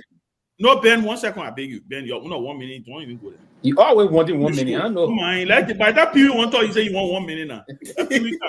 Pewee, I want to ask you this question because somebody is texting me right now, and the person is raising something that I probably didn't think about, and I will be first to elevate. The person is saying that Ben, I disagree. Those people would not have supported ABC, right? He would not have won that seat. Yes, the opposition was united, but not for Cummings. They would have united against him because they wanted the seat, that they wanted that seat also. And because they would have immediately seen that was the pathway, right, for him to become a president. They would have fought anything that would have made ABC strong. Pewee, do you agree with that? Do you think if Cummings had said he wanted to be senator of Montserrado County, the Unity Party would have not supported him? Because the coalition, do you think the support for Dillon was because Dillon was non-threatening? Is that what you think? No, I disagree with that in totality. Yes, why I disagree. Now, first and foremost, before I get there quickly, let me also disagree with Emre here. Now, Cummings was not going in the Senate to begin the process of exposing the guys in the Senate. You are going in the Senate to start a political career to the Liberian presidency. So that by that, you will have created a very wonderful synergy between he and the rest of the senators and get the job done. And listen, in the Senate, what you have to do is political. You build partnership in the area, right? You lobby with other police and move things up, not to hit them high. Right now, on the basis of the issue of now, if Kume have declared his intent to contest for the Liberian Senate at the time, he would have gotten the support from the how they call the. Do you think UP would have supported Cummings? You think they would have supported him? Listen, Joseph Buckeye would have supported Cummings? Bromskin? Because remember, Bronsky was alive at that time. Bronsky was alive. Bronsky was alive. Yeah, people go, but it was supporting him. Bronsky was alive. They would have supported him. Yes, why? Now listen, they had a hard belief, and their calculation was that they needed someone to just get the opposition unity process moving through. They would have supported him, not of the belief that he would go there and muster the courage to say he can stay here then for the presidency. Now, at the time Bronsky was alive, it was clear. It was very clear at the time. The process of the partnership was going correctly between Bronsky, Boakai, Tike, and the rest of that, or Bronsky this. So Cummins quest and I can remember when we met Cummins in Scar Days in Arizona in 2015. And this is one of the things I said to one of his passionate supporter. I said, hey, the best thing for Cummins to do, we from the ground, my first senatorial campaign process that I navigated into was 2005 when we canvassed for now the late Professor Sumo Kupi, right? So I said the Liberian Senate is a very good political theater to begin a presidential mission, right? So I would advise that Mr. Cummins hit the country running and engage straight into the Monserrato politics for the Senate. That would have been a springboard to the Liberian presidency. But you still didn't answer the question, though. He would have gotten the support. He would have gotten these people would have supported him. He would have gotten their support. But you see, if they fought him, because the reason I'm bringing it up is because Ben, that is for the Senate. He would have gotten the support for the Senate. Ben, he would have gotten the support. But they would have known that he was going to be using that to make him strong. That was not sufficient. That was not sufficient. Now, there's a correlation we have here. That was not sufficient enough to catapult him straight to push that ticket. He would have still navigated his way through. So, I mean, they would have supported him and then reached the battle zone era also of debating the issue now. So, who 2023, the past election process would have something, but that would have given him some leverage and he would have gotten the support for them. That's my belief. And I believe when you see the structure at the time, because it was open. There was conversation. Thank you, Pewee. I'm taking a little pause on it. Let Tomalin come. Oh no, Ben, let Tomalin. Sorry. But I'm taking a little pause on it because this person got me thinking, right? That if you look at all of what I think Cummins, I think I want to lean more towards that they would have fought him. Because again, like I said, winning that Monserrato seat immediately. And listen, imagine Senator Cummins. Imagine that's why I use Musa Belete, right? Imagine Cummins releasing his asset declaration. Imagine Cummins standing on that Senate floor, voting for everybody. Remember that Jallah government here, right? You know how rocket Jallah government was in the first couple of years. Imagine Cummins voting against every budget, challenging every nominee. Challenging, imagine Cummins coming, and then you got Unity Party, you got Liberty Party, you got all of these people, right, who wanted this coveted prize to go against Weah. Imagine them sitting and just saying, then what we are saying here, right, if my logic, what I brought up was right, then we're saying that they would have just surrendered and say, you know what, let make Cummins the candidate. What do you think, Ben? So I love what Robert wrote because it's like we're questioning people for being successful. It's like, yeah. But honestly, I would have wanted him to have run for the seat, but this is how I wanted it to have happened. Do it the Ellen Johnson way. Run for the seat, get in the Senate, and resign because of corruption. Pick up your bags and go. No, but so the question then is how would he have won? The question is how would he? No, he was. I don't want you to. I don't want you to move from the topic. The topic is would he?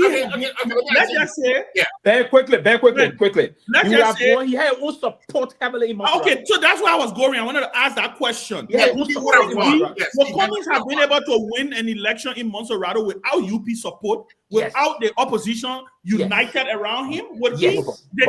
Remember, let us not forget. Let us also not forget something. Against who? No, but that person coming only defeat Monserrato is George Weah. And let me answer that question now. Then I come in 1 second to help you. I come in 1 second to get you something to build on. let's not forget, Cummings, this was right after 2017. Cummings had done that's what I'm going to tell you. 2017. That's what I said. He had He just came number 2 won. in Monserrato. He won. He beat Liberty Party in Monserrato. He came number 2 in Monserrato. He came number 2 in most of these big counties, right? So the question is, will Cummings have been able to win that seat without a united opposition force behind him? Yes, Ben. And the time he had this, there's a wave of support for him in Monserrato at the time. There was an unwavering support among the young people. Yes, that's a fact. The young folks. So I'm glad that, listen, United Party support, Bronski support, outside of those support, he would have won the elections in Monserrato. He would have won a clear majority. He would have won the election against. Look at the candidate that were out against the first candidate, right? What name? Yeah. He would have won that election. Then the debate now would have started after. They start, and I agree somehow with the person that sent you the text. The fight would have started after his win to the Liberian Senate. There where the problem would have started from. And so basically he would have won the election. There was some big support for him in Monserrato. But they could immediately start fighting him after the win. Then begin that he's noising or angry. Yeah, okay. Let me say this, right? Okay. And by the way, people are listening. I'm listening. People are enjoying this conversation. Just so we are aware. I'm getting a lot of messages. In 20, I think it was 20 what? Cummings contested the first election was in 2015, 11? 2017. 2017, the first election. So in 2015, I happened to be one of the 75% that Cummings invited to Atlanta when he invited us in Atlanta. I remember that time to talk. At that time, there was no ANC, but he was not part of ANC, nothing in the camp. When he invited us there, he told us that he wanted to explode. He was still a cocoa at the time. He wanted to run for. He was thinking about running for president in 2017. Okay, now, mind you, now President Boga today, here comes to a very close. When Boga to go to Atlanta, you always Mr. Cummings. In fact, the Liberian Commission that are in Atlanta today was put into their name. You can repeat that. Boga encouraged Cummings about Liberian politics. But not to run against him for president. I come in, yeah, but he encouraged him to think about coming to Liberia to when he retired to join. But for my unit, Ben, the reason why I agree with Pewee for had Cummings at that time. Most of the guys you see with these that in the government today, most of them they were going to work Cummings. Yes, and at the time Cummings had just come, everybody saw him to be this guy. The person got the money, so everybody was rushing to him. So at the time, he had an advantage because people were coming to him, encouraging him, supporting him. And mind you, they were supporting him because they would, like another person said too, they would have said, well, by him running for Senate now, he would not be thinking about presidency too. What some of their mind by the time he would have a very strong campaign. We were supporting him. Now, man, but in the Senate, when you get in the Senate, right? That somebody said earlier that when you build alliances, he would have understood the Liberian political dynamics there. Yeah, but Tommy, you're missing the point. No, but Ben, he had ran at that time. Yeah, the question is getting to the Senate. That's the question. We all know what Cummings would have done when he got in that Senate. Let me tell you something. You see Cummings at the time, they also has a threat. They also has a threat to him. How do you say that? How do you? The thing about it, we preempted something that we don't know. How will you say? I believe they would have seen him as a threat. How will you say Cummings wasn't a threat when at the time after the presidency, through the Senate was easier, and they know that Cummings' ambition was to go and become the president of the country, right? Yeah. You think President Bouaka or Councilor Bromsky all would just overwhelmingly just go and support him? They would not have done that. I keep saying. Emmerich, they would have. My conclusion on this. They would have fought him. They would have undermined him like they did in the CPP, but he would have won that seat. And let me tell you why I believe he would have won that seat. Let me tell you why I believe he would have won that seat. Two things was going to happen, right? If you notice, some of the people who voted for Dillon were seditionists who were not happy with the way the government was going. And they said they were sending a message. They were sending a message to the party. They were not voting necessarily against George Weah. They were sending him a message to wake up, right? I believe Cummings would have, if you talk to many seditionists, they will always tell you, say, Cummings was the second choice. Exactly. If we are not in a race, we'll vote for Cummings, right? Yes. I believe with the level of support Cummings had garnered amongst young people in Montserrat County. Look, our national chairman of Liberty Party, prior to the entry of Cummings in that race, I know the level of excitement that was around Bromskin. When Cummings got into that race, I can cause a just I will not call a name right now, but there are permanent young people.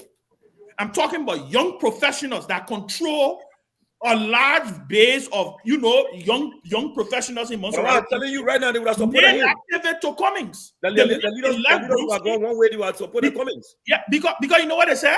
You know what they used to say to us? They said, look, he's speaking our language. Finally we got somebody who's a breath of fresh air. They felt Bromskin was not, they were aligning with Bromskin because Bromskin was the closest thing they thought that resonated with them, right? When Cummings came, he presented a breath of fresh air. That's how he was able to win the numbers that he won in Montserrat. And so like I said, my prediction would have been, if he had ran for that Senate seat, he would have been fought by the Unity Party. He would have been fought by the establishment in the opposition. But I think he would have won that seat. It's a simple majority seat. The government was enormously unpopular. The country, the issues that the government was unpopular about were governance and economic issues. That was coming strong point. And this is Montserrat. That's not the whole country we're talking about, right? This is Montserrat, bread and butter Montserrat issues. Imagine coming going in the market. Imagine coming talking about those things, right? Many people in that moment would have forgotten about the presidential thing. I'm talking about average voter. I'm not talking about the oligarchs and the establishment. I think he would have won the seat. It would have been a close fight, but I think he would have won the seat. And then I think he would have been able to that's just my... Ben, besides that, right? How he won, he would have split the parties like UP and Liberty Party. You know why? The young people would have, because what he would have done... He would have immediately become... He would have started a movement, and then he would have tried to get on his... Let me just come on what I'm thinking. I'm thinking on from a different side. Mr. Cummings going to the Senate. How many Liberians vote based on senators' representation or their deliberation or in the Senate? How many Liberians follow the Senate to see this senator is having a major impact or is making a difference that they can deduce and say, you know what? They do follow. No, they do. You know, this man have come to the Senate and he bringing some changes and he looked like a presidential candidate. How come they don't? That's what I was about to say. Increasingly popular and increasingly popular again. But you should understand. This is the issue. Understand, Dylan had a presidential ambition, right? Yeah, but what happened? But that's. But my point, Dylan had a presidential. Dylan had a choice. Many people, the height of Dylan's popularity, right? Many people are saying Dylan has a potential vice presidential candidate. Oh, yes, I agree. But what happened now? You know one of the things that I even told Dylan one time? I told Dylan, I said, Dylan, to push that time the CPP thing started acting crazy, right? The people, the Cummings, he won't agree. Boycott, he won't agree, so. I remember we're all in the COP. I told Dylan, I said, Dylan, announce that you're running for president and scare the hell out of the old people. They will come to their senses, and on the era they don't sleep. That Delta flight team. Yeah, but this is the point, right? But you see, what's happening right now? One of the mistakes that Dylan made, right? Ask people, I think you were there. That day, I think we're instead of it. I was Dylan and myself with Peabody. He said, can Togar move Labrador from A to B? He said, no. Can Cummings do? He said, yeah. He said, but right now, I would have to take a decision. I will stay in the middle. I said, Dylan, stay there. I think Dylan played it too safe. Yes. No, but I think Dylan played it too safe. Dylan should have immediately after Dylan won that election. First of all, Dylan was popular. And he controlled and he capitulated to Yombly. I think, look, when you win an election, he said it started from the Yombly. Yes. If I, Benjamin Sanvee, were in direct Dylan position, Hey, man. Look, first thing you announce a presidential exploratory committee. Yes. All Babene will call you in a room for it. They will tell you, say, but what the begin want to do? The begin just want 200,000 votes. Okay, gentlemen. Then you know what you do to them? You say y'all gotta decide who will be the president, or the what is it mean? The vice president will come from this conversation. I'm just saying there are many things that could have happened, right? But the Cummings thing for me, I agree with you 100%, Emmerich. They would have fought him like they did in the CPP. They started fighting Cummings in the CPP when he started building bridges in the CPP. But he would have won. They said when they saw him, you saw Cummings used to go have lunch with Mo Ali then. He used to, when Cummings was chairman of the CPP, he started bringing all the young professionals. Exactly. They would have supported him. Right? Yeah. But I believe even if they would have fought him, he would have won that seat. He would have won. He would have won that seat. I believe that. And like I said, simple majority, that's not 50+1. That simple majority, you win with one vote, you win with one vote. And Monserrato is a message-driven electorate. They're more message-driven, right? Especially with the what it's in the mindset of the way how at that time the way the CDC was unpopular. At that time, the CDC was so unpopular at that time. That message would have caught a lightning rod. Now he would have, yes, definitely would have met some resistance moving forward. But I think he would have won that seat.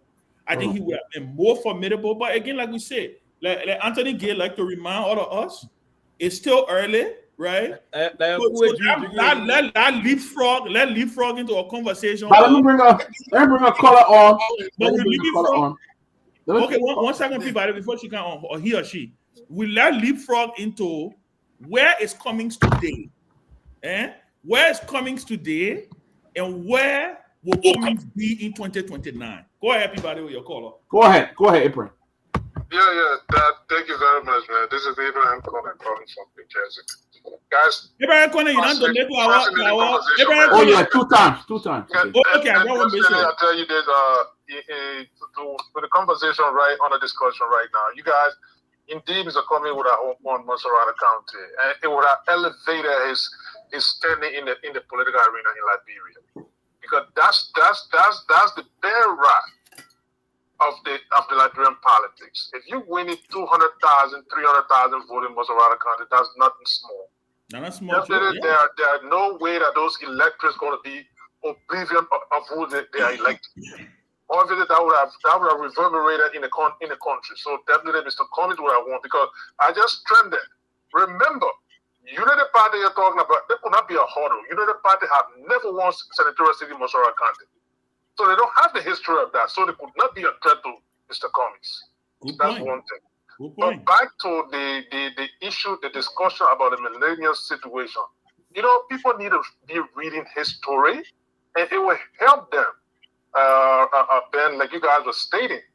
Because Sierra Leone, do you know that Sierra Leone, the money they got from the millennium, that approval came on June the 23rd, I think June the 23rd or 26th of this year? Just the approval by the compact for them to get the money that that was an eligibility that it was on as far back as in 2022. So for people to be running all around, people need to go back and read. Sierra Leone, and then they gave them two sectors that that money was supposed to be geared towards. Yeah. And that was education and what was the next thing? Electric energy. Those are two sectors. It was Sierra Leone invested in solar. Sierra Leone invested in renewable energy. Yes. So I just wanted to draw that point up, because the whole thing is when they got that 500 or whatever, I think $480 million, that approval came June of this year. So right now, the United Party guys, they need to read some of those things and stop running, because it's like you are hyping the expectation of the Liberian electorate. If you don't deliver in the short term, they start to question you. Even if it comes later, people still say, people still lie to all again, because there's a history there already. Yeah. That's what I just wanted to point out, guys. Thank you, Abraham. And let's also state for the record, Sierra Leone, in fact, Sierra Leone compact got delayed because of the election. The compact got delayed. That's the reason they got it this year, because the compact got delayed. They deferred because the election didn't go the way. If you notice, the Americans even put sanctions on some officials in Freetown because they felt the election did not go. They threatened him with section. Then you read of the guy inside, they were under the microscope. Under the microscope, yeah. So that it further buttresses your point that this is not a jackpot. This is still work in progress. Thank God, I appreciate the time. Thank you, Abraham. Thank you. Thanks, Abraham. Great Ben, points. I want to ask Ben. Right? Ask a question. Yeah. Do you think right now it will be a good thing for the likes of Mr. Cummings, Mr. President, former President Weah, and the other opposition guys we should start seeing early. I don't know yet that word they say early to start having these conversations, to start talking about the future. Do you think it's the right thing to start doing right now, in the midst of what's happening? To say, well, that would hear from them. Beginning 2026 will be the time to start the conversation. I mean, they can start talking. There's nothing wrong with talking. Next year, I still believe at the end of the day, right? I still believe at the end of the day, I don't think they should try to attempt to do anything like a CPP thing. I don't think they should waste their time to even do that. Except there is a clear-cut definition from the beginning that this is the presidential candidate. This is who we are going to rally around. Anything short of that, I think it's a waste of the country's time. It's a waste of their time because they eventually know that if all of them will run, they will run anyway, right? So, yeah, but I mean, I don't think anything's wrong with talking. I think talking is talking. Right. I think what they need to do is to continue to do. So that's why I brought the conversation in present day. Where is Cummings today? Where will Cummings be in 2028, 2027, right? Should Cummings even consider running for the presidency again? Anthony Gay believes he should, right? He's been very clear about that. Emery, you. Let's start with you. Where do you think? No, Ben, I'll get Ben speak now. No, speak out. Speak.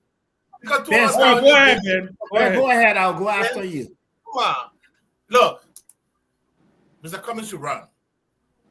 Mr. Cummings needs to start talking now. Here's the reason why it is important for him to start talking now. All of these institutions that are falling apart.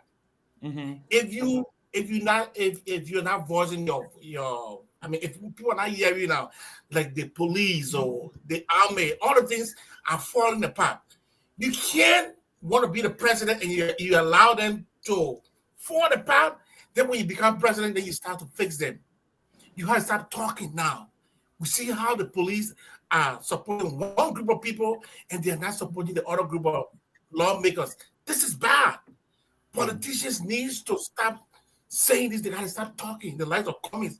We know we have been Bobo. He was president in opposition. But we have been issuing statement, right? He's been issuing statement. Look, the level of which this thing have reached, it's not just writing statements. When we have said, I will march with the speaker to the House, the entire country came to a standstill. Whether you believe it or not, that same evening there were people all around. Do you know why the country came to a standstill? Because they knew that somebody that had a huge following, certain things, even though you don't have to do it, but you can use your political voice and speak, and people will listen. That's why the likes of Cummings and Weah, they don't have to stop because they're not in power now. They have to speak. The Liberian people have a way to reward people. But do you think we are not speaking hurts him? It hurts him. It hurts him very much. Okay, tell me. How does it hurt him? Tell me. So let me tell you. Look, Weah is helping to divide CDC. To some people, it doesn't make no sense. But I think when it comes to the leadership, there are things, the party is falling apart. And we're not seeing a leadership stand where the leader of the party will stand and make a firm decision. Or when the party takes decision, come and say something after that. But this laissez-faire attitude, it's just not helping. Even, look, just imagine the chief of staff, not even chief of staff, Kolasco, the closeness to Kolasco in any country in Africa, gone to jail. That's a big deal. On the George Weah, it was nothing. Yeah, but Ben, let me say this.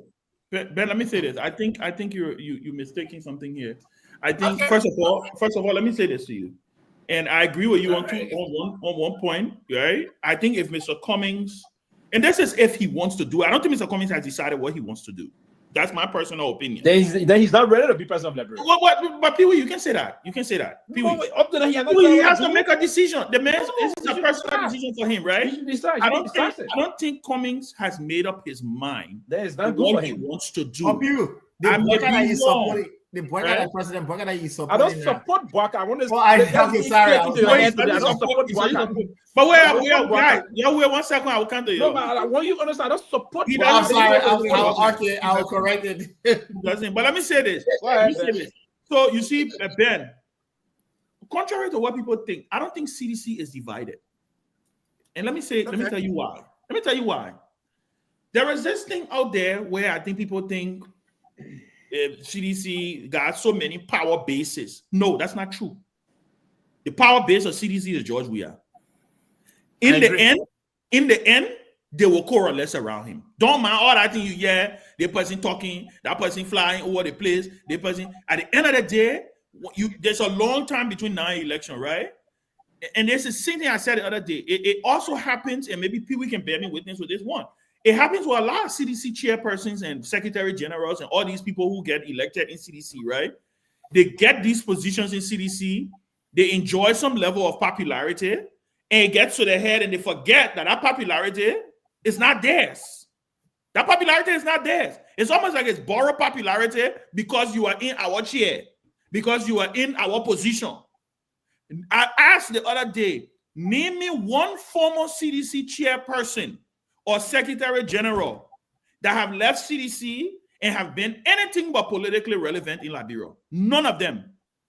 There's this notion that, when a person leaves CDC, then CDC with that. That's not true. The only person who is the center of power in CDC is George Weah.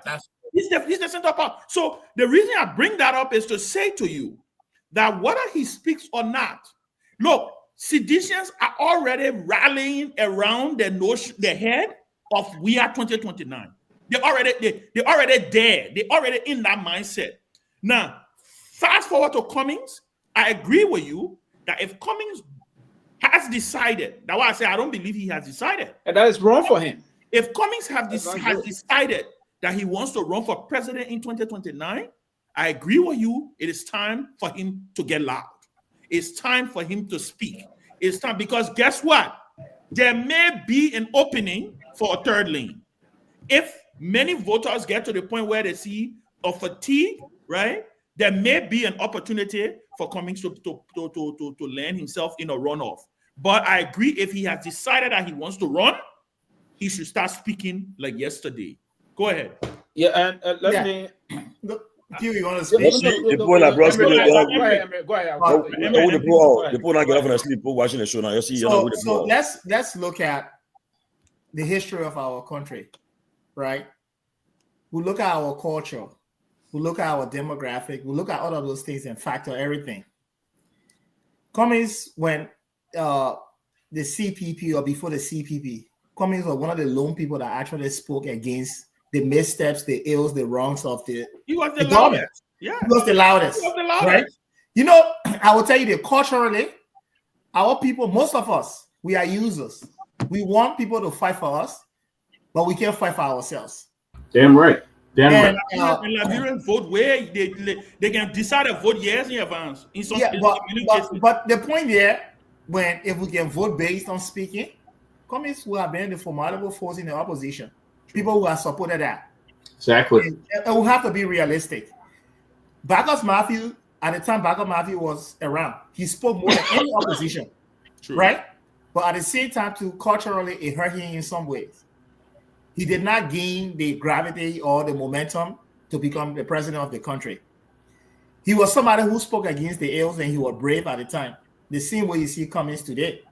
All right. When Liberians reference and say, you'll be the backup Matthew or did this and that. And I will tell you this, Cummings is a person, he's a professional person who will see the numbers. If you look at Liberia now, the country has turned out to the two-party system. One of the things we fought against. Now, do you believe that? I still believe it. Okay. Because I'm a number person. Good. I agree. I agree with you. I like to be real. As much as I support communists, I like to be real. I agree with you 100%. Two-party system right now. The grassroots, because UP came from the grassroots. CDC came from the grassroots. So for another party to come in and take from CDC and UP, I will tell you this is a tough call. And I'm not going to be careful about it. I will say it. It's a tough call. So this is the point. Right now, the way things are, and I keep saying, some of us, 2029, okay, when we see the numbers, the data don't hide. When we see the numbers, based on the numbers, we either make change from within, all right? If there's another party that can come and be able to take that space to be competitive with the two, we're going to make change from either one of them. Listen, but Ben, let me ask a question, right? Let me ask a question. So now, I want to find out. We all agree that for the last 3 presidential elections, the late Prince Johnson decided the fate of the election, who became president. You think if it's passing now, you think there will be a different dynamics? But let's see. I was still speaking, right? Good question. Let him finish. I'm sorry. You're done. Prince Johnson only used that then to leverage himself in so many ways. That's it. Yeah. But Prince Johnson knew he could not win the presidency. Yeah, of course. But so he decided who became president. No, but he used that's a one-off scenario. Whether he became president, he's not there now. Yeah, but whether he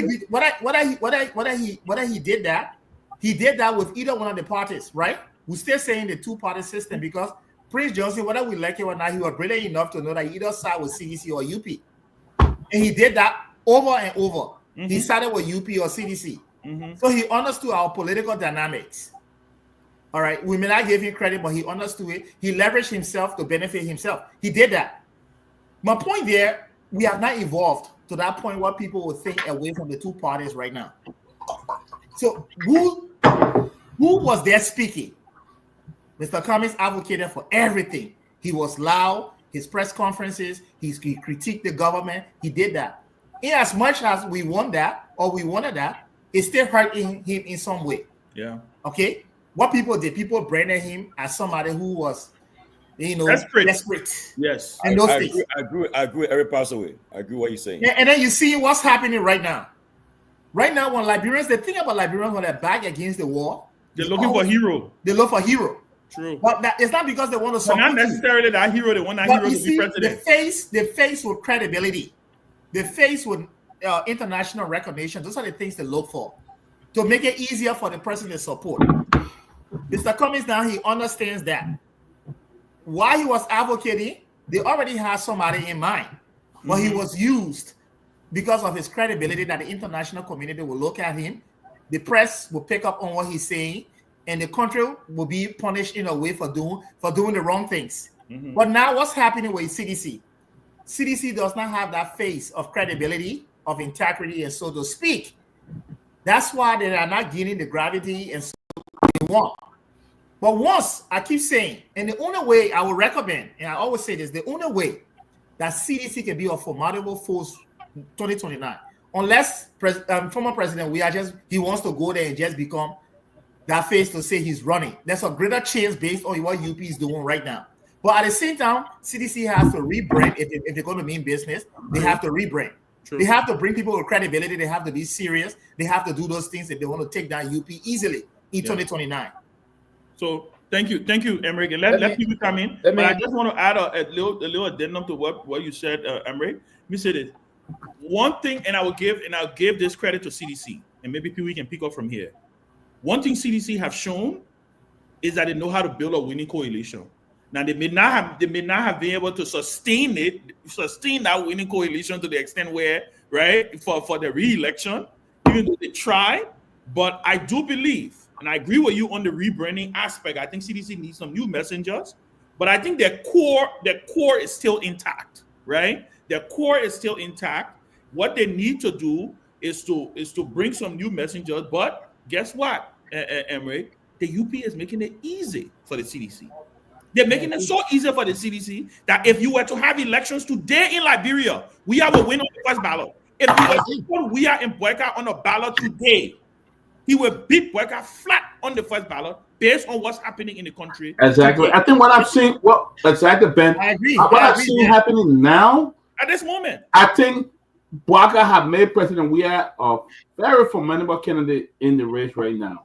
And right now, if there was an election today, I hope, you know what, we'll get our kid to go out Monrovia and ask questions and just do a little small, I think, opinion poll. I think Weah can, right now, election was held today, Weah will flop Boyka bad. And Umena, and I will disagree with all of you just now, and from that's all of you. And there's a reason why I want to disagree. Ben first says CDC is good at putting winning coalition together. That is not true. That's not true. The first time they ever won, the chance they had to do it, it failed. It miserably failed. And how you say it miserably failed? Who failed? I mean, in terms of putting a winning coalition together. They put a winning coalition together and won in 2017. You won the first time. The first time it came to place, you came to get a second term. It failed.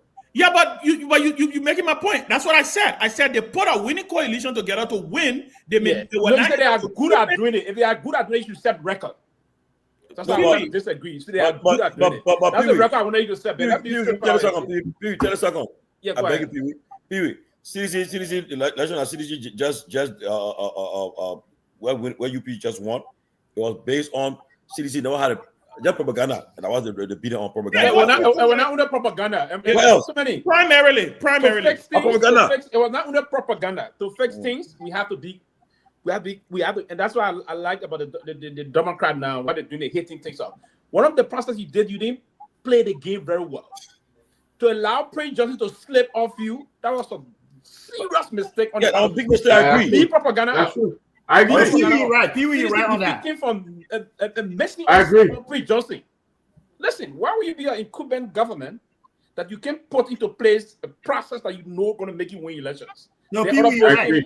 Pewee, you're right on that. You're right about that. You're right about that. It was not propaganda. It was propaganda. You are getting Prince Johnson. It was a bingo. Right. Oh, yeah. No, you're right, Pewee. You're right on that. So it fell from the Prince Johnson saga. But one of the reasons I agree somehow in some line with what you guys said, but I would disagree from the line. I still believe that we don't still have two. Now, the first election from 2005, the party up to 2017, right? And the CDC came and won. I will be convinced. I'm not saying what you guys think is wrong, but I will be convinced it's two-party state for me. If the CDC were to come back to power after these elections, this 2029, then I will resign to the thought process that there's a two-party state in the country. Now, there are a lot of actors playing behind the scene. If CDC were to come back in this coming election 2029, trust me, I will agree with you 100% on that. There's a two-party state in the country. So, now, what you say? UP win again. What you say? It's the same two-party system. If the UP having a ticket, then I will also be convinced. But that's what has happened for the last. That's been happening. Yes, what I'm saying is this: if the Unity Party underperform this term, and because the Liberian Power is saying the performance of the CDC, 2-term Unity Party plus this 3. And believe and say, hey, these two institutions, there's a room, and then somehow you get room for this. There's a real room here for a telling. And that's part of the reason why Mr. Cummings now declare his intention to begin the process saying these people fail. Yeah, but that telling will only be to be loud. And that's why in the end, what that telling may end up doing, that telling may end up being exactly what Prince Johnson was, tipping the election. Right, with a small but powerful, almost like the way they got independence in this country, right? Swing voters. The swing voters may then be able to say, you know what, that person may come Cummings. If that Cummings may become the voice of the swing votes, right? To say, let me tell you something, and let me say this directly to Mr. Cummings. I don't think Mr. Cummings has any future as far as the Unity Party is concerned. They don't like him. They would never like him. I think Mr. Cummings, and that was the reason why I was very, very disappointed that Mr. Cummings did not endorse George Weah. Not necessarily because George Weah was the best president Liberia ever had, but if I was thinking politically, I think that was his because most of the base went they went to CDC, and naturally seditionists have a liking for Cummings. They do. Yeah, that one I show. Naturally, right? In fact, seditionists will tell you if we are not in a process, we're voting for Cummings. Let's go and say on the very closing argument, right? So I'm just saying, in the end, that's why maybe too many conversations about him, maybe having conversations with we are, right? You never know what could happen, right? You never know. I keep saying it. Many people forget to understand, like I said, the CDC, people think the CDC is this lock-up institution. It's not. The CDC is the only political party in the history of our new political dispensation that seconded a standard bearership to a total stranger. Winston Tubman. George Weah is the only presidential candidate with as popular as he is, seconded his presidential ambition and said, you know what, I will run as vice president to Winston Tubman. No other political institution have done it. None. But the CDC is a business. And added to that, right? The advantage is that Weah is the only politician right now in Liberia who got, when they say he got his base, he got what they call Weah. It's unshakable. Yes, like to say, I'm seeing about that guy. They say, we are the only presidential candidate in the country, or politician in the country that always have this 25-26%. Yes, you started. I'm moving nothing. You guys are right, and that's why I say it's almost impossible to take away from him, and at the same time too. So the two-party system, if you look at the history over time since 1997, if we look at it up to this time, right, the two parties dominated. Prince Johnson knew that he could not become. He only leverage himself, his number, to give to one. If Prince Johnson if he was serious to say there's no two-party system, he could vie for the presidency and run after it too, right? But he knew that if it fell short right after the process in Nima, the first round, it fell short. He would not go anywhere. So the issue of Mr. Cummings, for instance, right? I come in 2011 president get there. But because of one area now, mainly because of Nima. Nima. Yeah, vote in most rather heavily. Yeah, but the Nima votes in Nima vote. If you look at Peace Island, no places is so the population there. But you started voting men in Grange there. But Nima is all in Grange there, all over there. The only mining. The mining sectors is so. Honestly, the only thing I care about, man, that damage in that time, or that he would have been a 0 point to even the president, is the way he killed Samuel Doe. Or that he's a strong man. Like people love strong men. No, but the fact there, if Prince Johnson, people are scared of that. No, the fact that Prince Johnson couldn't just cut across like that. If he could cut across some areas, some counties easily. Issue, So the issue that when we say two-party system, somehow we see in the numbers, right? We seen it. We seen the trend. We already know it. That it's not easy to be a third or fourth party to come in Liberia and dominate there. It's not easy. Well, I will follow your lead. I'll tell you this though. And then 2029, I will follow your lead. No, I'm saying when it reaches, I will still support Cummings, but when it reaches that point where I see the numbers, I'm not going to, because I believe in data. I'm not going to lie. All right, because we want change in our country. I will make the harsh decision. I will make. You better call me to start talking now. You call me declare his intent now. But the point there, as long as Unity Party continue to mess up the way they're messing up, you make it easier for. We don't like to say you make it easier for president. I mean, former president. I want to get one comment on we are talking. I don't like his leadership. I don't like it, but it's not based on me. So let me ask you a question, Emmerich. So what we are for Cummings the vice presidency? Cummings only take it. You know, I will tell you this, right? It may sound somehow, but I will tell you this. I can be able to go to President Weah and speak to him and say, look, you're young. To move this country forward, you've been president before, you can be president again. So move this country forward for you to learn a lot of things on leadership, for you to learn. You want Weah to be president to come in? I don't see anything wrong with it, though. No, it can't be the mayor be president. He can come there. He get ready. But he's been president, right? Mm-hmm. He's been president. Let's look at what he must be vice president, and then for me, it's not a problem. Okay. It's not. I mean, that's no. If we are to ask Cummings, I would tell Cummings to accept it. That's the way that he can get it to the presidency eventually. I mean, so sit back for 6 years. But you see, you don't vote. You don't vote. How is Cummings? But you see, how this is is the it? point, right? You don't vote because you just want to vote. 65. You vote for change. You vote for change. Because the man says coming at 72. No, coming to 66. Oh, 66. Don't map you. Don't map you. If you I vote know, for change. How many years you get out? But the man said you're going to be vice president. 66. Not bad. No, but I'm not saying he can be. It's his decision to make, right? It is his decision to make. Let me, my friend, Eric. Eric, I'll tell you this. My friend Eric passed away.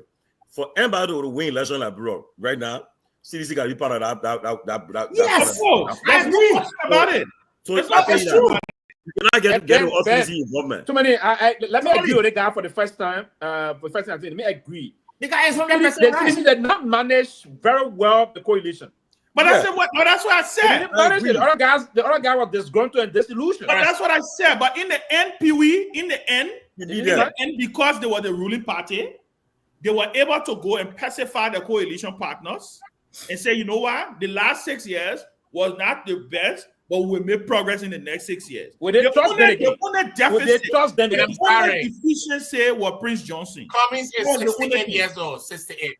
No, but Eric is on point. Eric is on point. Yeah. He's on point. So the point there is, would they trust them moving forward? That's the problem. Yeah, listen, trust is relative, right? Trust is relative. At the end of the day, Pewee, let me tell you what eventually may happen in 2027, 2028. As the political landscape takes shape, if the Unity Party continues to falter again, anything can happen between now and 2028. Exactly. A lot can happen. 2-3 months ago, we were not talking about Prince Johnson being late. All the conversations we were having were what did PYJ will do in 2029. PYJ will not support worker in 2029, right? So if Baga dies tonight, who becomes the president? No, Ben, we're not going there. We're not going there. Ben, we're not yet. Listen. Ben, let me say one thing. Yeah. I'm just asking. You say if what? Hey, guys, Y'all repost Robert Garguah. You say if what? Robert Garguah, I vote for change. I don't vote based on just popularity. Yeah, y'all repost it. I you guys not gonna question. 1 minute, please. The constitution is clear. Ben, don't ask a question. God forbid. Yeah, but if something happens to the president, the vice president takes the Supreme Court. I'm there. No. What Supreme Court? What are you talking about? I do not trust the Supreme Court. The Supreme Court never clown anything. What are you talking about? They don't use Supreme Court. Don't bring no argument. You don't need Supreme Court for that. That's a presidential succession. That's a line of succession. Oh, this same law that we when you go to the king place, they king live forever.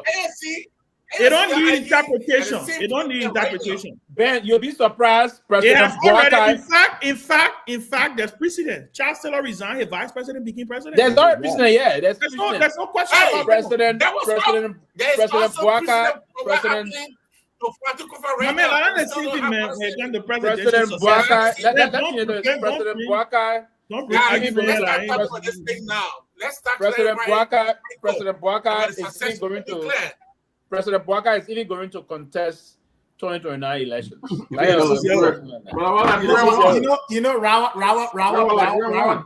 Robert brought up something, right? He said, former president, right? He brought up that point. That is true.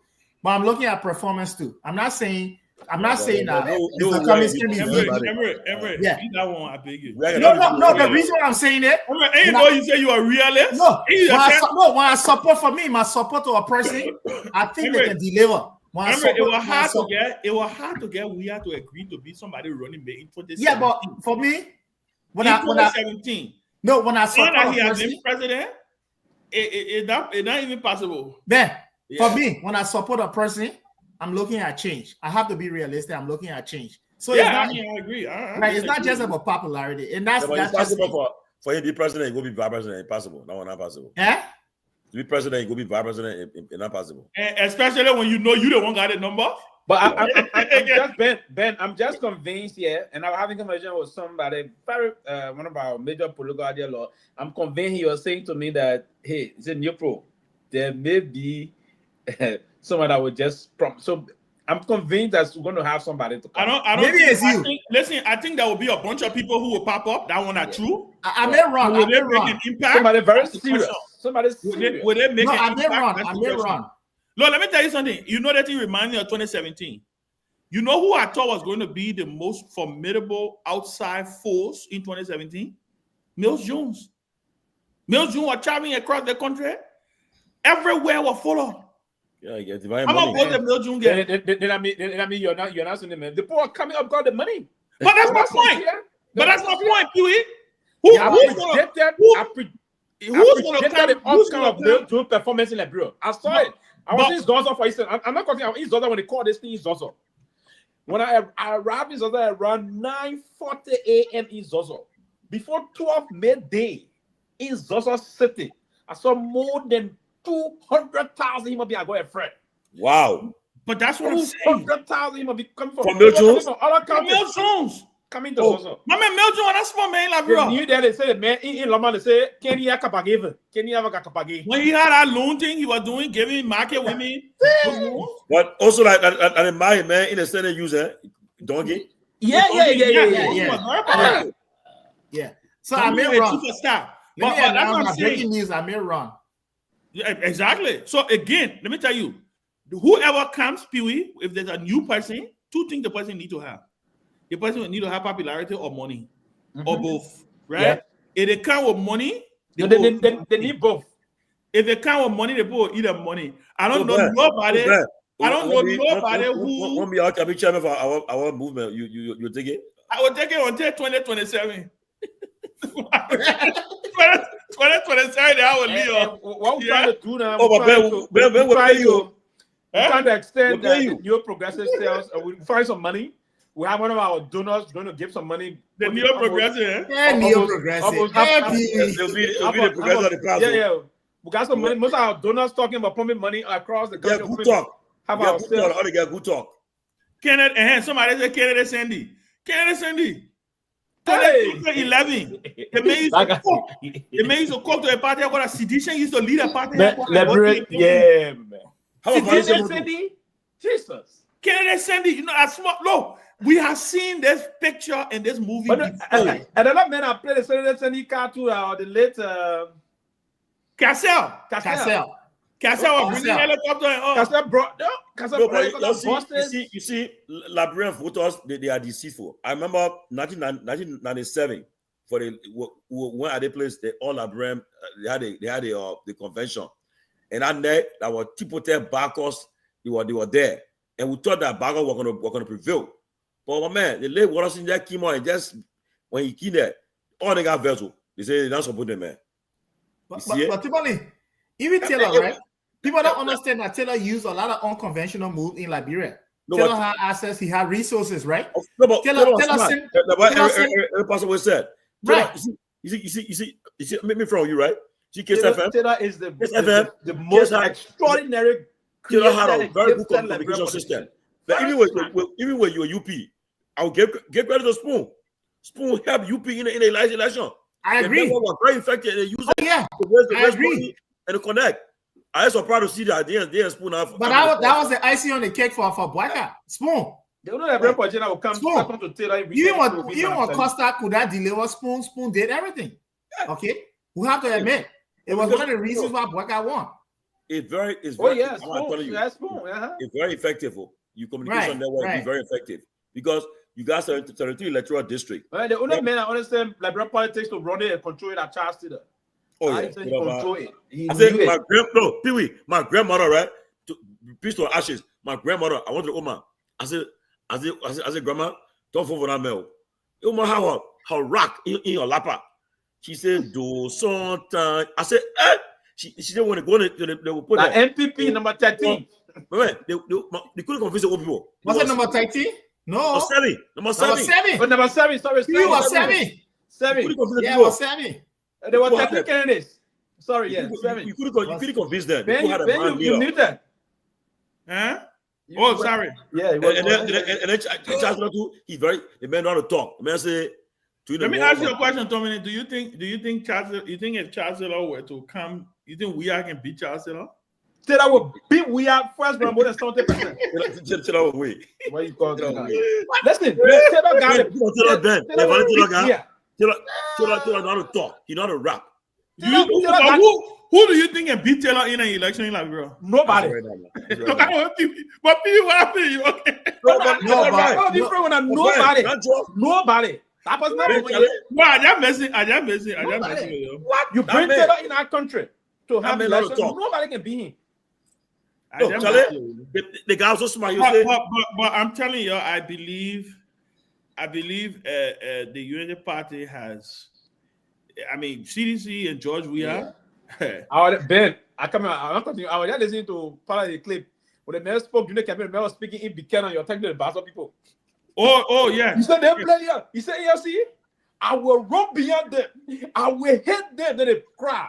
I kind of man you want anybody again. But look, Chancellor was he's doing the war. Once in a lifetime, they come. I beg you, don't forgive them. Then the people say, "No." He said, "My people, they said they're coming. They're already going. I already in gear for. I don't know the car in gear for what can happen." Did it still? But the men saw we are on be president.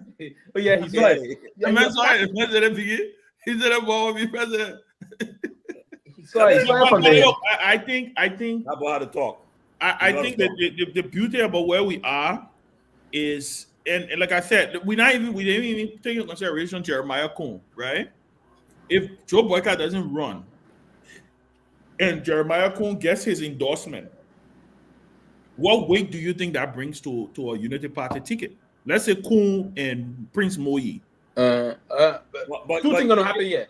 But he says if Joe Boycott doesn't run and try to anoint Jeremiah Coon, that way the weight would be very good if Joe Boycott was to perform in his term. Okay. But if there's nothing done yet, that would be a weak ticket that would beat them than any other thing. That's the only thing that. But already starting all week though. I mean, so like you said. But what if they make a pivot? What if they make a pivot? Yeah, but I don't see that.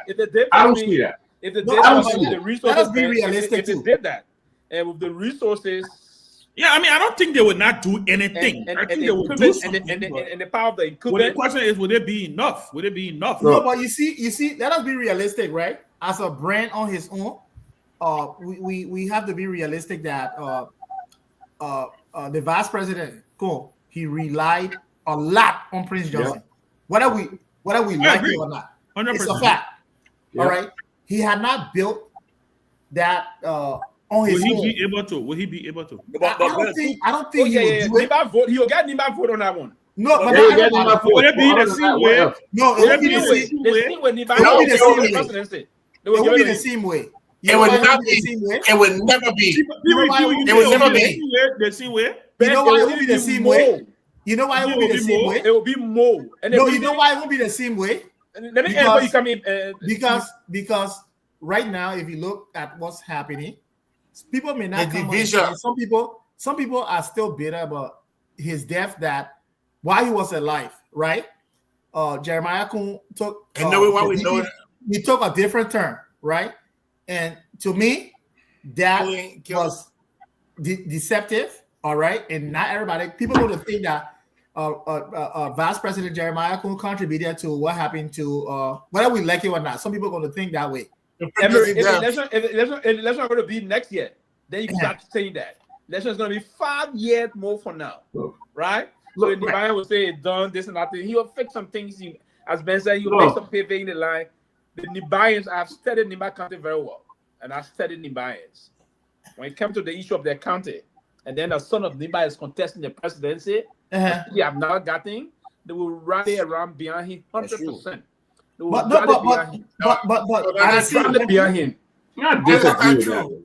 the same time too, you have to look at the demographics.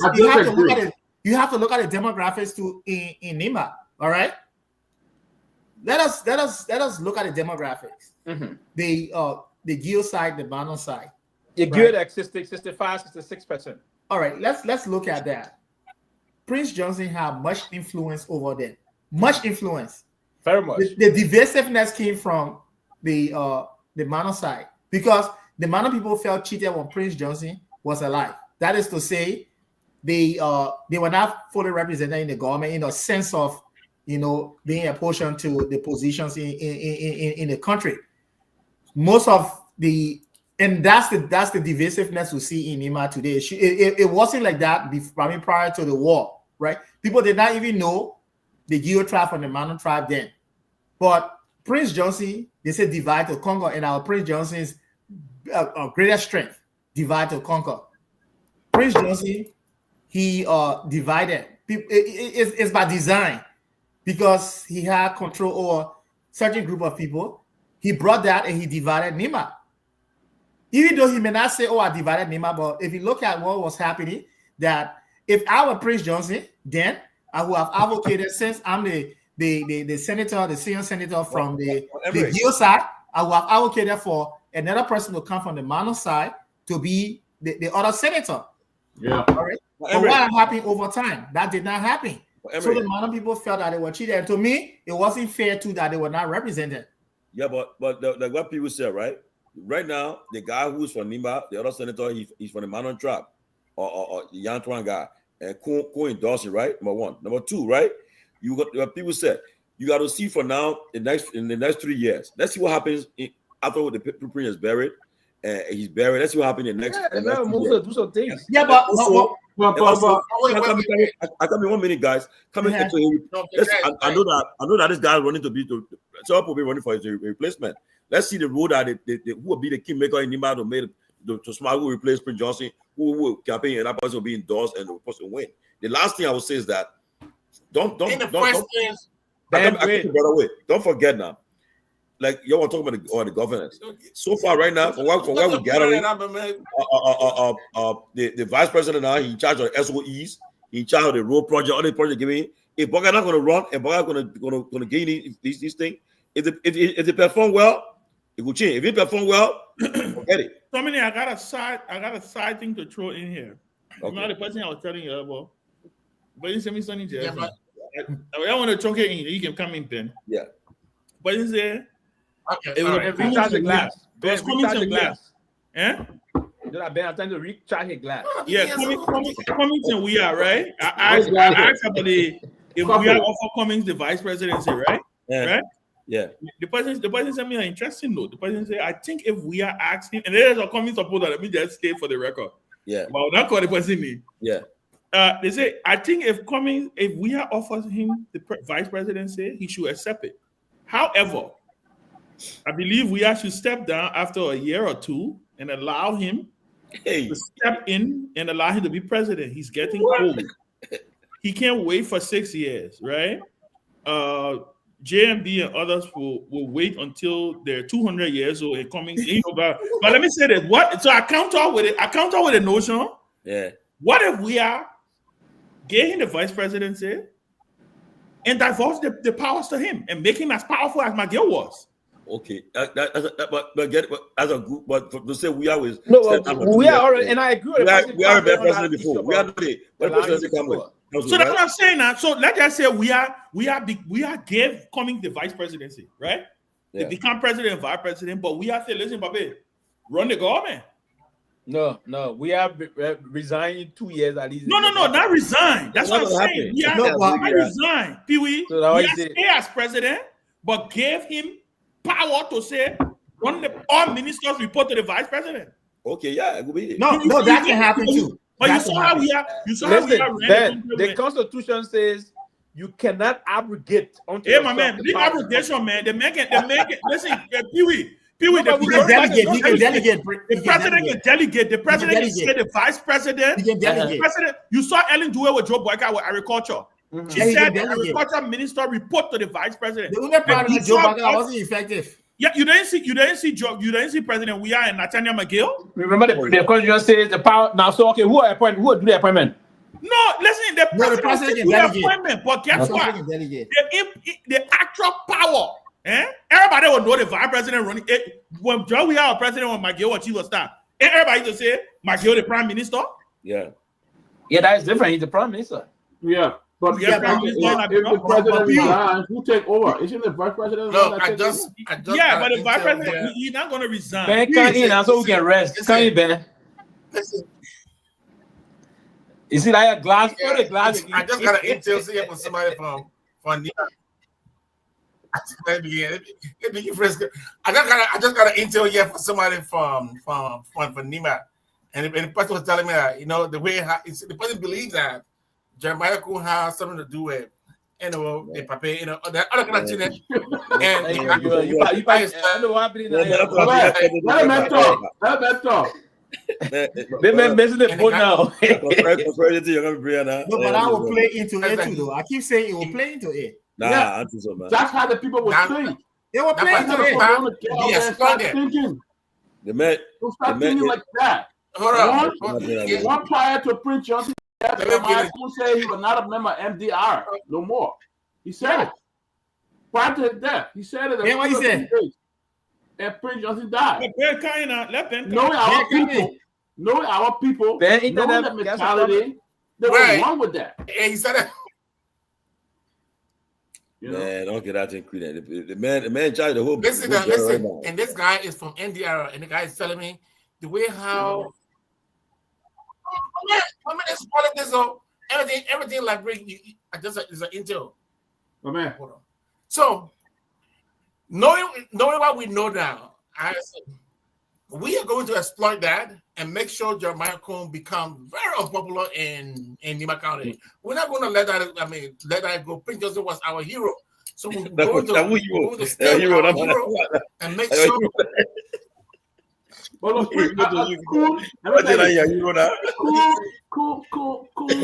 the path to that president, our hero. On the path to that president, could be maybe the pegging of the old man. The old man peg. Be discussing, my man. Yeah. The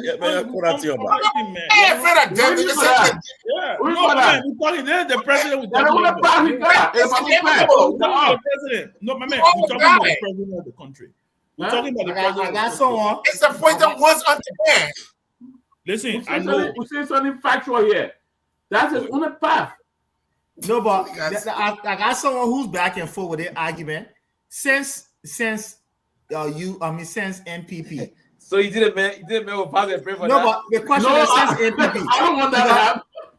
Somebody going back and forth in my inbox. They say my data about the two-party system not correct since MPP. Tell me if I'm wrong. What? Come again? Since MPP. Anybody can tell me if I'm wrong on liberatory or two-party system. No, you're not wrong. I believe that too. Yeah, when you say 10-2, I will agree, but it's not yet two-party. No, but it turned to over how long? Since 1997.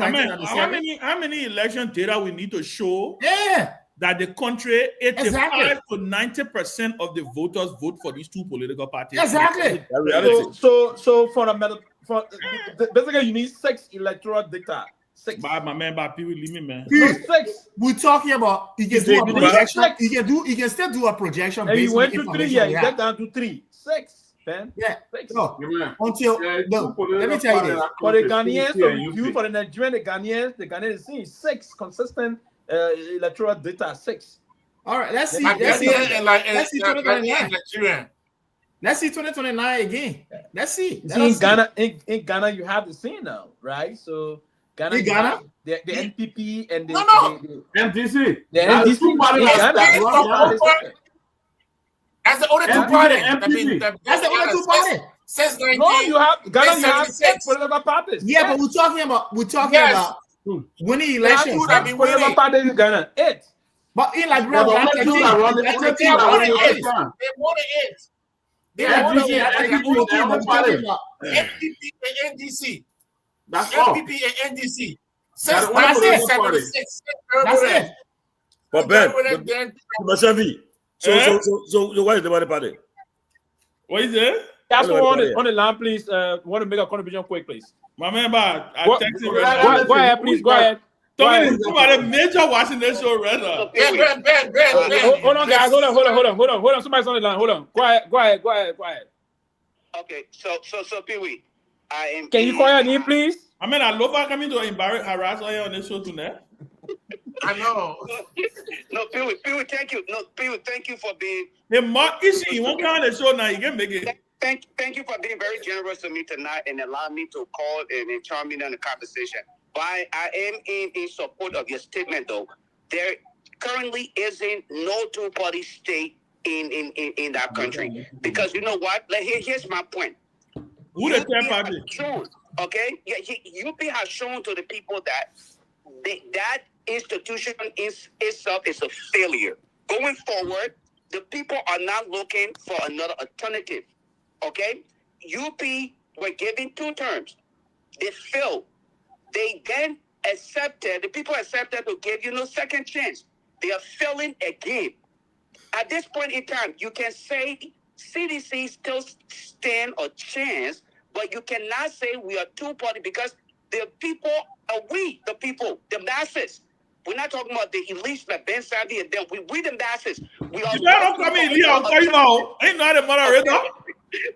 But Lofa, that's a whole different. That's a whole different conversation. Come on, Lofa. Lofa. Okay, Lofa, I got a question for you. Lofa. Which is the third party you're talking about here? Which one?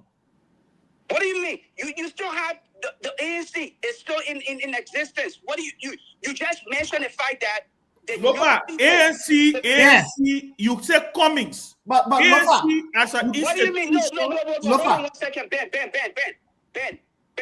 You mentioned earlier at the genesis of this conversation that the young people gravitated towards Mr. Cummings, and the record, the numbers are there to prove it. Yes, regardless of the fact that they may not have won an election, but he still remains, the institution still remains a fanatical force. Nobody disputing that, Lofa. That's not the point. That's not the point, Lofa. Nobody is disputing it. Nobody is disputing it. Let me let Emmerich, you are saying at this point in time, and that's why Pewee corrected you. No, he did not correct me. He did not correct me. He had views. Emmerich, let me land. Pewee is trying to help you understand. He's trying to educate you on the fact that we may be gravitating towards that idea. But we're not there yet. Accept it. We are not there yet. No. And that's why Pewee is trying to educate you on to say, look, accept this, Emmerich. We're not there yet. So don't give it up. Do not give it Nobody giving it up when they speak the truth. And saying that, yeah, we are at a two-party state. No, we're not there yet. Because the possibility still exists where you can have another party come in and form this merger. The entire Africa is anybody there. else and still taking power. So don't. UP is shown to be again. They're on the path of failing, and they're failing dismally to the extent where they're celebrating MCC grant that is just an approval, and they have not been given anything. They're celebrating that, and CDC is still waiting around. So let us not, confuse our people with, we are at a two-party state. No, we're not. We're not there yet. Lofa, that let him make himself feel good. You know, Lofa. I know. Lofa get a belief that the country is, I always had to tell him. I say he got the Liberia of his dream. He got the Liberia of his dream, and then the Liberia of reality. Right. There's no third lane in the country. But they all party you talking about banking. You talk about your own. No, but what we say, because Liberty Party right now is non-existent. It is what Lofa trying to do? Who the chairman now? You see? They want to talk about Liberty Party. You have to mention Jallah and Yummy because they're the face of the party. Yeah, but right now, Liberty Party is a party in transition, trying to. Yeah, some of us, we held that view. We're trying to think for Liberians. Some of us, we held. I'm a member of the party. Okay. Yeah, but we're trying. You see what's happening? We're trying to think for Liberians. Depending on the party, I think from what I know now from my experience, I'm not trying to think for Liberians. I'm trying to look at the data and be objective, right? I'm not saying that I would not support another candidate, but I have to look at the data too for years, for more than 20 years, right? For more than 20 years now, we see the trend. And you can say 20 years plus data, that's something not to talk about. Then I would say you don't understand numbers too. Not only Liberia, the entire world. Yeah, I would say you don't understand numbers because you know what? The history is there. What Mr. Cummings made some impact the first time he went and all of those things. We still have to look at it. Did it move the needle? Am I saying I will not support? I will always support him. But the truth that until Liberians, until we can speak the truth and don't think for them and realize that we have to say these things for them, for their minds, to conscientize them, we have come to a two-party system that's so dangerous for the country. And that's a fact. But Lofa doesn't want me to say it because I'm being very, very objective about it. That's a fact. For over 20 years. We are two-party state. No, we are not. We are not. We are. Okay. We are not. It's debatable. It's debatable. Yeah, it's debatable. We are not yet. We are not. But if you look at 20 years, we're at it. We need the last work there. 20 years data. 20 years data. It's nothing small to play with. 20 years data. There are just 3 electoral cycles. So let's wait for at least 4 or 5. For another cycle. So who gave the benchmark to say 4 to 5 or 10 or 15? Oh, that's the benchmark. That's the basic methodology we use to determine two-party states in the democratic system. No, we track the process in terms of the cycle of like 4 to 5 electoral cycle to understand that hey, the folks are now definitively clear. You want to see that trend when you find other political parties making inroads when it comes to the numbers. Oh yeah, for instance, that always go to the let's take Ghana for instance. Freetown. Ghana can get 8 to 9 other sprinkled political institutions. You're not making NDC and NPP like Sierra, right? Sierra, you can definitively come out of the system. It's two parties. It's two parties. The SRP, PP, and the APC, right? So you determine that on the basis that's part of the sprinkled 9 other political parties. So you now have gravitated to that those 2 institutions, right? For Liberia. Now, the first elections that was 97 is left out and PP left out, but since the war. We started the democracy back on the right footing. We had the Unity Party and the CDC, right? So we have to give a chance of another 2 electoral cycle to determine. No, but nobody disputed giving a chance. Nobody disputed giving a chance. But we are not yet a 2-party state, no. I think looking at the trend over 20 years, 2-party state, trust me. The political party, due to the proliferations, now see who run for the seat. That party put up in Nima for that seat. Due to the proliferation of political institutions, you want to see, and that's one of the system. And part of that was the electoral law also clarified, and we are not being a year into that. In the electoral law, parties that will underperform will be deregistered, right? And then we did that to some. The Electoral Commission did that to some political institution. We yet to see if they're being reinstated as a full-fledged political party because there's a long, basic process, very rigorous process to get reinstated if you are delisted as a political institution based on your dismal performance. So wait, but who are delisted now? Pewee. If you look at it, and a party that would not accumulate more than 1% of the votes. So I mean, ASC not going to be considered. No, CPP. They accumulate that. They should be delisted. No, CPP, not ASC. CPP. Right? They should be. The one seat. The one seat in the house. But ASC was they're not. No, the one seat in the house. So but they can be. I mean, to say nobody can run CPP again at all. No, they can run. They can run when you win. Even if you don't meet that threshold, right? If you win seats in the house, you can run. You can have if you don't meet as a political party, if you don't meet that threshold, you are suspended for 2 electoral cycles. No, if you win seats in the house, you can run. There are 2 criteria. You 2 criteria. One of the other, you should be fine. Yes, if you win seats in the house. But nobody ran for somebody from ASC. CPP. People ran. The party ran as CPP, not ANC. But my point there is, you can see trend and be able to make an analysis. That's my point. The numbers. If you look at the numbers, if you say, "Thank you," that's what I was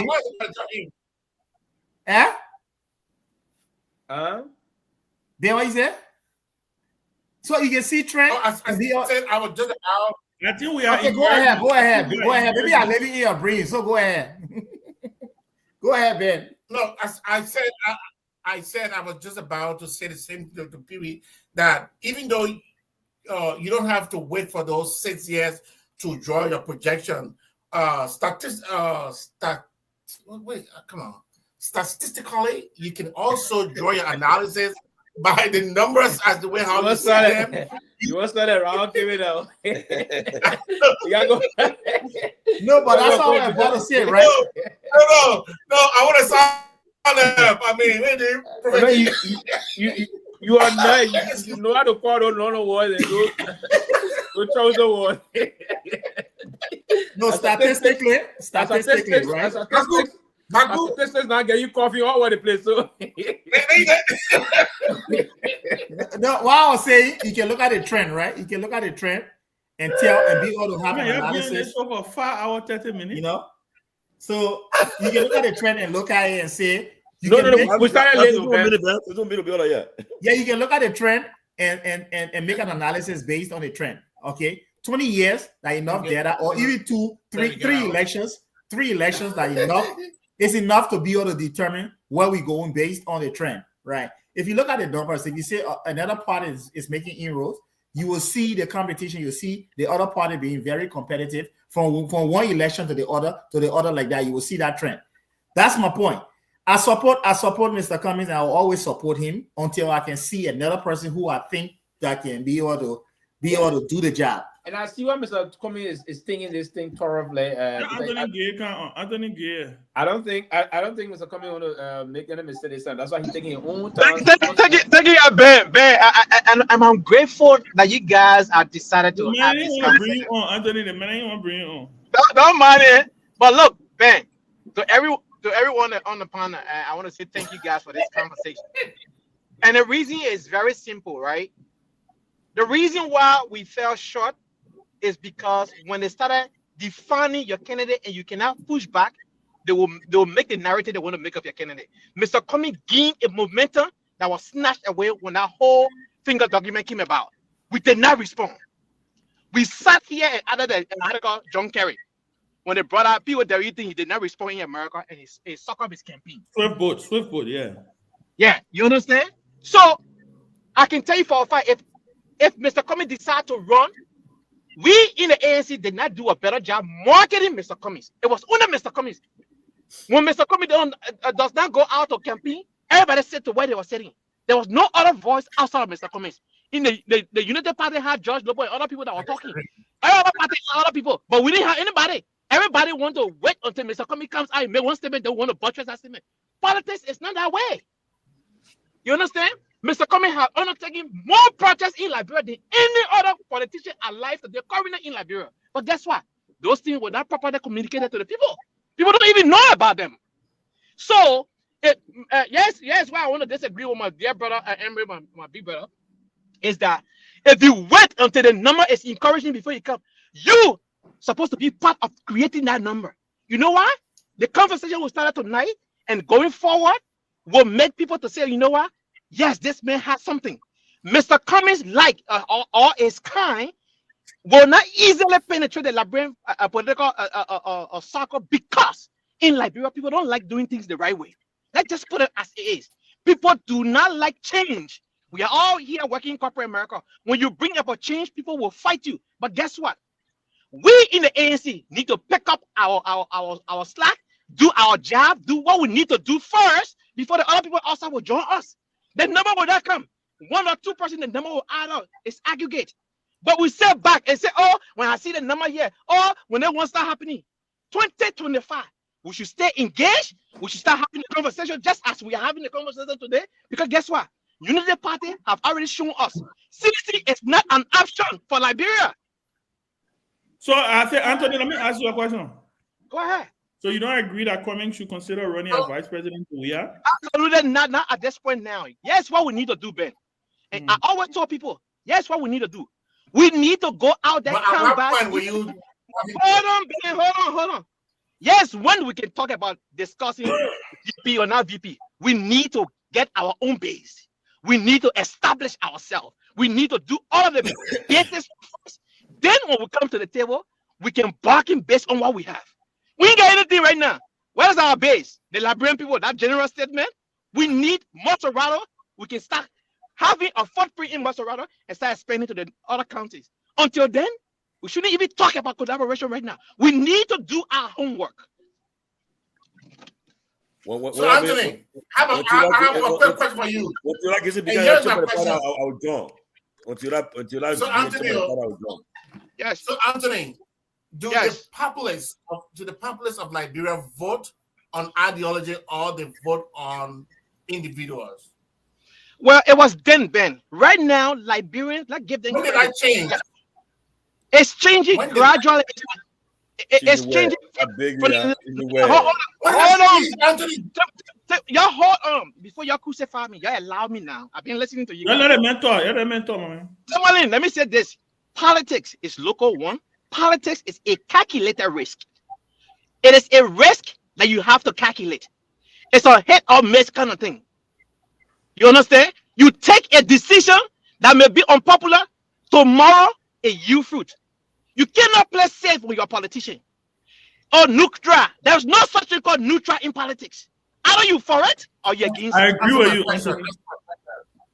So on now, Ben, we saw for the first time in the history of Liberia that many seasoned politicians did not return to the Senate, did not return to the House of Representatives because the Liberian people are now started opening small. You understand? We are not. No. Let me ask you a question. No. Anthony. Yes. Anthony, the ANC, yes. you raised a lot of money. They raised money in the diaspora, right?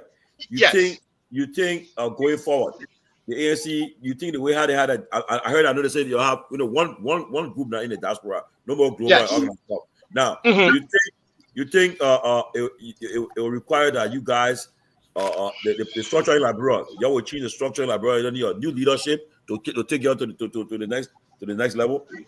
Absolutely. Look, Tomalin, let me just say that we have learned a lot from these two elections that we have. We have learned a lot. Mr. Cummings is a better politician today than then, right? So here's the thing: did we have a lot of hiccups? Anthony, let me interrupt you a minute. You seem to be the only energetic person. Firebrand. From the I don't get this fire out of anybody else's belly when I'm from Cummings' world. I'm trying to understand what is fueling this fire in your belly. Even Eugene. So Barack Obama are following religiously since 2004 when he lost his state election by 17 votes. The first state Senate position, and before then I campaigned for Lawrence Gbagbo in Ivory Coast, and so I mean there were I start seeing politicians that they are fearless. Lawrence Gbagbo, one of the fearless politicians, liking all hate him, but Barack Obama showed me something. You must run a campaign not just because of the color of your skin, not from where you're from, but believe in something and go for that thing. What are not so popular? One thing Barack Obama did, he voted against the war in Iraq, even though he was very unpopular. Answer the question. So answer the question. Yeah. So you running circle. Yeah. But the fire in me is I am a person when I'm convicted of something, I believe in that thing. Whether or not people support it, I'm going for it. Ben, Liberian people will not take us serious if we play safe with politics. Either we for that thing or we not for that thing. Oh, I'm playing middle ground. I'm neutral here. Well, let me ask you for a question. You support that one will be chairman of your party? That one way? Yeah. At this point, I will plead the fifth on it. Well, at least it's not a no. Yeah. It's not a no, right? Yeah, I gotta consider a lot of things. So I'll plead the fifth on it right now. Can I speak? But let me ask you a question, Anthony. What role do you think you can play in the ANC? I mean, with so much zeal and fire. I mean, I think they need somebody like you. I'm going to be running for the Senate seat in Grand Jida 2029. Wow. Okay, so that means you're gonna be at the ground soon. Yeah, and so I'm gonna start my arrangement on the ground very soon. The man read it the first time. You have to win that. No, Yaya Nimla is an old rebel. You run against him, he will grab you. No, first of all, I was for the record, I was a spokesperson for Tomalin 2020. I was a spokesperson for him 2020 in his electoral process. He lost his open at that time by 2,000 votes. He came out. Yeah, Nimla ran on the party ticket out there. I remember. All the thing you be talking. But the man are rebel. Anthony. My man, don't distract. I know where you're going. Come on. Hold on, please. All the things you be talking, they play about the rule of this. So you support that rebel. My man, y'all open the phone line. Let people call, man. War and economic crime is coming up. Hold on. The reason why. Come on, Yaya Nimla. No, hold on. He agreed that when the War economic crime comes out, he will make itself available. Come on, man. Come on. Why you support a war? No, come on. Hey, let me say Sylvester, let me say this to you. Yaya Nimla was never involved in any war in Liberia until 2022. And 2002. Until 2002. Then I war.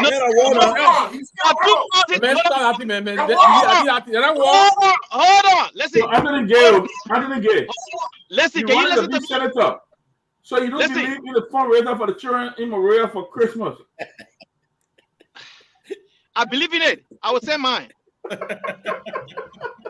You're distracting me, Ben. You see, I didn't even get do that. I mean, Anthony finish it tough, man. Let me say this right.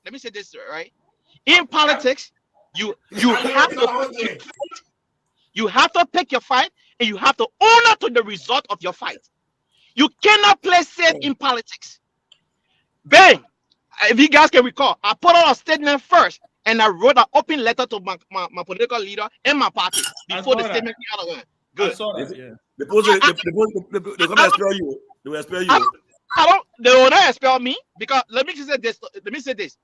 Mr. Cummings spent too much money on took many projects than any politician in Liberia today. Yep. For us to be where we are. We did not communicate those things to the Liberian people properly. We did a poor job in communicating those things to the people. Why the project you want to do? Excuse me? Why the project you want to do? You got me at 10 o'clock. I can't go to bed, man. You know what I'm saying? So what we need to do right now, we have to be engaged. We have to be vocal. Our presence needs to be felt. We cannot sit back and throw around our hand. We cannot do that. This Unity Party have already shown the people that they are not up for the task. They are not. The only best thing that happened to this administration, that MCC grant. Outside of that, a whole year went by. Well, I'm not even in that MCC grant. So what are you talking? No, but I mean, it's under the administration. Liberia was invited, right? So we had to give it to them one way or the other, Ben. But guess what, Ben? I agree with you. Here's the thing. The same president in November put out a 10 days article ultimatum that those who have yet to declare their assets in 10 days, if they don't do so, they will be suspended. You're talking about weeks old, man. How you would run? What happened? Then John Lobo came here and said, the president is decisive and swift. Is that what you call decisive and swift? He doesn't understand the word swift. Because if you give somebody a 10 days ultimatum, and they are not, adhere to that or reconcile that. That's why they didn't do it. That's why they didn't follow instruction. Who declared the asset now? They will not tell you. They will not publish it. We contacted the LSCC. They didn't declare the asset. It's not true. You didn't contact no LSCC. I'm telling you. It's not true. I'm telling you. So listen, when people say, Comey don't have a chance. Right now, Comey has a chance. But Anthony. Yes, Anthony, go ahead. You don't have to. I don't have what? You have to check. I can't hear Ben. Ben, can you hear me? I know I wrote. You have to check the website. You don't have to contact. You have to check the website. You have to check the. I said you have to check the website. But anyway, no, I didn't do that. But we reach out to them. But if we can take 30 minutes of this show every day and discuss the forward march of Liberia, that would be great. Listen, Liberians are yearning for that leader that will move the country forward. That leader is not Joshua. That leader is not Voka. That leader is not Clary Monimba. That leader is not Cummings. That leader is not Cummings. Listen, that leader is Cummings. That leader is Cummings. Because Cummings spoke about. Listen, Pewee, hold on. Pewee, let me say this to you. That leader spoke about something. Cummings spoke about something that none of these politicians have spoken about. And that is addressing the situation with electricity. There is no developmental project that you can carry on right now in this technological economy without reliable source of power. You understand? And second thing that Mr. Cummings talked about, having a flat rate at the port of Monrovia. So for instance, if you have 10,000 continue at the rate of 2,000, you multiply that, you know that $2,000. You understand? Another thing, give 20 million to Liberian small businesses so they can have purchasing power. Direct macroeconomic approach. I'm in the US. I'm in PA. Where you at right now? You too energized right now. I'm always like the husband. I'm in the power shop.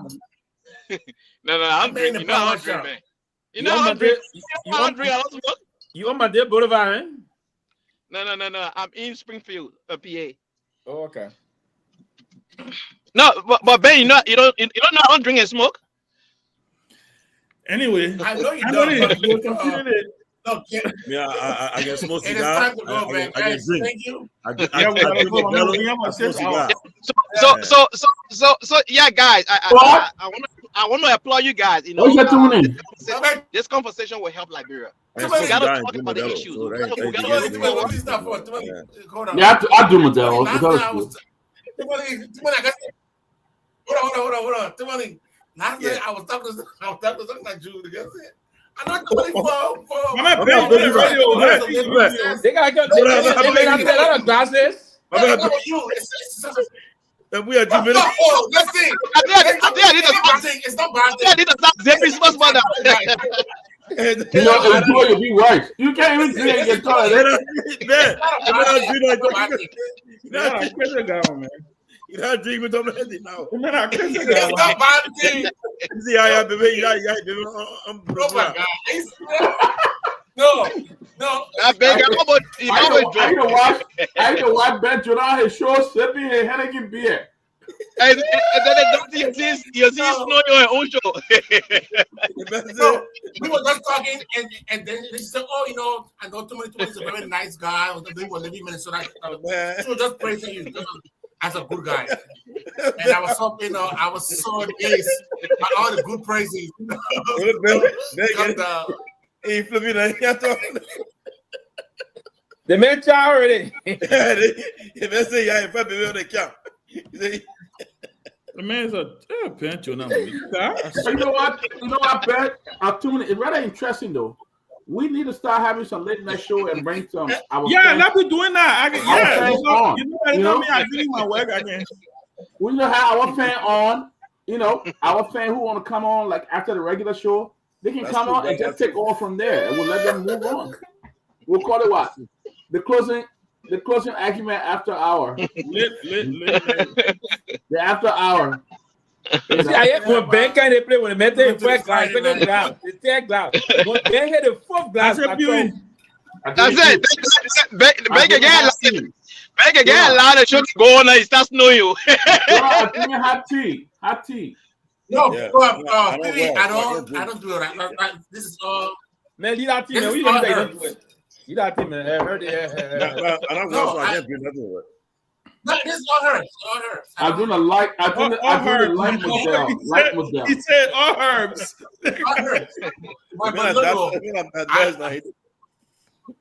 I'm going out now with my boys. Maybe I'll kind of have maybe a bonus. You joking? Oh yeah, and I want to bet that he started drinking from the house. Then he come out home and give it. So why you drinking that stout? On that cook? It's a herb. Yeah. I used to the boy the person want to do late night show. Yeah, the late night show. But Ben, the late night show is good. Yeah, what's doing the dream, right? Yeah. The Modelo Guar. No, if I'm gonna be a drunk, I won't drink beer. I'll drink liquor. I won't drink beer. I don't like the smell of beer. If I'm gonna somebody said the after hour show. The after hour show. Look, So guys. I know how we need to do it. We need to log off and come back on for the after hour. Guys, if you guys want to do it, because people may want to go back and watch the show. They want to go see 6 hours. Yeah, they go see 6 hours. Yeah, it's too long, and some people don't even have that much data to even do that.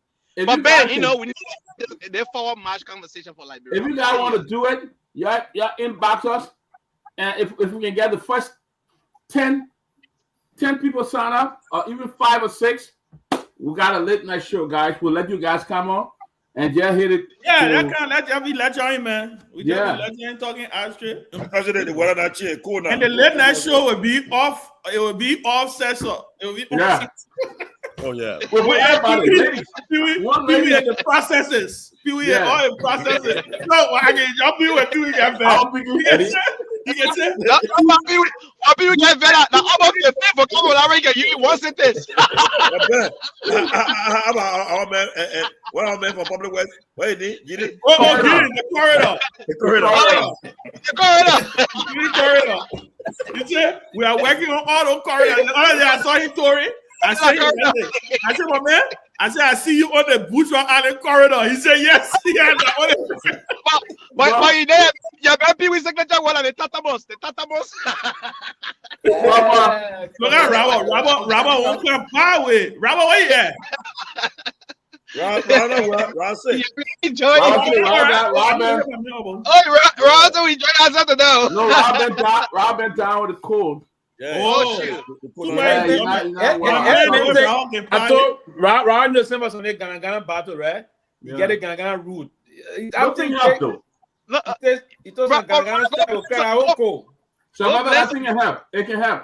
It's a garlic and what they call ginger. But you know, I'll pick Abu King a new world luminary, like a big world. Luminary. You know I love Abu. You know I love Abu. The calmness in the middle of the storm. Yeah. Nothing can move that begin. Everybody attacking you. Just say.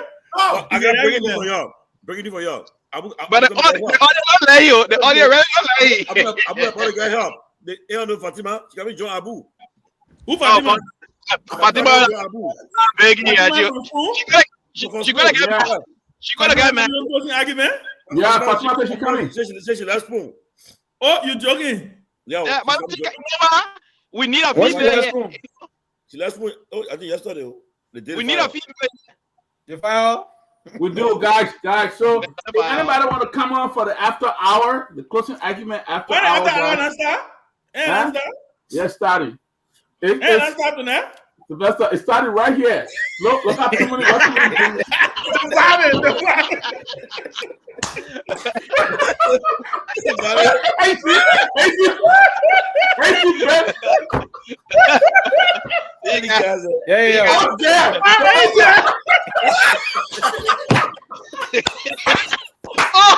But what Pewee? You got on the show. But hold on, Pewee, I got any weapon measure? You know, it just say where you so you're waiting for the boss man to do so to open the line. Everybody scared. Lofa, open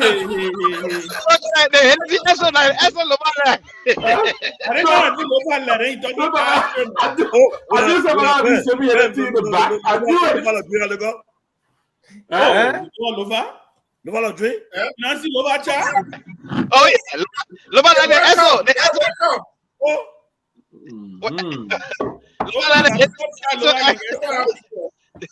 Damn it. Yeah, Sylvester. It's cold. It's snowing out there, Sylvester. Yeah, I got go. Then what you got? Ben going It's yeah, man. I can see the snow. It's beautiful out here. Oh, man, it's snowing. It's snowing in my area. I can't even go out. Yeah. Oh, that pure white. Wow. Yeah. The white hand see. That's it good though. It's good for the cold. Very good. Look at that. Ben, where you can get a ginger from here? No, forget it. I'm not gonna get it. That ginger from the bro. I change from Liberia. Then I tell me now, where you get it from? You bought it from here? That thing that reacting you. Yeah, I got it. I will send you the contact. Okay. I will send you the contact. I can send it to you. Now the one with the drink, they get checked. Please send me the contact now before you forget. That's what you drinking. I think you speak bad in your stomach. No, it's good. No, it's good. That thing is good, oh. It's good. Get drunk. Ben, look at you begin looking for wall. Oh, I see why Lofa be or happen on the show sometimes. When you see Lofa, I was gonna racket you. When you see something politician, you know, politician. The politician. When you want to budget, I mean you want to tackle. Anybody from Lofa can get drink? Come again. Let you look tough. Let you look tough. We have a lot of folks from Lofa that don't drink. Why do you think? A lot of folks from Lofa can't drink. Oh man. I was a lot of folks from Lofa don't drink. But let me tell you why I've been drinking lately. I've been drinking stout. Really? It's very good. Trust me. Stout and medically. Too heavy though. That's heavy. It's good for your cholesterol. Stout is very good. Really? This stout? Yes. You gotta make me reason not to do it. Stout is very good for your cholesterol. They say Benjamin. You see the comments? They say Benjamin Jordan for a bar.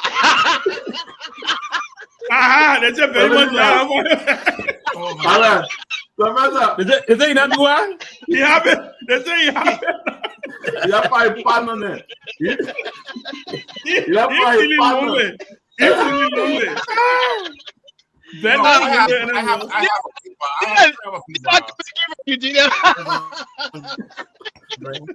You have 5 pounds on there. Kevin, I got you. You know, down the basement, I can just keep it one down here. So now when they play cold now, I can put nothing on. Yeah. I need right there. During COVID, it was my COVID medicine in the building. Then my wife got mad one day. She threw all the earth here when you say you kill outside the place. Yeah. And then I got a root bottle. And that one the root bottle I start saying if somebody brings I got a big root bottle. Very big one. I was sure they are big root bottle. Very strong. I got one for the guy. Syed. Syed fits my own. Syed, the guy fits that root bottle. Ben, please send me the contact now. Yeah, let me send it to you right now. Thank John. That is too low. That is too strong, man. So I just it's very healthy. But about it, remember they did get a result, like bro. And I was drinking. I like going. Yeah. I give up. When I get that result, I just came home quietly. I said, let's say I'm going for the we are going up busy. I'm going to do what I'm going to do. Okay. Let me.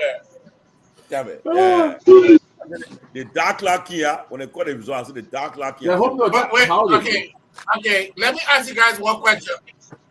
This is a hard question. What is one thing you guys would never share with any of us about having in Liberia? Wow. Listen to the question. What is one thing you guys would never share with any of us that ever happened in Liberia? We'll share who? We'll never share? What is one thing you guys would never share with any of us in Liberia? But we already said come on, Anthony. What would show you? It was a trick question. Secret. I mean, yeah. That's what I was asking. Yeah, but you know, I'm going to Liberia. But I will first pass through Ghana. You know, I'm a Ghanaian. But tell me what other number you get? Hey, you get number of I'm Ghanaian. Yeah. Tell me to put a number on the corner. I want to start treating more. I've run flat out to say, yeah, Ghanaian flag. I've run flat out. Ghana, I'm a fish now. It's JB better Liberia. I ain't living a Genta. And then Caprex. I didn't think Caprex for that, oh, you guys had the money. You made money people. Yeah, I think we need to get the audience involved. They did not show the audience need to call. No, they need to come. I mean, we're doing it. We're gonna start. We're gonna start to open the phone line. The after hour. If anybody want to come, they hit us up. Send us in messages. We'll bring it on for the closing argument after hour. Let us discuss that after we leave. They can come and just talk about what went wrong, or you know. Yeah, Lofa can't open the phone line. Let Lofa can't open the phone line. Lofa got here. What? Well, he all right. He fast. He'll bring a phone.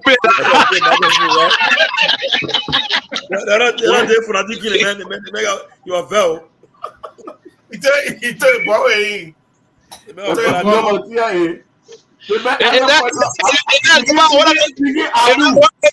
they get a football, they feel so they get better. They get put a football on the arm. Lofa over the line. When Lofa all right, he best. He'll bring all the necessary ITT. When he bell up, he'll take it. He cut it off. I got somebody loud. The first caller. Caller, you live. You live, caller. You live. Tomalin and other guys. Quita Lawrence Lanta from Massachusetts. Quita Lawrence, he made a contribution to us. Where, Quita? Yeah, and the night show, I think, would be a very good idea. At least at that time, some of the class we can be able to join to do our own little contribution. I will highly recommend that. I mean, it will be a very good. It's a very good idea. At least give others.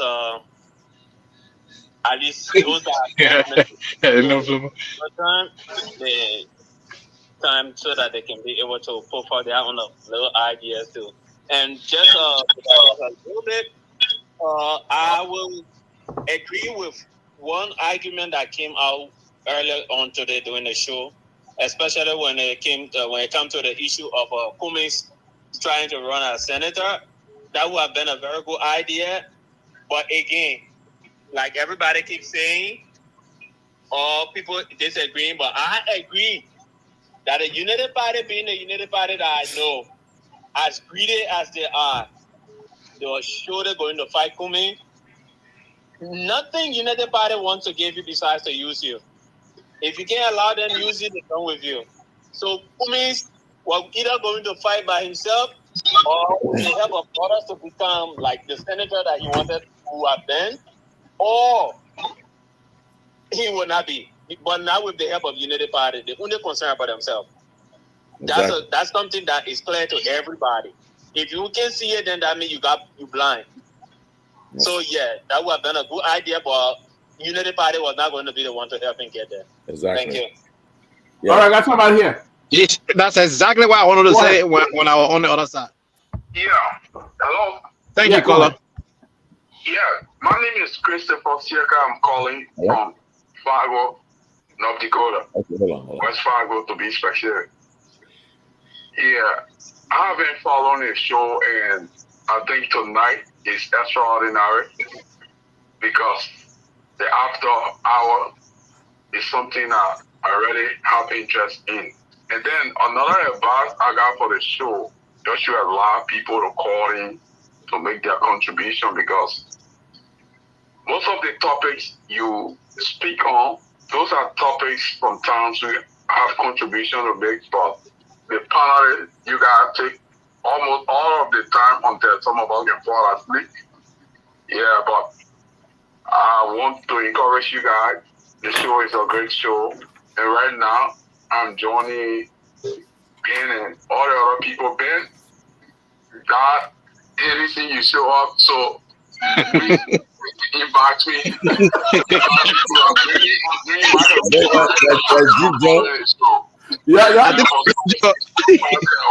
Y'all era that cool. You need some of that Hennessy. Yeah, I play very cool.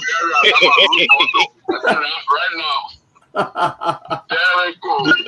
North Dakota is a really cool state. So I'm going to save your name, and then we'll put you down and let you guys know. And what we'll do sometimes, we'll send them the link to so they can come on video. Where? Yeah. Thank you for the show.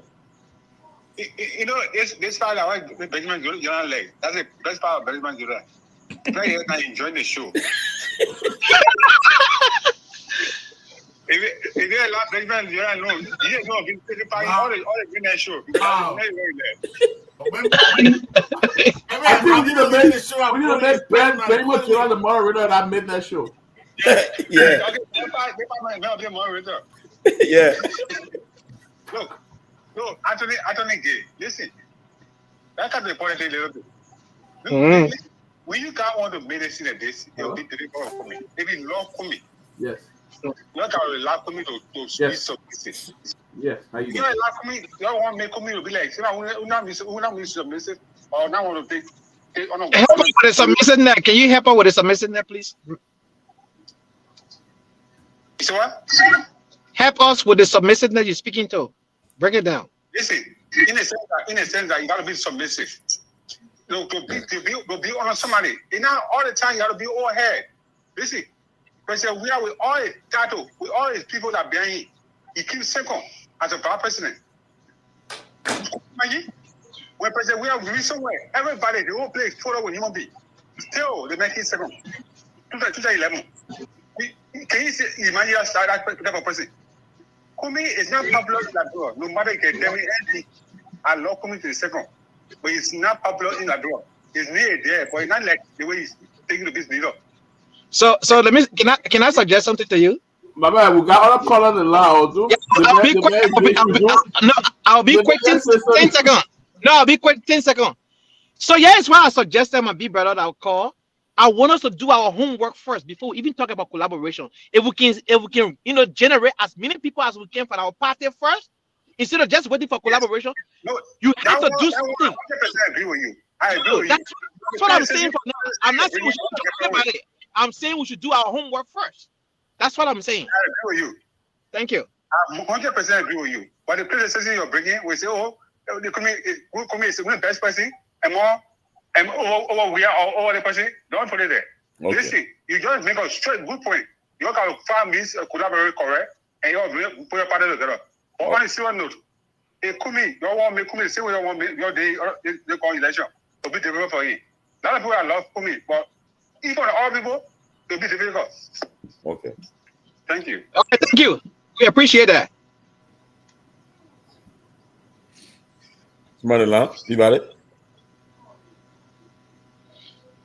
Peabody muted.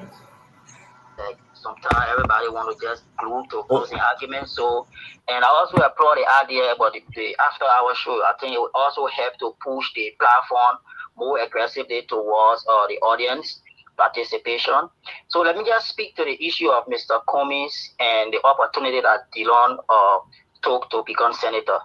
I think Mr. Cummings missed his chance. He missed a chance in two ways. The first one, he should have agreed to go as vice president to Joseph Boakai. I am a sedition. That alone worried us when we saw the collaboration. If Cummings go with Boakai, it was going to be a very difficult battle, and back then the CPP was so strong, they were going to win CDC so badly because by then we were facing a lot of challenges. Now, on the issue of the senatorial bid, Mr. Cummings should have taken that opportunity to go and become senator for Montserrat County because they are going to speak volume politically. They were going to strengthen his base. And I hear a lot of the panelists on the show saying that Unity Party were going to appoint Mr. Cummings. No. Everybody was sleeping. Everybody was afraid. That is how Dillon picked that chance and just saw that opportunity and went there. And that opportunity was for co-start directly. And in politics, decision matter. If Mr. Cummings was going to take advantage of that particular opportunity to go as vice president or senatorial candidate, he was going to become president today, and then we're going to be discussing different things. So, as a politician, you have to be very calculative. It's pay. And also interesting to be, on the Landless show too. No problem. So at least we can contribute, and then we just have to plan it properly. Maybe we can give it from now till next year. You guys plan it good so it can be, ready good, and get a lot of people from different sectors, to be on the show. Thank you so much. No problem. We're doing that. I will save your number and your name, and then I'll send a group text to everybody when we get on. We're going to get a new phone, everything for Closing Acumen. All right. All right. Thank you.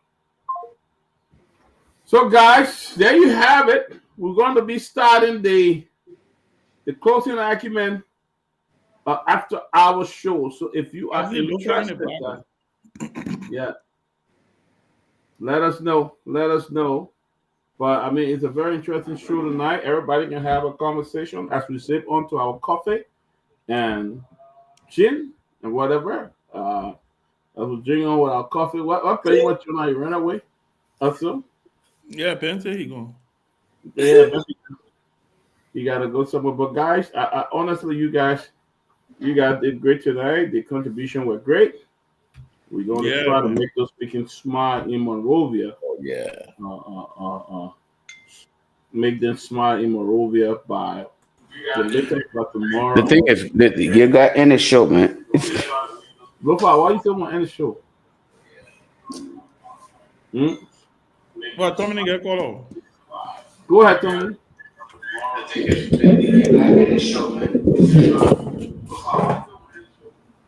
You see, that's why when you're the thief in the town, everything that goes bad, everybody blame you. Even if I have nothing to do with it, Peabody would just say that's Lofa. That Peabody will be yeah.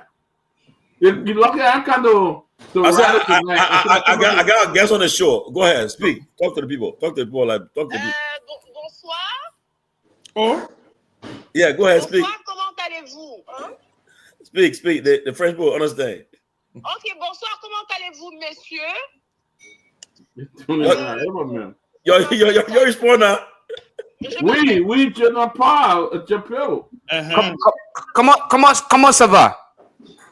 Eh ben, je vais très bien. Comment allez-vous, monsieur? Ça va très bien. D'accord. Comment vous vous appelez? Ben. Come on, the guy speak English, man.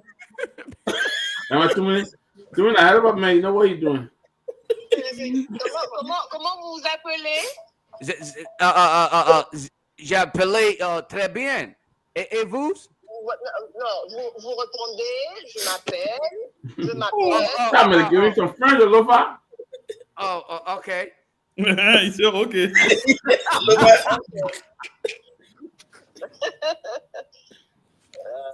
Oh, dude, I got speak English. Bonsoir, mademoiselle. Try Loma too. Yeah. Exactement. Yeah, speak to them in English. Bonsoir, mademoiselle. Bonsoir. Ça va? Bonsoir, monsieur. Oui, Madame, oui. Madame, comment va? Comment va? Comment va? I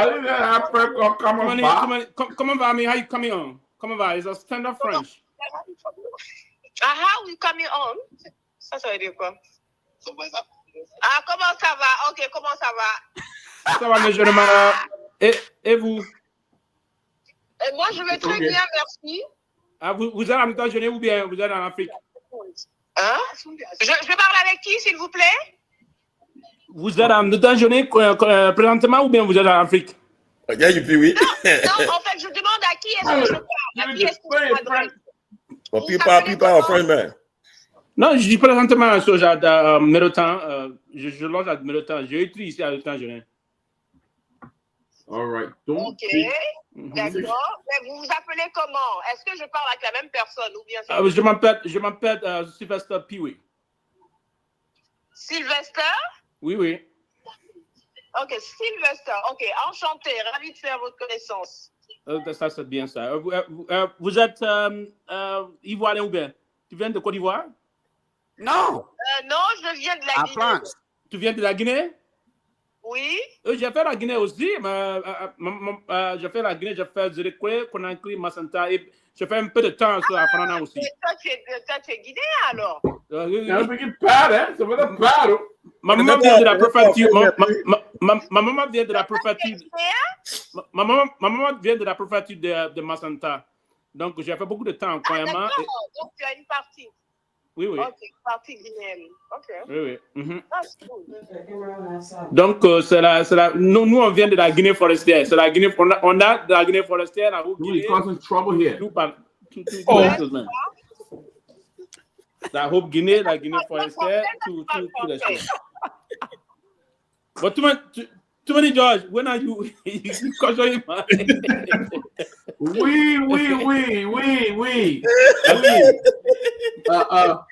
Oui. Andre here. I pray you think about Bazana. What Ben? Ben said everything in ISK. What Ben? Yo. No. Oh, you talking about Ben? What Ben? How about Project Ben? But you guys be fresh, eh? You talk to me? Hello, Tom? Yeah. Well, at least we try in French. Can we now switch it over to English? Can we switch it over to English now? Yeah, but Lofa, open your phone now. I did. Nobody called. Guys, call the number on the screen. It's the same number. 3246828 919 area code. But besides, no, we gotta write it on the thing so the people can see. Yeah, you can ping it. And so they said the late night show getting hot, eh? Oh yeah, people calling. They want to come on though. Oh, but I didn't know that the show was gonna be hot. The man called me. I told you, I said, we're come back on the show. Yeah, the man said when the show getting so hot, he sae we're not sleeping there tomorrow morning. Yeah, there you go.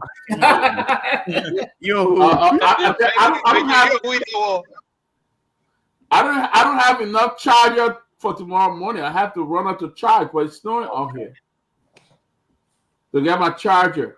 Like what Ben and Sylvester, other than got their own charger. That's exactly what I was just about to say. But everybody show that thing they zip you. Oh, what did you zip you on that, man?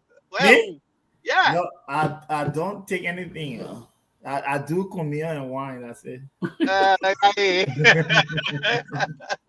That Myean one thing I can do behind the scene. Give you more than we I can take the other one. My man, they got Pewee. They got Pewee. That one's strong, Pewee can do that strong thing.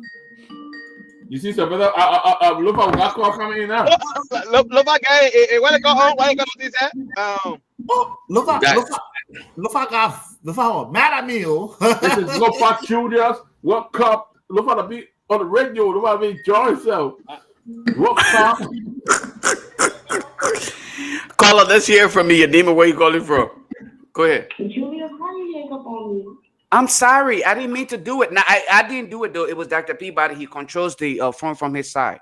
Sorry. You're having way too much fun. No, it really wasn't me. It was Dr. Peabody. He did it. Am I on air? Yeah, you are on air. Everybody hearing you. Listening to you. Hi, guys. Hi, Elaine. Hi. Who's this? Hi, what's your name? Is that Eugenia? Go ahead. Go ahead. Yeah, your name. Let's hear from you. Why you think that's a series?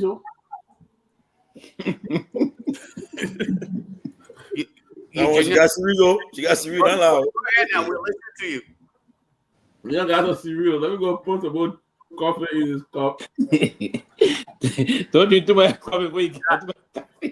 You see about the coffee here? Go ahead, Eugenia. Go ahead, Eugenia. Oh, this mom. Oh, Jesus Christ. Oh, that mom? Long time, mom. Hello. But Ma, go ahead. I'm sorry. They were talking. Who Ma? Who got yelled? The ANC Ma. Go ahead. You guys, let's hold on for a second. Let her talk. Oh my goodness. Now, we have her for now after this call, I'm getting in trouble. You guys got me in trouble now. What up, Ma? What up? Oh my goodness. I was not calling to laugh and joke with you guys, but I think that the previous caller, he said something about Mr. Cummings going as vice president to Mr. Boyka.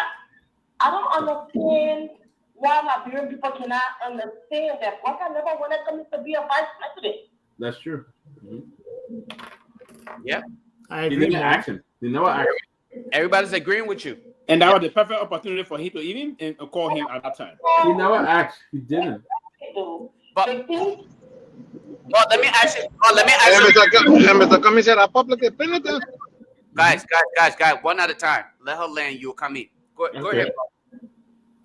I was going to ask you though, with the current situation, with everything that is going on right now, what would you have made of that decision to go as a vice president or President Breakout with everything that is happening?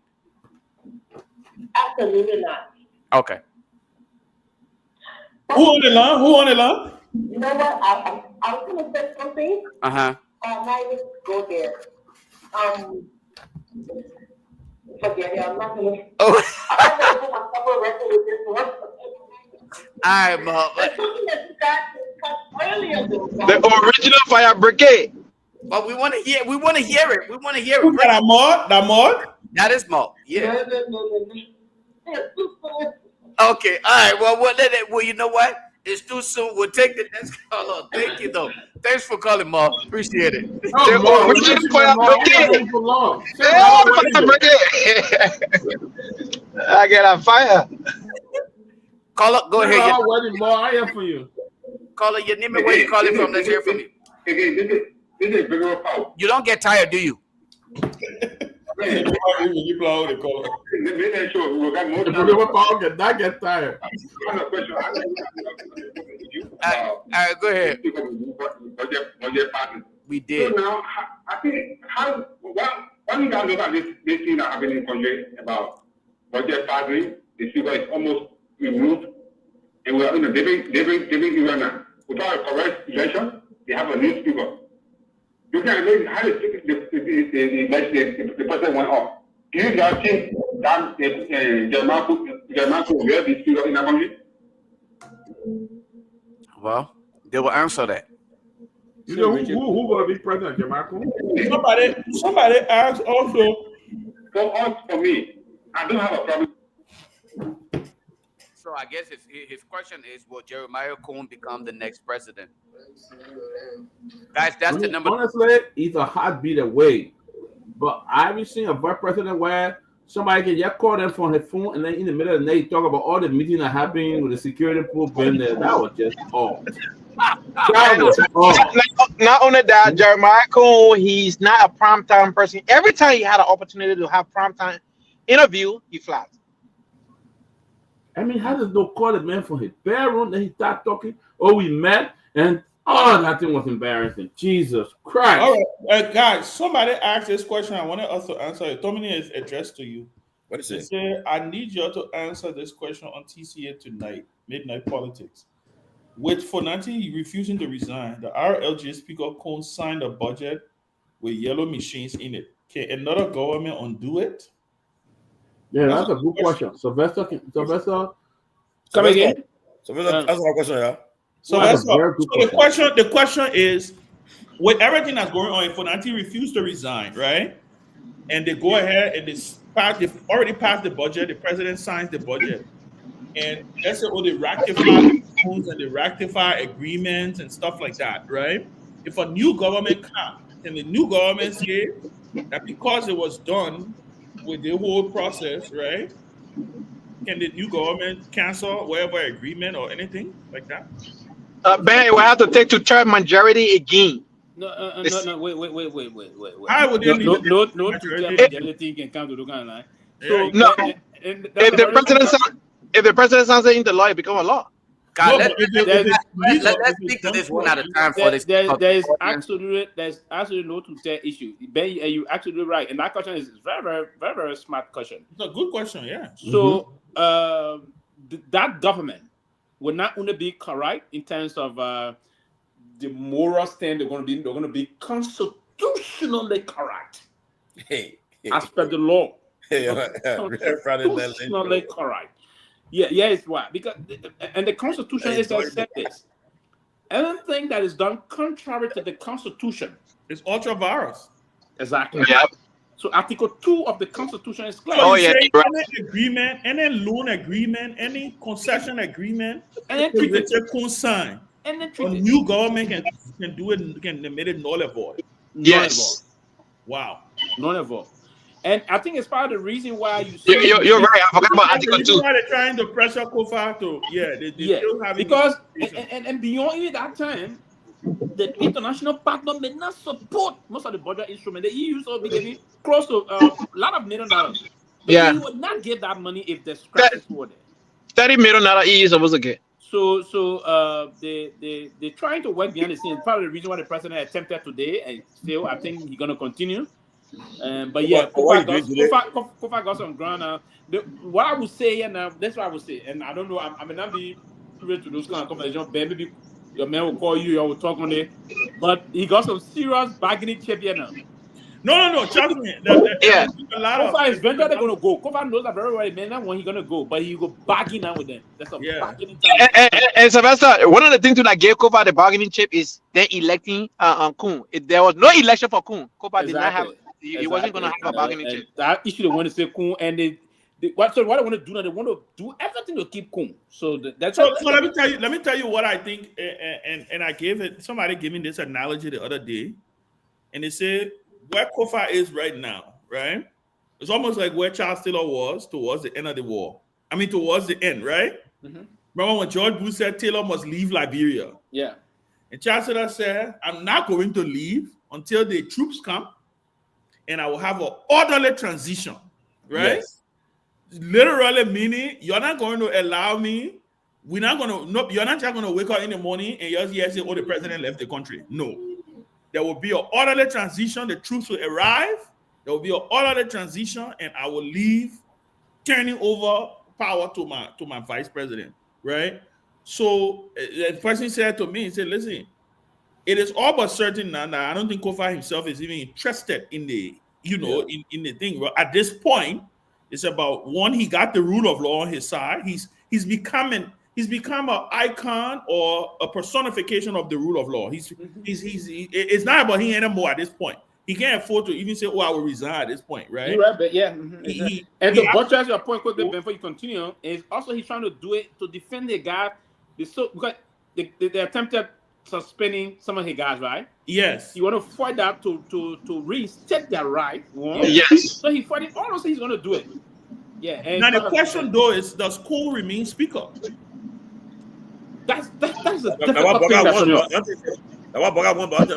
the end of the day, because I heard they say even people in the majority don't want Cole.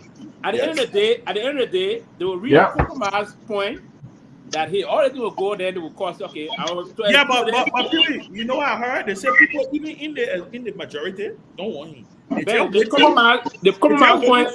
They're just waiting for things to subside. The compromise point. They will all agree not to have to hold new election. To hold new election. Yeah. Yeah, they're gonna hold new election. That's what one guy you wanted to happen because if it happens, he may not survive. Yeah, but the reason why they don't want Kun is too arrogant. That's the thing. Kun may not get it. Will be another person. Maybe from the same block, but another person. And if Kun doesn't get it, the UP will lose that seat. No, they can lose it. So, brother, you think what's the guy named Tomalin will be speaker? No. Now, Tomalin wanted to run to be speaker. They told him I don't think Tomalin is doing. Tomalin is going to work and protect his deputy speaker position. That's why he's going to. It will be difficult though. I don't know if he's going to succeed doing that, but he can be speaker. I don't think he will even succeed in doing. Yeah, I anticipate there may be a coup. If they make Tomalin seat available for election, he will lose that seat in a heartbeat. So I think the only thing he can do is to negotiate that his position remain in the off the book. But if his position become part of the negotiation, he's out. But where is he? In fact, where is Tomalin? He maneuvered there. Nobody. Today the budget thing, he wasn't there. Okay. Yeah, he wasn't there. The deputy speaker are not there in the past budget. Yeah, he wasn't there. And not only that, but guess what? They didn't even pass the budget with for the non-member from the house. No, there was not. They said there was not even good 20 people in that place today. Did they have quorum? No, they didn't even have quorum. That's what I was told. But when the senator voted today. Okay, and the senator too supposed to be. No, I'm talking about the senator you what? 20. They're supposed to have 2 of 30 that 20. They're supposed to have 20. No, not 2 no 2 but no. To pass the budget that quorum. It's just simple. You don't need quorum. Simple majority. They need a quorum. They need a quorum and simple majority. They need a quorum. The quorum in the Senate, they need a quorum and simple majority. They don't need 2. And by the way, the president. No. They don't need to tell to expel. The minister of state is leaving. He's leaving. I think he's leaving. Yeah. Minister. Yeah, they said that resigning. Yeah, he's leaving. It's clear the minister of state will not stay. Who replaced I won't require man. He's the one leaving though. Yeah. Sylvester Pewee? Yeah, he's leaving. He leaving government? Yeah, he's leaving government. When he leaving? Anytime, but Pewee, I've been around since No. Mr. Grisby is not leaving because he want to leave. No. I wish. No. Mr. Grisby is not leaving because he want to leave. Listen, too many. No. Boga nina memo na many boga ba. I beg you. You think he's leaving on his own? Yeah. Okay. If I'm the one, the man has served his country enough, man. I mean, he's 70s. Maybe ambassador to France, to Belgium. Man served Samuel Doe, he served Taylor, he served Ellen, he served all the people there. Okay. The career diplomat. So when he leaving next year, I'm sure before the state of Union after. I think Bwaka need to suck it out and bring John Molu to occupy that position. If you ready to see right about Liberia. Don't bring John Molu. Two things I'm thinking here. He may either bring Kofi Wu or Kofi Wu. But so they close our man though. They close our man George Solo. Yeah, George Solo. They said that the man can thought that they're grown up men, so they can say you better. Guys, we got a caller here. They're making room for him to send him to Italy. So my prediction is that he'll be appointed as ambassador to Italy. Who they sent to Brussels? They sent Viva Demi there. That's the most important embassy there. And I'm not the one. That's the lucrative embassy right there. I'm not saying nothing wrong about George Solo, right? That's why I'm hearing in the corners, right? They're saying that Belgium, that's a multilateral mission, right? Belgium is a gold mine.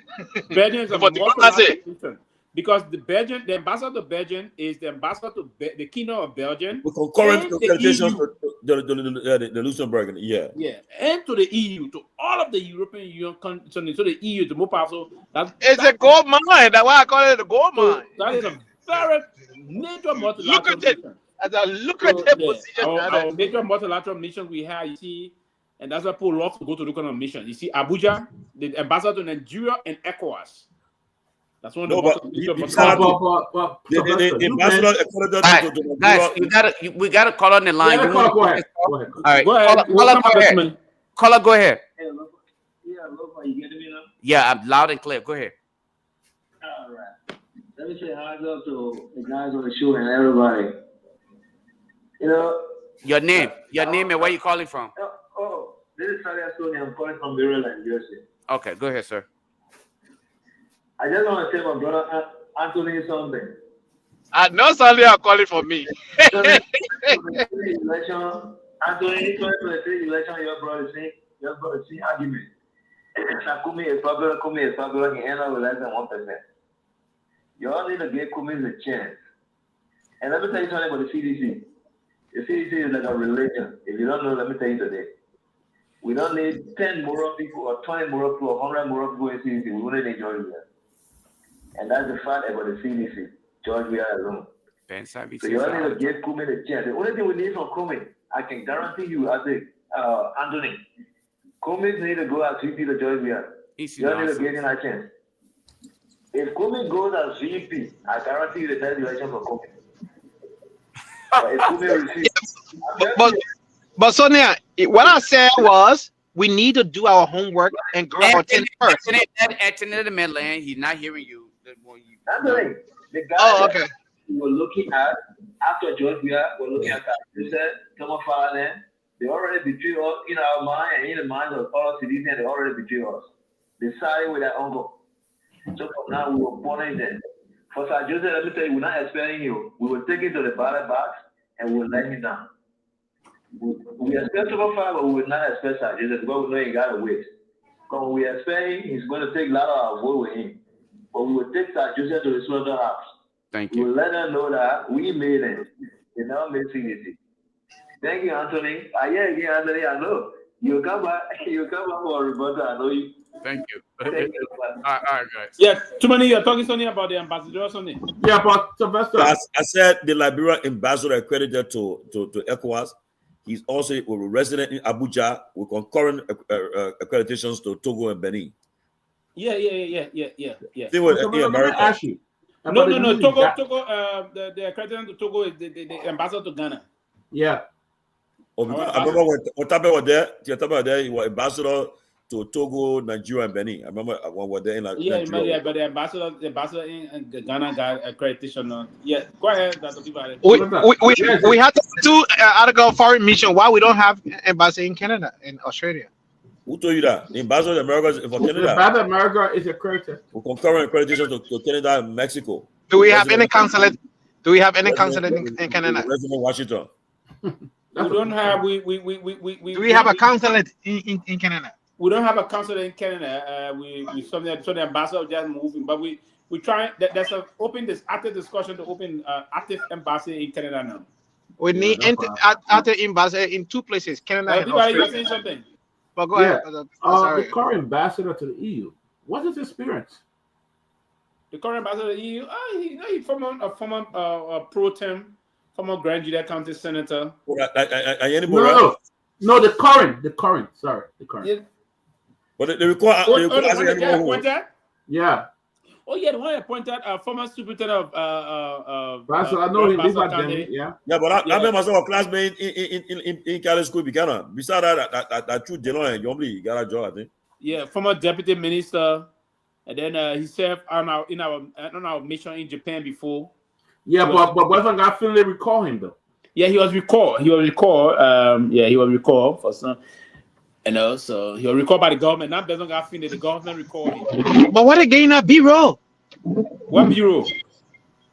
To the EU. So yeah, but the being government. He understands government. He being the what is still holding up the guy? Recall. They talking about. What is holding up his back? They recall him. When they recall you, that means, do you understand what recalling foreign minister means? That we recall them and want to send somebody there. It's a political job. Yeah.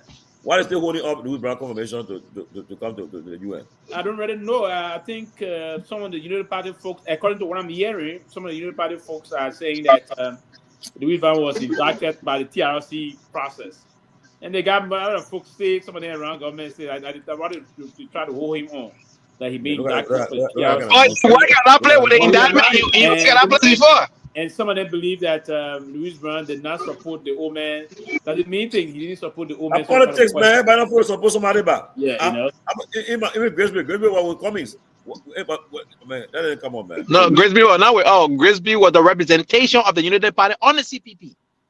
No, the man coming. Yeah, I'm not big man. Man, yes, the boy get. Anthony, you support that coming as something you didn't know. We talk. We talk. We talk. What are you talking so? We talk.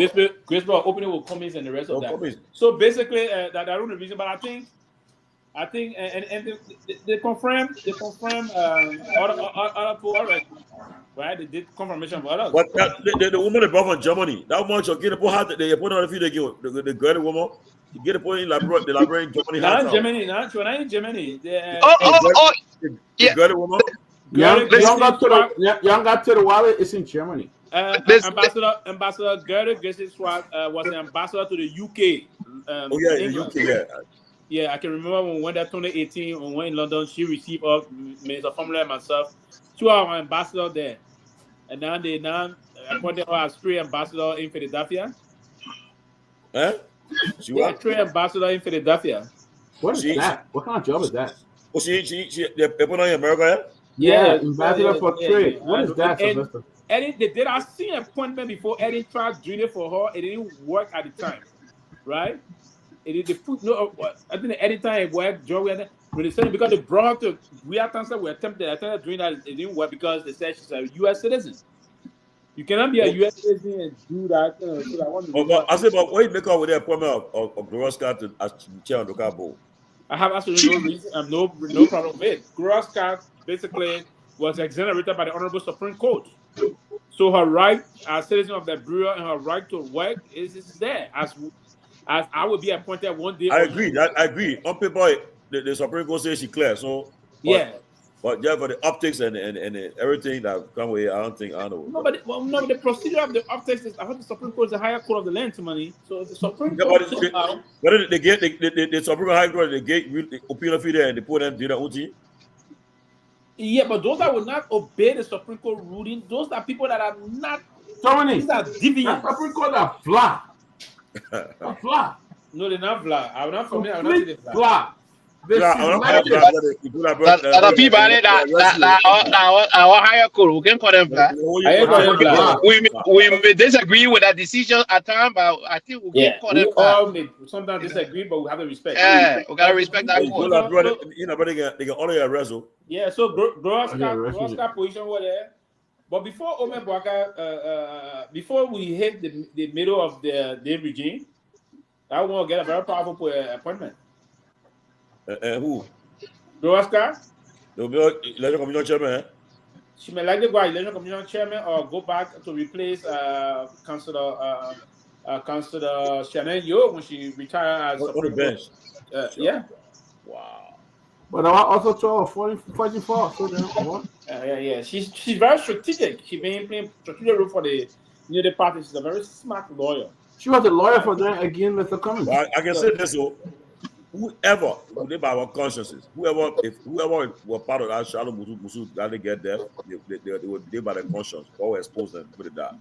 Exactly, So if and for me, yeah, it's issue about life and death. Shalom Musu no chaos, eh? Yeah, so. No, that thing is very painful. Ultimately, people don't want to have girls children. It's just painful, man. Yeah, the reason or certain thing that can happen in law. And that's why there's this saying that it is preferable in the legal line to allow 100 person that committed crime, right, to walk free. Yep. Then to commit one innocent person. Yep. Then to convict one innocent person. So that is the issue. The court will always be. So the reason is if anything is not done well in terms of the litigation is expensive in all aspects. So if you didn't put into place the appropriate evidence, the evidentiary evidence not on course, that's a problem. And the higher court is there to assess to see, hey, did you meet this benchmark? Did you meet the other benchmark? Did you meet this? Did you meet this? If the beginning is flawed, the higher court will dismiss it. Even if that person committed the act, the higher court will dismiss it because you didn't prove beyond reasonable doubt. Yep. Yeah, you're right, Pewee. You're right. Even if I see somebody shooting someone and I can prove that they did it, they will walk free. Yeah. I got very careless with our kids. But even America, right? I listen to the guy, Vladimir Putin. The man said he said Biden was right for pardoning his son. The man right. Putin said the man right for pardoning his son. I would have been a fool about my own son. I beg you, but I would do my son in jail. I can't go. I beg you. You know why I got very Biden? I'm leaning to the Democrat, right? I'm leaning to the Democrat, and you're a Democrat. You say you're leaning. I got mad with Biden. I got mad at the point with Biden when I heard him saying it's off the option that he will pardon his son.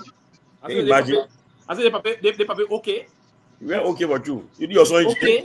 They say off the table. Try to keep me there for a big year. I expected him when he asked that question, say, hey, we would make the appropriate decision when our time we get there. Exactly. You know what I mean? But the Leah big year. Your other son died. Yeah. That piece in there. Then you think your Leah only other living son, only surviving son. Then you leave first, and then you say you're not part of him. Then the general go ask the question, is it off the table? And he say it's off the table. I said, okay. But it's not die when you're not gonna die, you're gonna be president of the country. In general says Trump clear, yeah.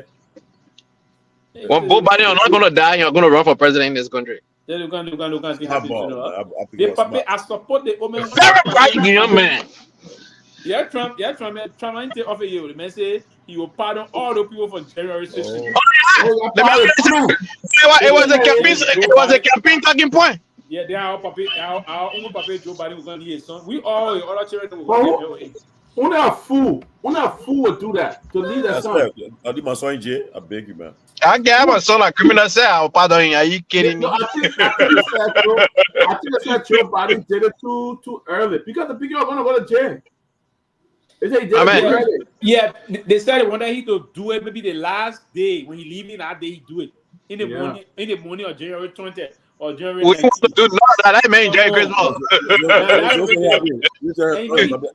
You know what he didn't do it the way he want to do it. He didn't do it in a half big manner. He did it in a well big and structural manner. They may say potential in the next 10 years that any nothing will fun. In the next 10 years, potential that the begin day. But you know Joe Biden to here say he's a lawyer too now. Yeah, he's a lawyer. It may say 10 years. 10 years. If there's anything he will do 10 years, that is covered on there. Yeah. The man first job. The man first job was a pro bono lawyer. He women though. But you can teach law. You can teach law. The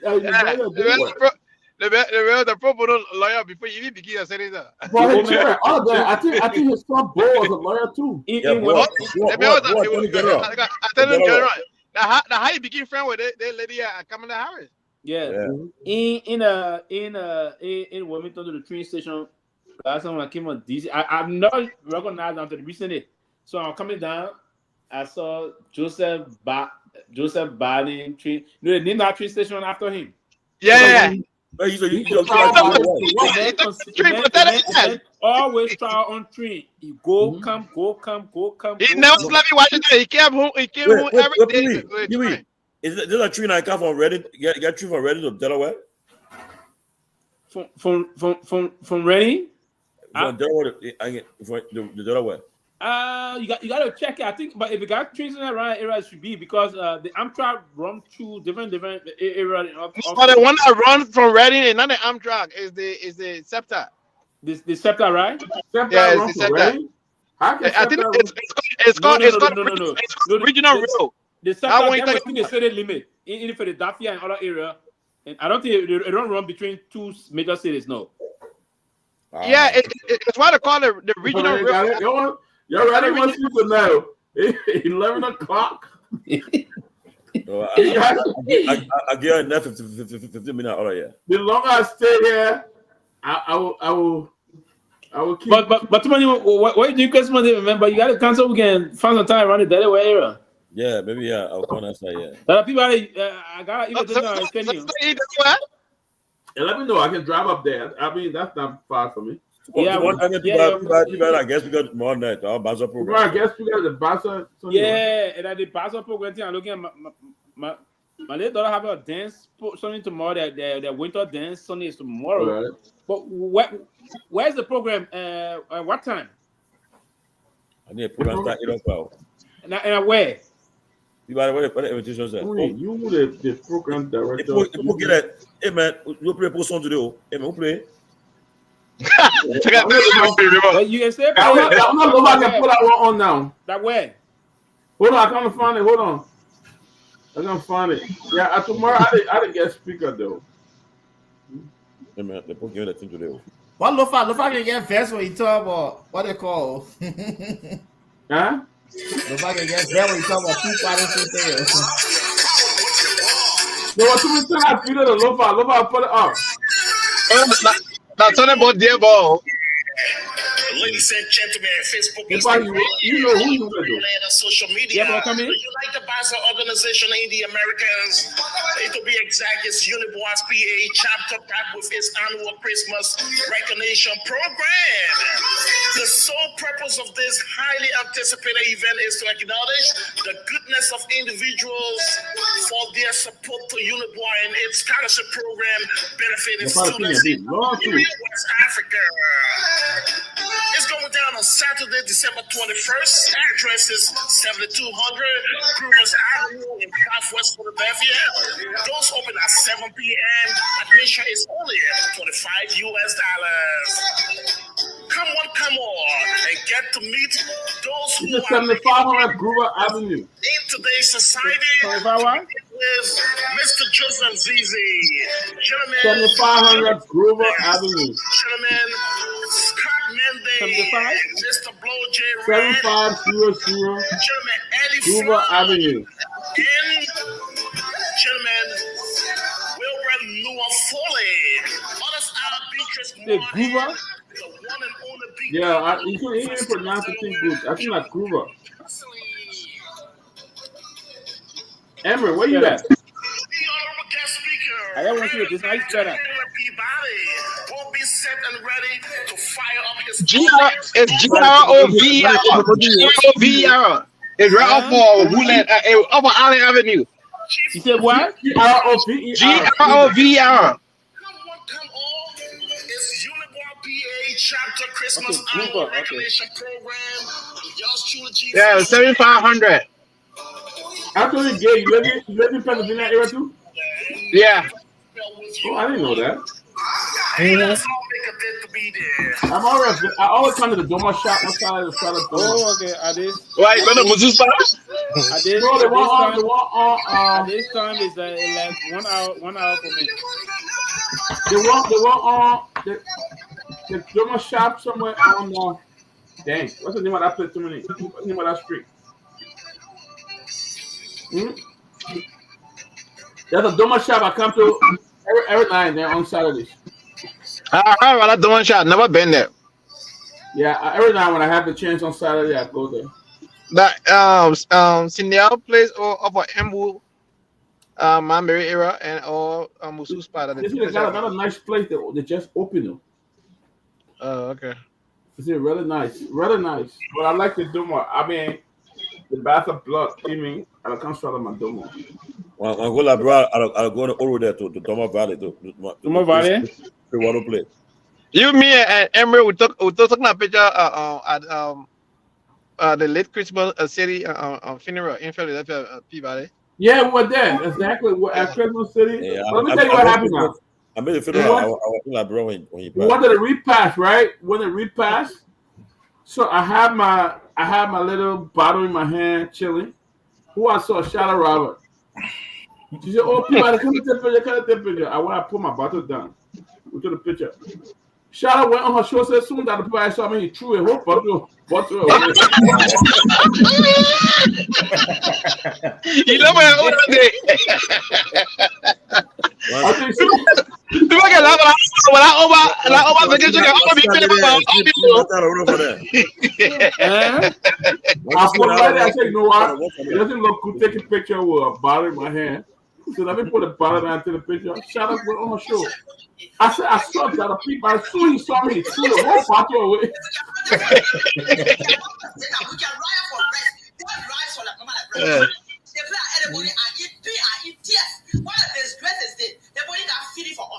What they have done has scared the investor away from the country again. We're not going to have investors in the country. We, the people, will continue to suffer. And they will continue to get rich. Then their job will continue to suffer. Ben, you got me from Patio. I saw that shit in there already. I ain't even going to responsible for what happened. My people will let their work boy work after baby. Your boy work after baby from the time we put you in our no peace. They particular station on lawmaker, they are not lawmaker. Don't want to now lawmaker, but let's take them from there. And get question to have another election. Another something, two elections, they want to have. Let's take them from there and now lawmaker, they get to frustrate on your we tear everybody in the heart to you. Please follow the face, share the face here. They want you to frustrate up. We can't even do business. No buyer, no nothing happening. We can't even get food to eat here. We suffer our children go to school with here. They don't want to speak on the head on it. Now they bring our captain, you know why you're not done to all. You're not done to all. I mean, you know why you're done to all.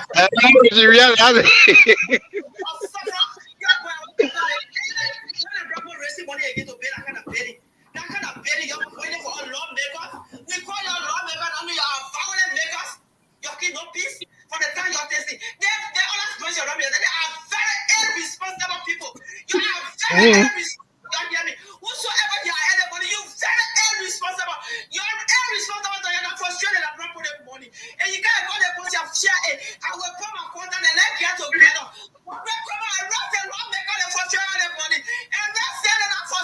money, what happened to you?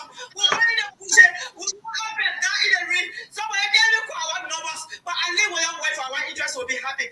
When your wife from our country will be happy, then when they are going to disgrace all the bro, and go our captain on fire, then the phone will fall for you. Before the block for your rice. Women, when you are your rice, when you are your rice, we get fight for the contract, we get fight for data, we fight for price. But people they feel that they take our data, they want big than the data, they want big one of the data for your rice. Follow the pressure, whatever you have, share them sorry, you're like. So now, let me ask you a question. Yesterday, as Speaker Kofa greetings, right? That a new greeting even realize that's what anyone saying Joey I did it was bad. I saw doing it. I saw all of them doing it. No man. All of you know, right? It cover and share the point when I share here. Yeah.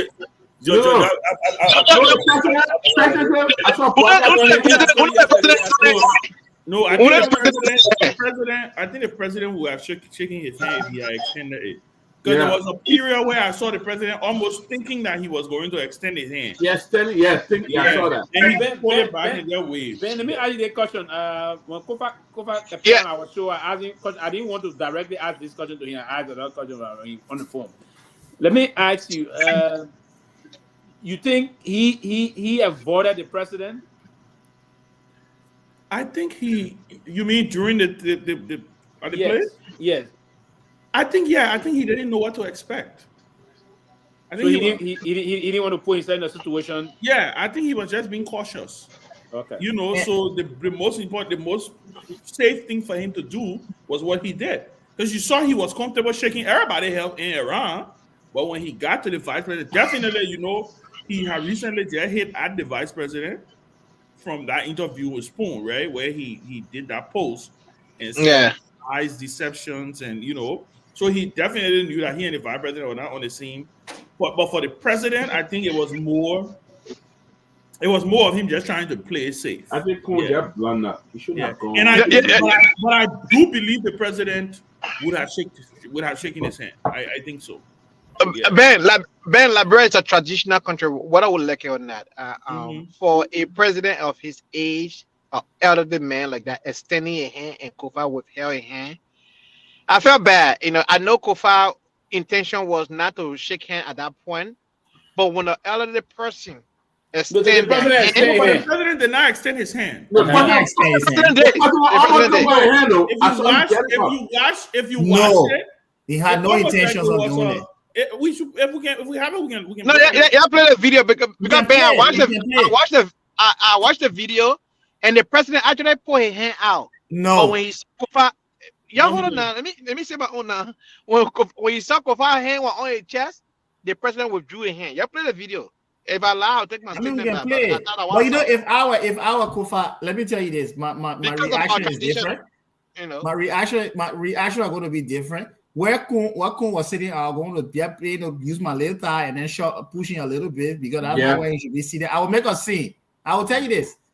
I will make a scene. I will embarrass the whole executive branch. And so because by right, the president should not have even done that. He should not have invited that whole concept of Kun coming to sit and act like he's the third person. It wasn't the president I invited him. The president went to see the Capitol building.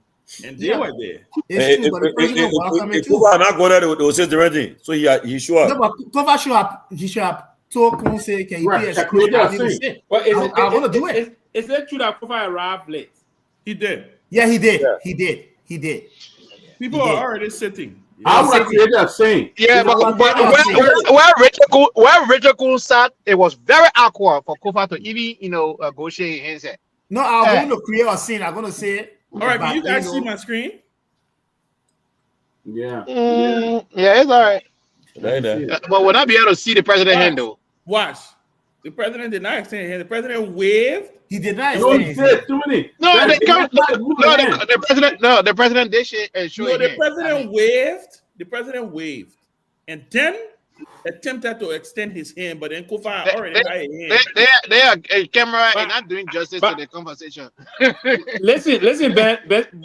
I seen, but Kofa went very close to the vice president. Yeah, he did. But no, the vice president on Kofa didn't shake his hand. Kofa was very clear. Kofa shook Yombly hand, with a Bas cover, very intentional. We're not even going to shake the Bas. Yeah. You could see. Whenever cover one in sweatpants. But everybody in regular clothes. You see cool, everybody in jeans. You saw the fire chief? The fire chief are your well dressed. Oh. That's No, but right, let's see the They said that dead on camera, man. He made fire chief. No, deputy. No, the deputy. What did on them play with the country like that? That's bad. That is bad. You made a camera, I man. can say my attitude is different, right? I don't care what diplomacy when it comes to that. I'm going to tell Richard Kuhn to excuse me for me to sit. Yeah. All right. I'm going to do it. I'm going to make a scene. Because doing the sonar, right? This is how you test it, because you want them to know your intention. You want them to be clear that if that happens, the whole state of the United address is so you're going to do the same thing because that's your position legally. Legitimate, that's it. Legitimately, that's it. Everybody stop saying that thing. It's not possible. Okay, that's what I'm saying. We are different people. Man, you cannot try to. We should have created our sin. We are different. If you do not solve the impasse, it come January. People are going to see a speaker. Yes. No, they won't allow him. Who am I allowing? You know what happened? The international guests, and so you know what happened? They won't. You embarrass yourself. I embarrass you right in front of international guests. Yes, I will embarrass you. I embarrass you. I will embarrass the leadership. I will not tell nobody until I get there. But if they don't resolve the issue, Kuhn is the speaker. No, he's not the speaker. Kofa is the speaker. That Kuhn. Kofa is the speaker. If you don't I'm sorry, I misspoke. Kofa is the speaker. That's what I meant to say. Kofa is the speaker. Not Kuhn. I misspoke. Yeah, I mean, they're working on trying to resolve it. They'll resolve it. They need to resolve it because if they don't resolve it, trust me, they will not get an MCC. If they don't resolve it, the MCC grade, they will not get it. How would they resolve it when the president is saying, when the president is already he had a position, his position is Kofa should relinquish, the speakership position to I mean, why he hit Kofa like that? I think he's not good. Not Kofa. Because of the yellow machine. Oh, the yellow machine story. The yellow machine. All the equipment that kids are Anthony. I think the problem with him, we have to look at his record. He's not good at dissension. He's not good at people disagreeing with him. He doesn't know how to deal with dissenting views and so. And when it comes to leadership, right, the quality of leadership, you can still be able to operate or work in an environment where others will disagree with you. But President Bouaka is not effective when it comes to that. He wants you to always agree with him because he does not have the spine, right, to take a position on things. So he always wants everybody to agree with his position. Once you have that, once you have disagreement with him or dissenting view, and so he will always have a problem. And he does not function that way, and that's the reason why you see. Yeah. Emery, don't forget about Bouaka. All these folks that Bouaka had around it, they don't get common sense. How can you say take a $25 million loan to benefit 250 people? Does it make any sense? But how can you spend $2 million on grading the roads when you can't even get better account of it to show how? But Emery, look at all the machine, all the further pieces of machine that came to Liberia. That thing will ought to make a model that $19 million cost in China and other places. Yeah. But that guy came up with the idea of $80 million and they bought into that nonsense. I mean, that's the leadership. I mean, what's wrong with them? How long is it going to take you to take your foot to do a research? That's the leadership we have right now. My point is this man have worked with the president. In fact, even people from the CDC were saying that Kofa is more on the side of Bouaka. Then you stand and just hit the man out of the clear blue sky. You don't want him to be the speaker, and you undermine him different ways. Because you see what they did with the yellow machine? That the backward thing, fire truck coming to see the fire before they go look for article water to put in the fire truck. Now what they're doing right now, the PPCC compliance was violated, right? Then now they're making for Bouaka, what's his name, birthday from South Africa. Then they said they won't get a man $19 million. The man said, no, you can't get $19 million. You want $24 million. So they get it. They agreed to the $24 million and a $3 more million to the money for those that negotiated the project. Can you imagine that? But I heard even this budget that just passed, there's $30 million in it that they can't give a kind of way going or whatever. Yes, there's $30 million inside. There's also lawmaker making $100,000 for representatives and $150,000 for senators. In that too. Today I was watching them in the Senate. You see when they call it one, he pretty boy, he laughing. Hey, he laughing. Oh damn. They're laughing. I mean, but you know how you normally go and do deliberation on the budget. Most of them out there that signed the thing today, they don't even know the line item of this thing. They just sign because they never deliberated on it. When they call Butokane, she doesn't be collecting. A lot of them don't be collect.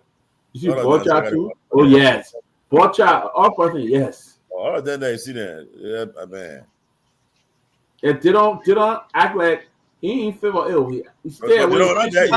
Dylan, Amara, and Belson guy who there were 4 that were missing. Yeah, Amara on a medical leave. Yeah, I chatted with him today. He inboxed me because I wrote something on Spoon and he wanted to know why I wrote it there. And somebody else. I thought he was there. Somebody informed me to say he was there, and I said, "Oh, Amara there." And Amara inboxed me immediately and said, "What did he say?" So well, what is the only problem here? Yeah, so I appreciate the fact that he even inboxed me. So they'll move up from there. But Yomli is only there because of the bargain that the Union Party gave her. That was the position they were going to give her the Senate Pro Tem. That was the reason why she supported Baka. What do you want me to say? But Ben, what's your party? Your party still trying to, But Kofa was being nice. I would have told him your party is completely dead. Ben, in all fairness, right? You can let Councilman Bronsky effort going in. You should not do that. That means letting it go in. No, I said like you. I say you're shooting. I say like you. I mean, Anthony. So Ben, who the president of the party right now? So many why asking me that question? You know, I party down. Okay, Ben, we're gonna recruit you. You know, Ben, we need firing power on our side. We're gonna recruit you. You know, yeah, we need firing power. Yeah, I'm telling you. Is it Miguel to Oya? I want to. I want that one. Once I can be, I give us straight. I say I'm gonna get it. My man, for me. Oh, man. For me, I vote in Nimba. Yeah, I'm ready for Nimba. Yeah, I'm going to get back. But they were very done there. I gotta go. I've had enough. Yeah, but Liberia Party is going through a transition. Depending on what that transition look like, we will make some determinations moving forward. You need right now to adapt a party and save yourself. Right, Lofa. Up to now, we still got 100. Yeah. No, but people respect the show. The Peabody. On Friday night. I want to thank all of the followers for following. There's 7 hours to that. Wow. Yeah, there's a debut. We're trying something, so gotta set the time for the people. Yeah, we'll do that. We'll get a new phone too, where they can call. Yeah, so when Lofa get there, I think I get back. He's going. What happened? Who said something? Did it, man. I bought this one, but we went to that one. Who? Somebody not say something. He's going. Did I begin Mac? Well, Lofa Mac. Oh yeah, Lofa remind me of this. Yeah, they begin that. I get my boy going. What my man did in the American guy in Georgia, right? So we went to the manhole, we're chilling. I know what the guy did in the bed. After the flat screen TV had that kind of stuff. He was sitting at 4 or 5G. He took one leaving out there, my man caught out the TV. Hey, my papa, me and PANELISTS leave forcing until he died. Yeah, man. Hey, by the time I call him, he said, am I so bad? I said, no, yeah, man, that's right. I feel bad now. I can feel bad, though. He said, tell better call me. Last thing, he said, you are my papa. Maybe gotta get had that on spoon. I was in Jamaica crying out of the most funny thing. Not just Jeremiah Kun crying, right? But after Jeremiah Kun did that, 2 days later, you go celebrate Baka birthday? Nah. The man who made you, Baka birthday can wait. The last message he said, my son, like bro, is on a stormy sea. I'm watching for a fire. I get one picture of PYG. Johnson. I get one picture of PYG, but I never posted that picture. You're posting now. Yeah. I know. Henry, you still in Philly or you in North Carolina? No, I'm in Maryland. Maryland. Okay. Maryland. I'm in Maryland. I'm Maryland man. I'm in Maryland. But guys, I see you tomorrow. I see you, man. I see you on Monday. Yeah, I always see you in Philly. But thanks for having me on tonight, man. I really appreciate it. And Pew, we gotta talk tomorrow. And a day, Emery, you gotta kind of show, but all of you have to keep the show going, guys. I love it. No, we'll be around. We'll be saver. You know, you're gonna trash that team, man. Which one? Yeah, Pewee, you gotta trash that team. No, Pewee, my man. No. We very talk. Good, very good.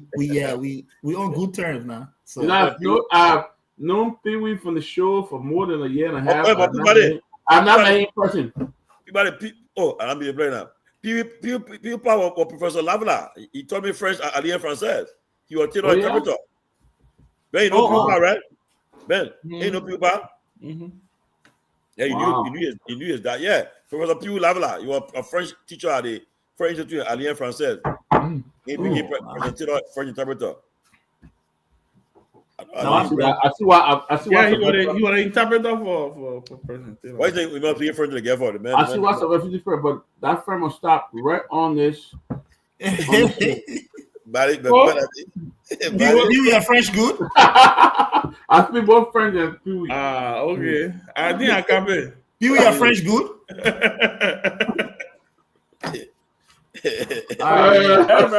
Very good. So, Mother, you try to come tomorrow? Yeah, I look at the time. Yeah, I think I see what I do. So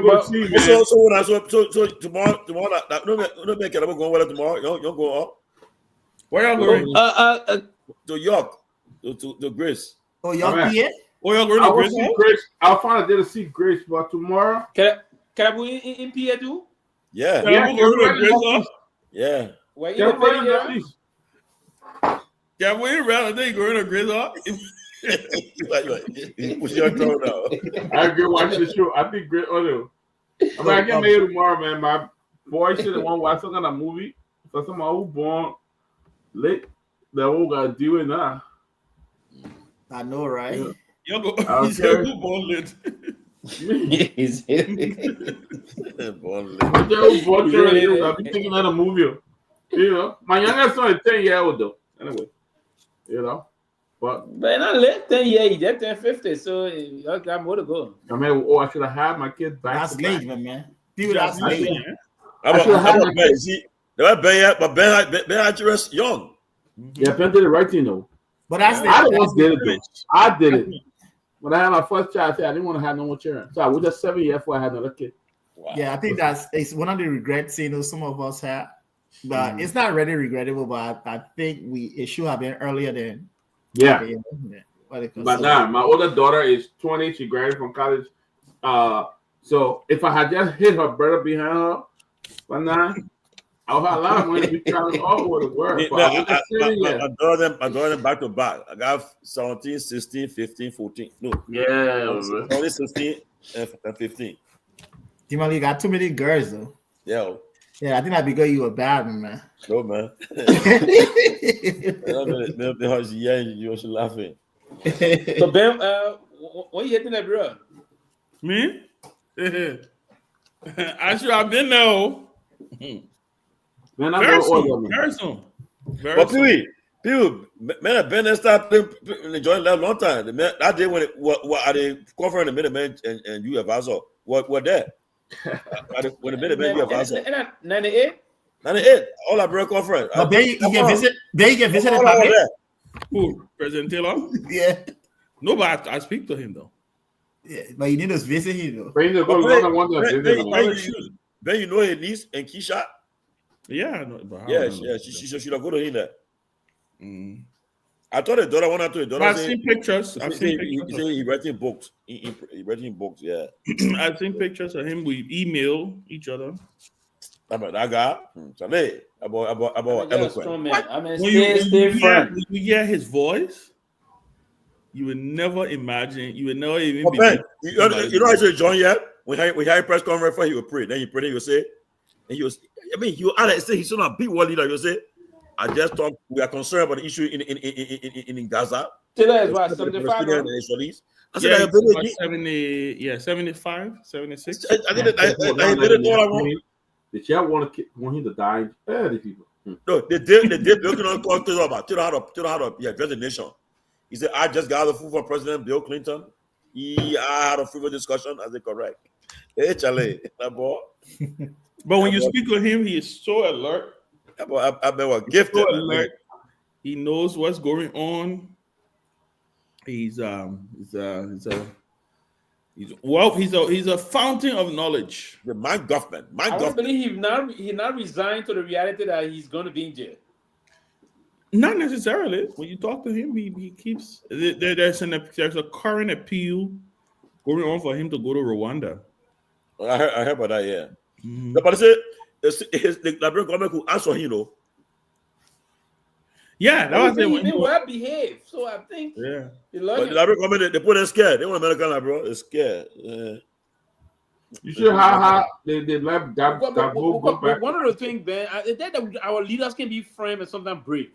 You see, recently when the thing happened to Netanyahu and the rest of the body, they condemned the RCC. Yeah, but even Aracos and they released Babo. Yes. Yeah, they released Babo. They may be well. And DR Congo, Jean-Pierre Bemba. Yeah. Jean-Pierre Bemba back in Congo, he deputy prime minister. Yes. Taylor is just, That's very circumstances, man. Very powerful. When you hear him talking, man, there you go. Now who holler in the crazy thing? I know.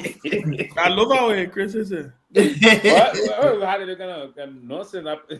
I will put that in there. Don't mind. They say after him. Too fast. Gentlemen, have a good night. All right, good night. Let me go. Okay, man. All right, guys. Good night show. 11:30 p.m. Wow. 111 people still watching.